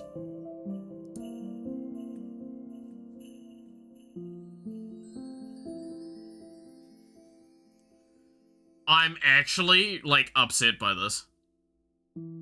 I cannot express my, like, displeasure. There's $4 for a fucking drink? What the fuck? Hamburgers rip off absolute garbage? Yes. No, 100%. Wait. Fries? This has got to be the medium price, alright? Even, that's $5 for even a large seems like a lot. What the hell happened? And like the Serious Angus doesn't even look like it's changed price. Wait, what? Okay, that definitely has gone up. I think that was like $14 when I worked there. No, I think it was, yeah, about $14. It's literally a cheeseburger without cheese. Cheap shitty buns. Yep. Looking at, believe that I'm going to, it's, less than a month. I'm doing that thing where I ask in the Discord if someone I know will show me around. Yeah. I mean, that's one of the things I can't... I'm gonna be honest. That was some of the other things about the Japan trip I'd want to do. One day I'll return without a kidney, yeah.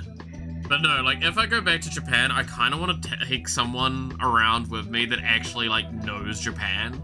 Or, like, a friend in Japan. Because that would just make my life significantly easier. Dude, fucking Sundays is $5. Apple pie is a fucking $4? Nah, I need to stop looking at this. It's gonna get me, like, actually depressed. I'm astounded. I'm genuinely astounded. $5 for regular size fries?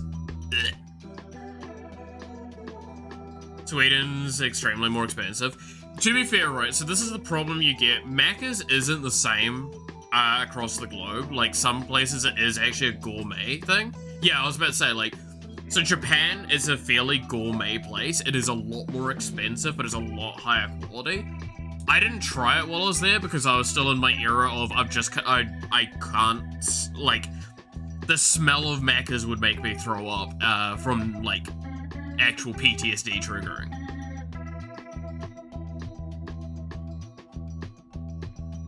The internet decided to betray you and now you can count the pixels on the screen. Hell yeah. Dude, I love being able to see my polygons. That's the reason why I liked WoW, right? China's Mackies are also really good. A lot of Asia, in my experience, has been like, Macca's is a bit of a, like a special, like a high quality restaurant. I want to try one in Japan, because like, those burgers come out as they're advertised. Like, that shit comes out as you see it on the board. Which is wild of a thought to me. You don't get that stuff here. You get thrown together mess of a fucking meal. And I speak from experience, I know why they're a mess of a meal, because you're having to make shit so fucking fast you don't care anymore. Huge difference between East and West. Not even that as well. Like, have you seen, what is it, like, is it Italy or Vatican's, Macca's? It is high as hell quality there. It's wild what it is in different places. I do think, like, a lot of the mainstay West, like, UK, America, and, like, Australasia is awful. Yeah, no, it's exactly as it is advertised. That's, to be fair, though, they're also a country that has that in law. Is that if you advertise something and it doesn't look the same, you can actually go to court.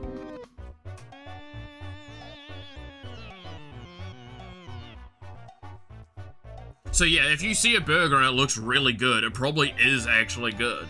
The difference is, though, they also have, like, the weirdest combinations over there. Japan has some real interesting ideas when it comes to, like, how to make food. And I gotta say that from learning over there, like, there are some combinations I'm like, I would have never thought about this. This isn't even good, but it bridges a pathway to testing things out. They'll try everything. It's wild. Dude, I can't get over Sakura-themed things. If you've ever actually had, like, was it like the Sakura tea? It's just bad tea. I'm gonna be real with you. Like, Sakura mochi is normally so overly sweetened to compensate for the fact that, like, the Sakura stuff actually tastes bad. Like, that's the wildest stuff. They love sugar in Japan. They really love sugar in Japan. And here in New Zealand, apparently we love salt, though, so, you know. Which is bad, because I can't have large quantities of salt, because that's really bad for my health, according to my doctors. Doesn't shy away from trying different combinations. No, they do not shy away from that, sometimes for better, sometimes for worse. And again, same with America. They have pickle flavored soda, bacon flavored soda. Yeah, they have some weird stuff there. I don't know what to say to some of it. It's fascinating. I'll say that at the very least.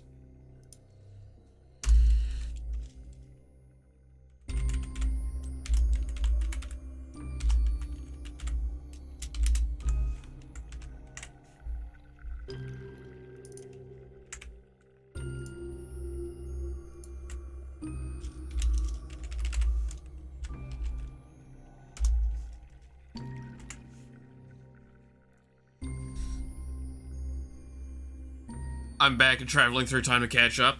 Gotta love that.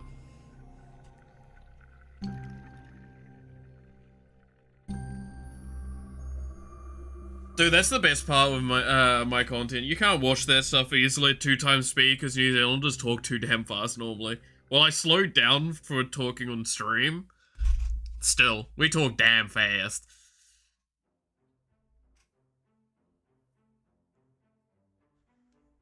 And then Nick Minute, it's just some fucking dumb shit we say.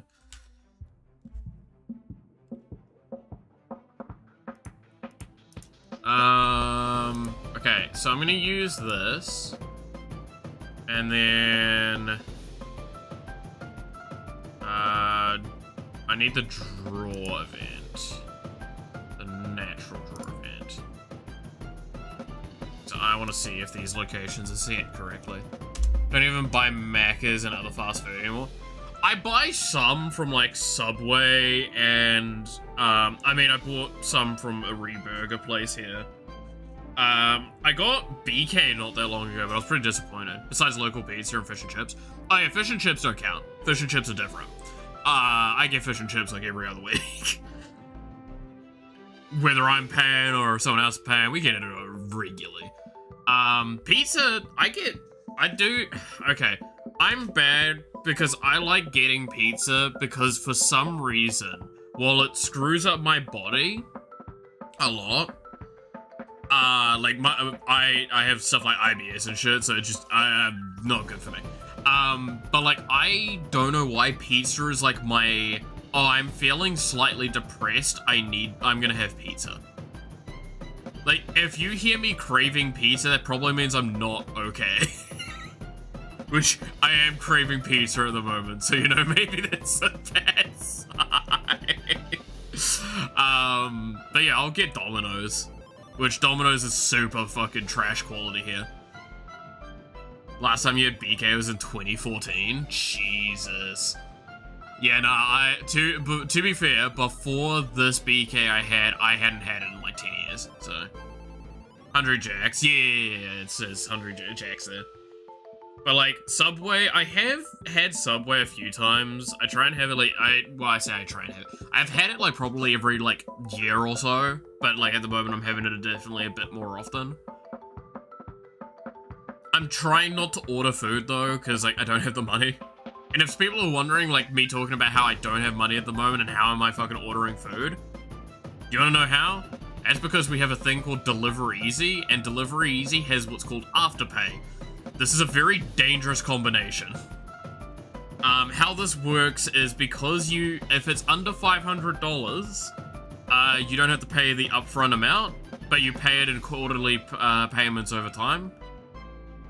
So it becomes really bad. It becomes very dangerous, and you have to be very cautious with it, because it's like, I'm just gonna get this because I can't cook tonight. I'm not gonna pay for it tonight. I do this very, very infrequently. Only when I'm desperately like, I don't have money and I'm not gonna have money for a little bit. And I don't have any food. Socrates, quite the Greek philosopher inspiration. Yeah, exactly. Socrates. I didn't think about that. That's funny. But yeah, no, it's a very dangerous combo. Well, I have a friend that's like a few grand in debt with that. I have to pay off my PC stuff at the moment. Speaking of, I showed this off on the Discord. I find this absolutely fucking hysterical. And I can't get over how, like, there is a really funny thing about this. There it is.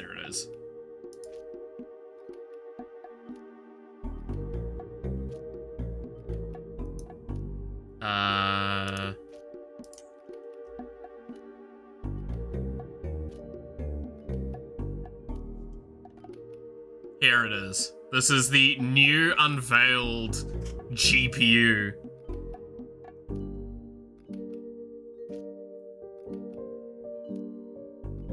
I'm like, I don't have money. This is gonna cost like twice as much at minimum to the GPU I'm planning on getting, and it's gonna give me like a 5% performance, maybe boost, if not at all worse. But like, it is Hatsune Miku GPU. And you can get all of the parts as Hatsune Miku parts, and that's really funny. You could get a Hatsune Miku fucking build PC. There's so many levels to how funny that is to me.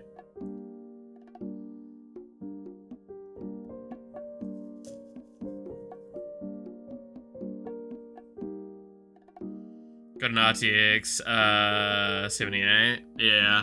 I mean, the one I'm looking at is what was it again?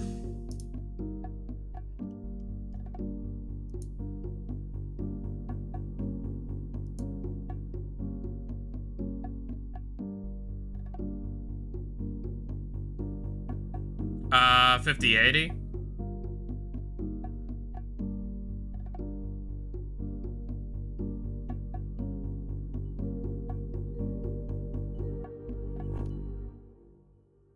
Let's see, AMD, a Gigabyte AMD, RX 9070 XT.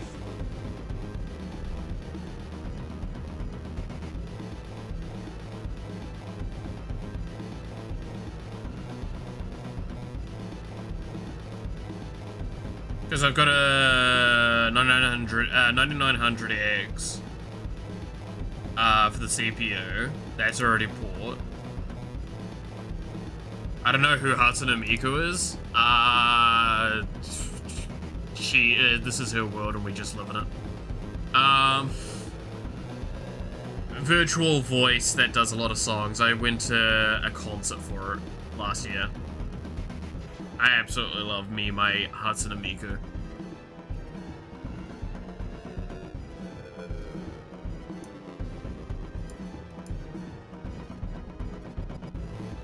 But yeah, no, I'm building a new PC at the moment. Well, building.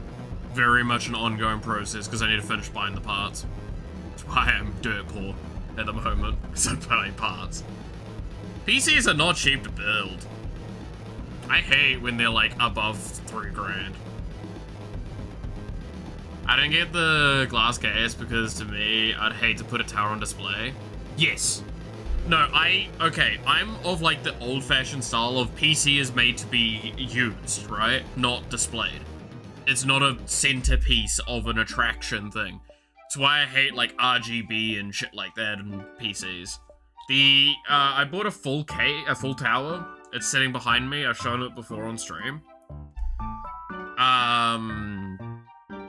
So like the only reason I'd get that GPU is purely to say like I've got a Hatsune Miku GPU. Because it's funny. But we've got CPU, case, couple fans, PSU. That's what I've got so far.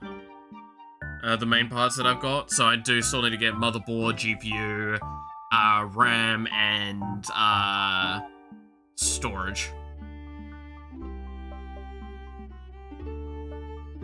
And spend 5k on upgrading it. I mean, the PC I've got at the moment, I built it back when, and it was like about 3 grand then. To give an idea, it's been upgraded heavily since, but like it's still got the GPU at the time that was pretty much peak, which was the 1070, I think. Yeah, I think it was the 1070. Like this PC is like 10 years old, and the fact that it is handling streaming as well as it is with VTubing and other things should be pay respect to the fact that I put that thing together really well. Like, it's got 64 gig RAM, it's got all that. The problem is, and this is to explain best to people, to upgrade it, I would need to upgrade the CPU. That's the thing I'm struggling with the most at the moment. To upgrade the CPU, I need to upgrade to a different motherboard because I need a different port type, because I'm at the cap point of the best CPU for this port type. And then, I probably need to change out the GPU after that to accommodate that.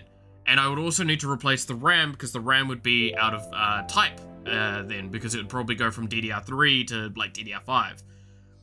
So now I've just explained everything basically but the PSU needs to be replaced.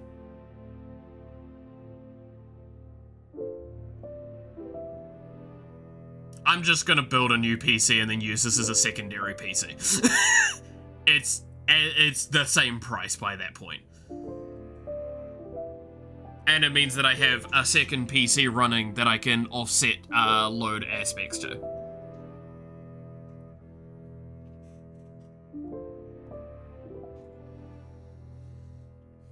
Like, I would love to upgrade this PC, but it's just not a feasible option. So what I'll do is I'll turn this into the PC only for streaming or some offset points.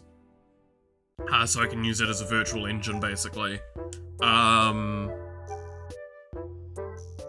If you're running DDR3, my god, please upgrade. It's so outdated now. I know! Again, to date this PC best for you. This PC came out when no one could run The Witcher 3, because that had just come out, and that was the top end of top end games. And this game could run it buttery smooth. This is how old this PC is. Like I said, I'm pretty sure it's a decade old. I built this thing, I built this intently, and I did really well with it at the time. It is very outdated, it has been needing an upgrade for a very long time, but I just can't afford that normally. There's a reason why there's a little bar down the bottom of it. Jeez, yeah. I love PC stuff, but like, whoa, it's hard to get the stuff into New Zealand as well. Can be very spenny.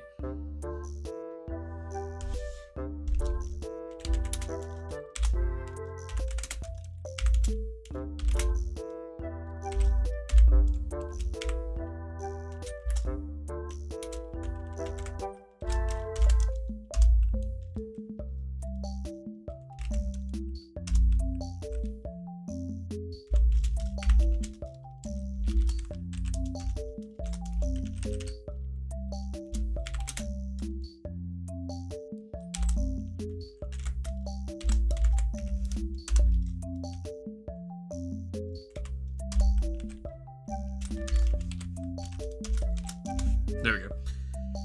Got my PC in 2019, 2020. I'm lucky to get in PC parts. Here is super easy. It's a lot cheaper in Oz than it is here. Just because for some reason, apparently shipping to New Zealand is just slightly more expensive. To be fair, I think it's a variety of reasons I could go into, but it's getting political. And I don't want to get that political.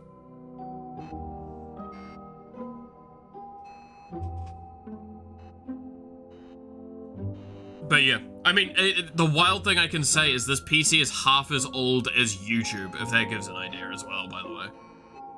PewDiePie video about hosting his own Linux network and services and kind of wanted to turn this old shitty tower into my own server and crap. Probably be better than, because Linux is less bloated for old hardware. Yep, yeah. As part of my consideration with this as well, if the new PC overperforms enough, I will actually genuinely consider just streaming off it solely and then using this as a server point. Because I have the data transfer speed of this PC is insane. That was one of the things that like hasn't changed. I think there's a not even full milliseconds is difference because of how efficient I tuned it at the time. Like it's overclocked and everything in any capacity I could. I did my damnedest.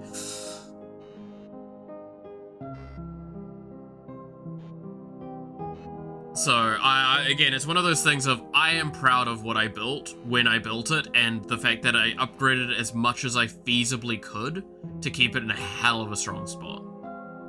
This is garbage for gaming, and most games don't support Linux. Yeah, well, I mean, you have to run an emulator, and normally some games will treat that as,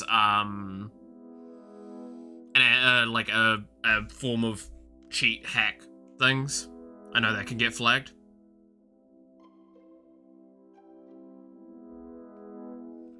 But, yeah. How'd you manage that? Wait, what? Manage what?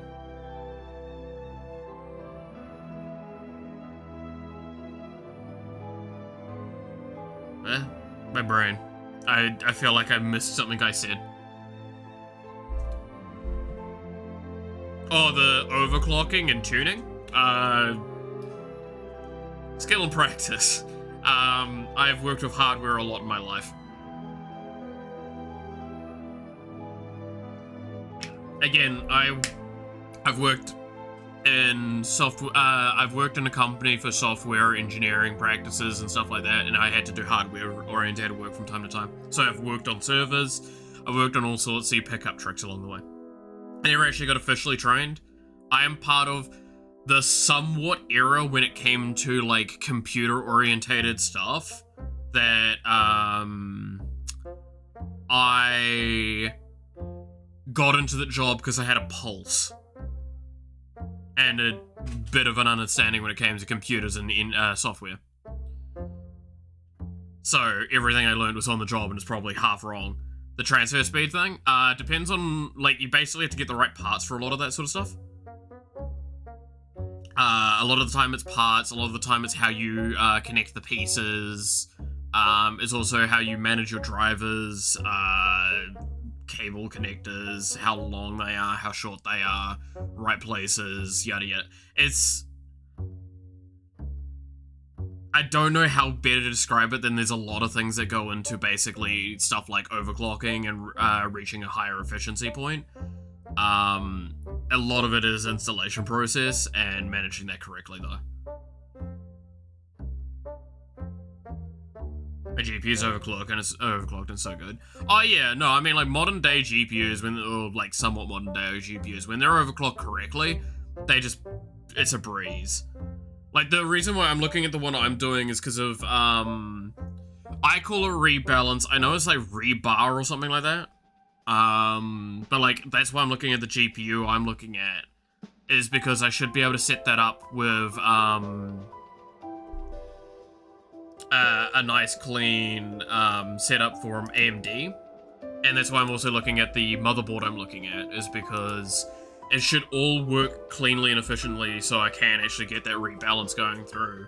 Which, one of my friends has told me is like, oh, it's not worth the effort and all that. It's like, yeah, but it's one, cheaper, and two, it's more effective. Long term. Because it means that if there is a burst case scenario, which is case for doing game development, you might get a burst of processing that you'll need to burn over. It's better. And it is greater than Nvidia and Intel. Well, yeah, it is. Nowadays. Dude, the fact is, the PC I built was back when Intel was better and AMD was new to the fucking market.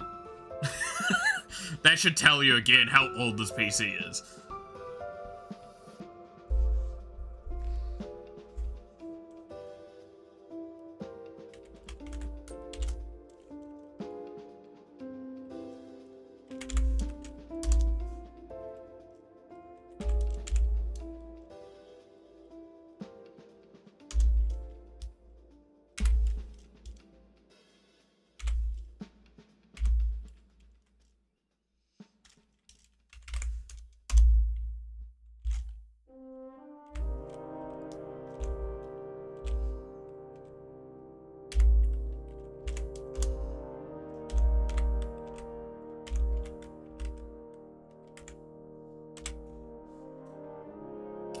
What a time it's been with those, AMD becoming just, like, objectively better in every way.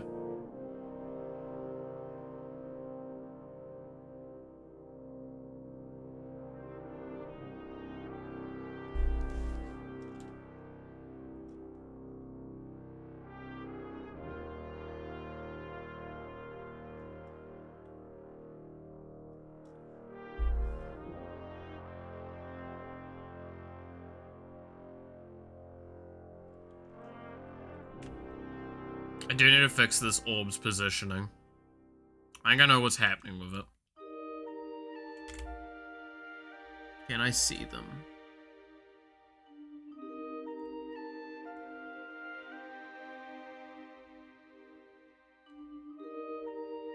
Why did I decide to try and make a pixel the thing I drew?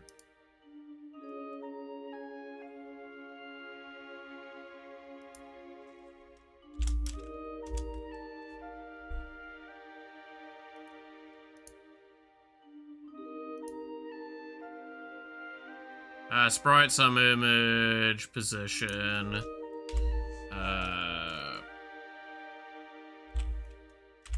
This is probably too much. Rot. See white. Full. Well, hell, AMD. Pretty much. It's cheaper and better at this point. If you ever need to make business purchases, don't think to be lazy and put it in on a personal card. I'm now dealing with the pain as I have maxed out my credit and drained my account. Yeah. No, it's one of the things that, like, long term, I would love to be able to start.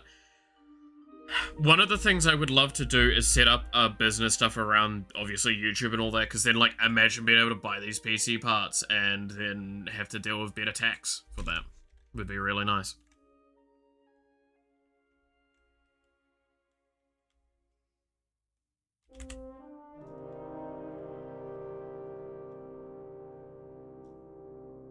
It doesn't look like it's drawing any of this. This might be drawing too low.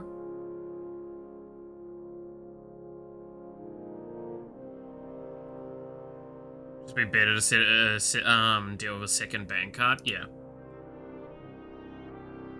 That's probably what I'll do. Once I set the stuff up correctly. Set up a separate account, like a second account, because I can do that pretty much for free. And have a different card on it, and just run it like that. It'll be a way I'll handle it all. Make things easy.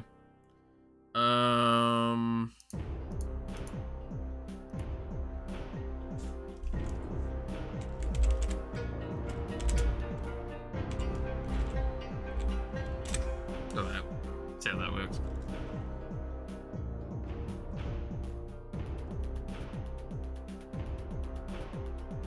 Because I just want to know if it's drawing. I should also probably have it tell me if the array's populated actually right now.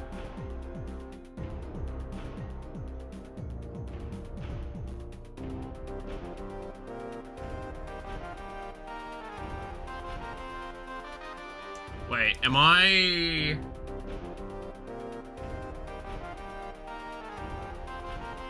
Where am I posting that to? Because I think the portal's the one activating the play. Right?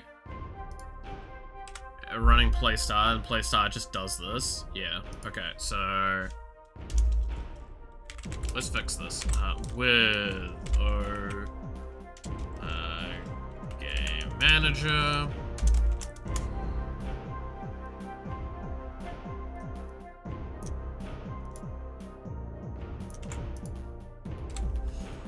There we go. That should fix this.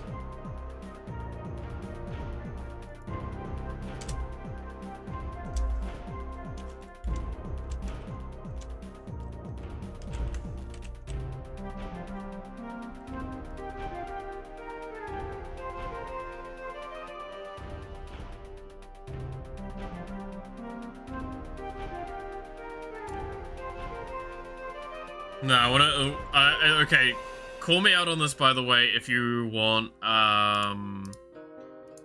like, funny thing on this.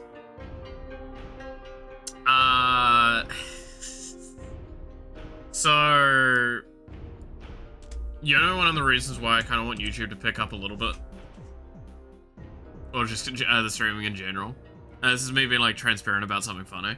If I did the Japan trip, there's a reason why I would stream and record videos while it's there, because then I can just charge that to the account of like charge that to the business expenses. Like while I'm there, everything becomes a business expense, and everyone that's there with me, as long as they participate in the process, I can charge it as a business expense. That just means that it's not free money, it just means I have to pay less tax on that, and that's really nice.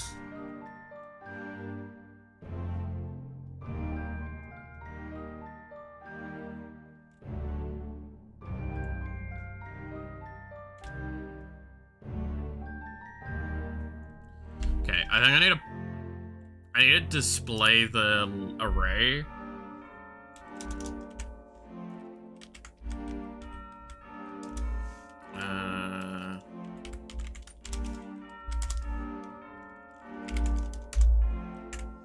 So I know of this thing. Honestly, same? Yeah.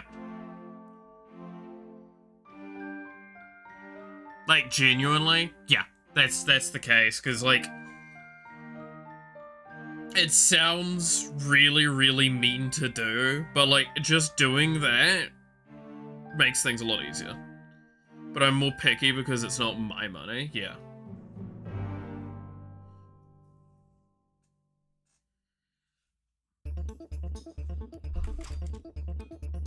No, I mean, like, that's why I want to run it via the stream stuff and all that, because it's like, if I do it via that, then that justifies that as a legitimate business point. Okay, it's not populating the array at all. The array is empty.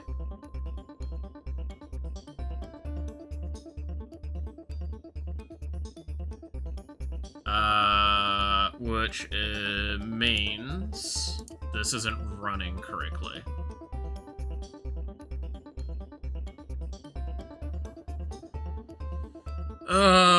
Why would it not run correctly? Let's put in a couple of breakpoints and test this all out.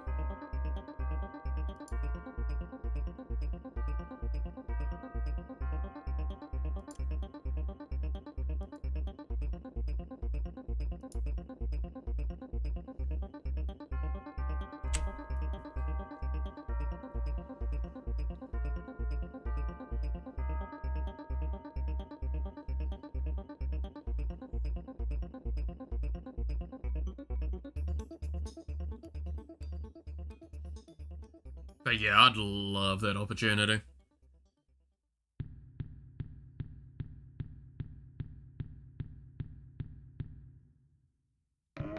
I mean, the advantage I'd have with it, technically, is that I would still probably be paying out of pocket for it all, right? I'd just be charging as a business expense out of pocket. It just also means that my friends don't have to pay for stuff as well, or pay for as much stuff. Oh, it just doesn't run the function.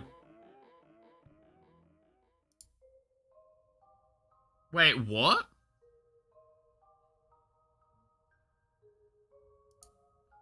That means it just didn't run the function.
Interesting.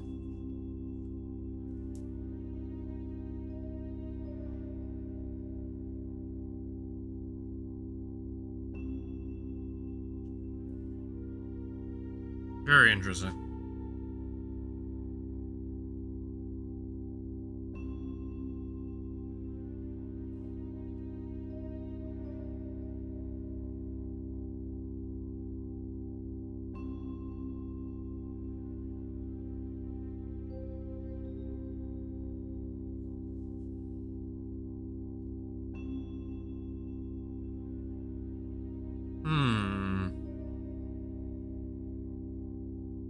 Right. I'll test this out quickly, and then I think we're gonna probably finish up after that.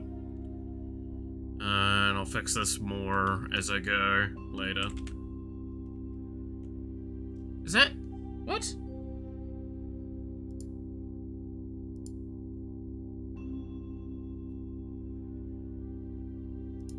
It's just not outputting.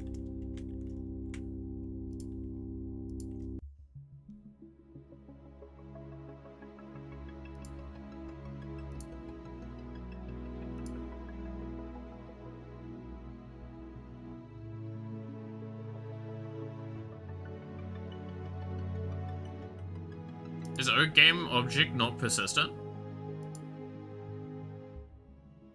It is persistent. We know it's persistent for a variety of reasons, but you know.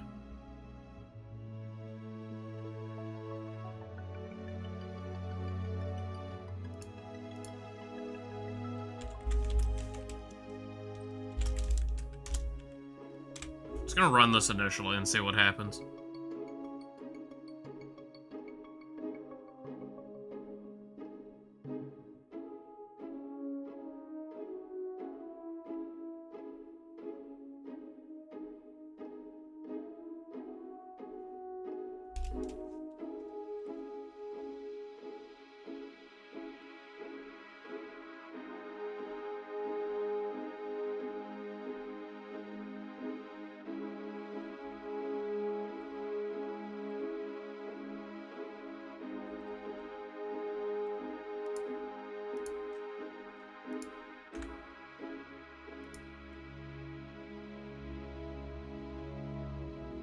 What?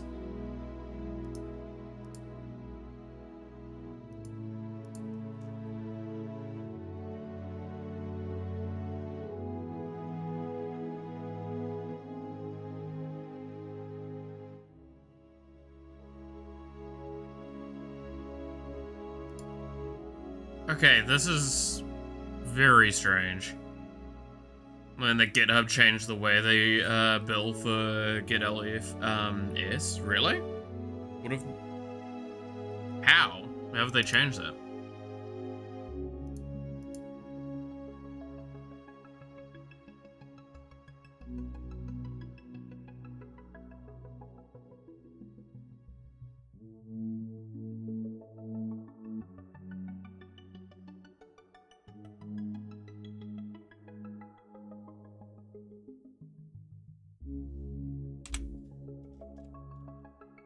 Instead of tiered fees, it is metered per megabyte?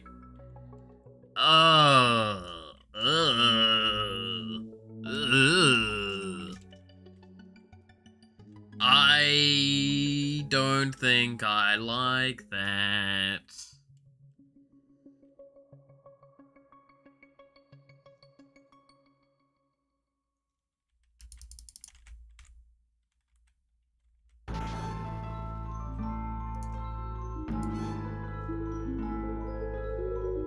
I don't think I like that at all.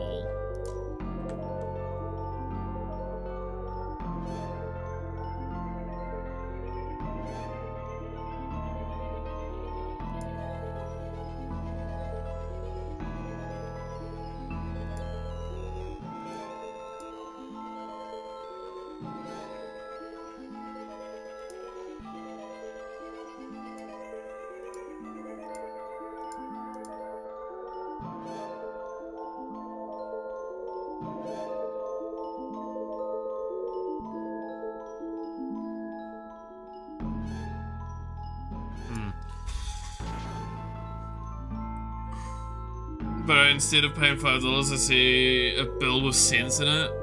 Because paying the fee just to keep having the access to the repository that I might come back to. Okay. No, yeah.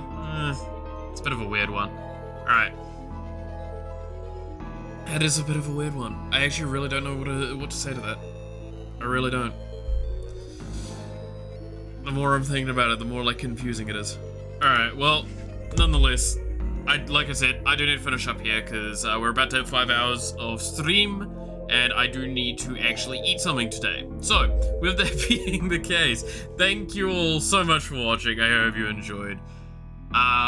This week's gonna be a bit of a full-on one, but we'll see how it goes. So, once again, thank you so much for watching.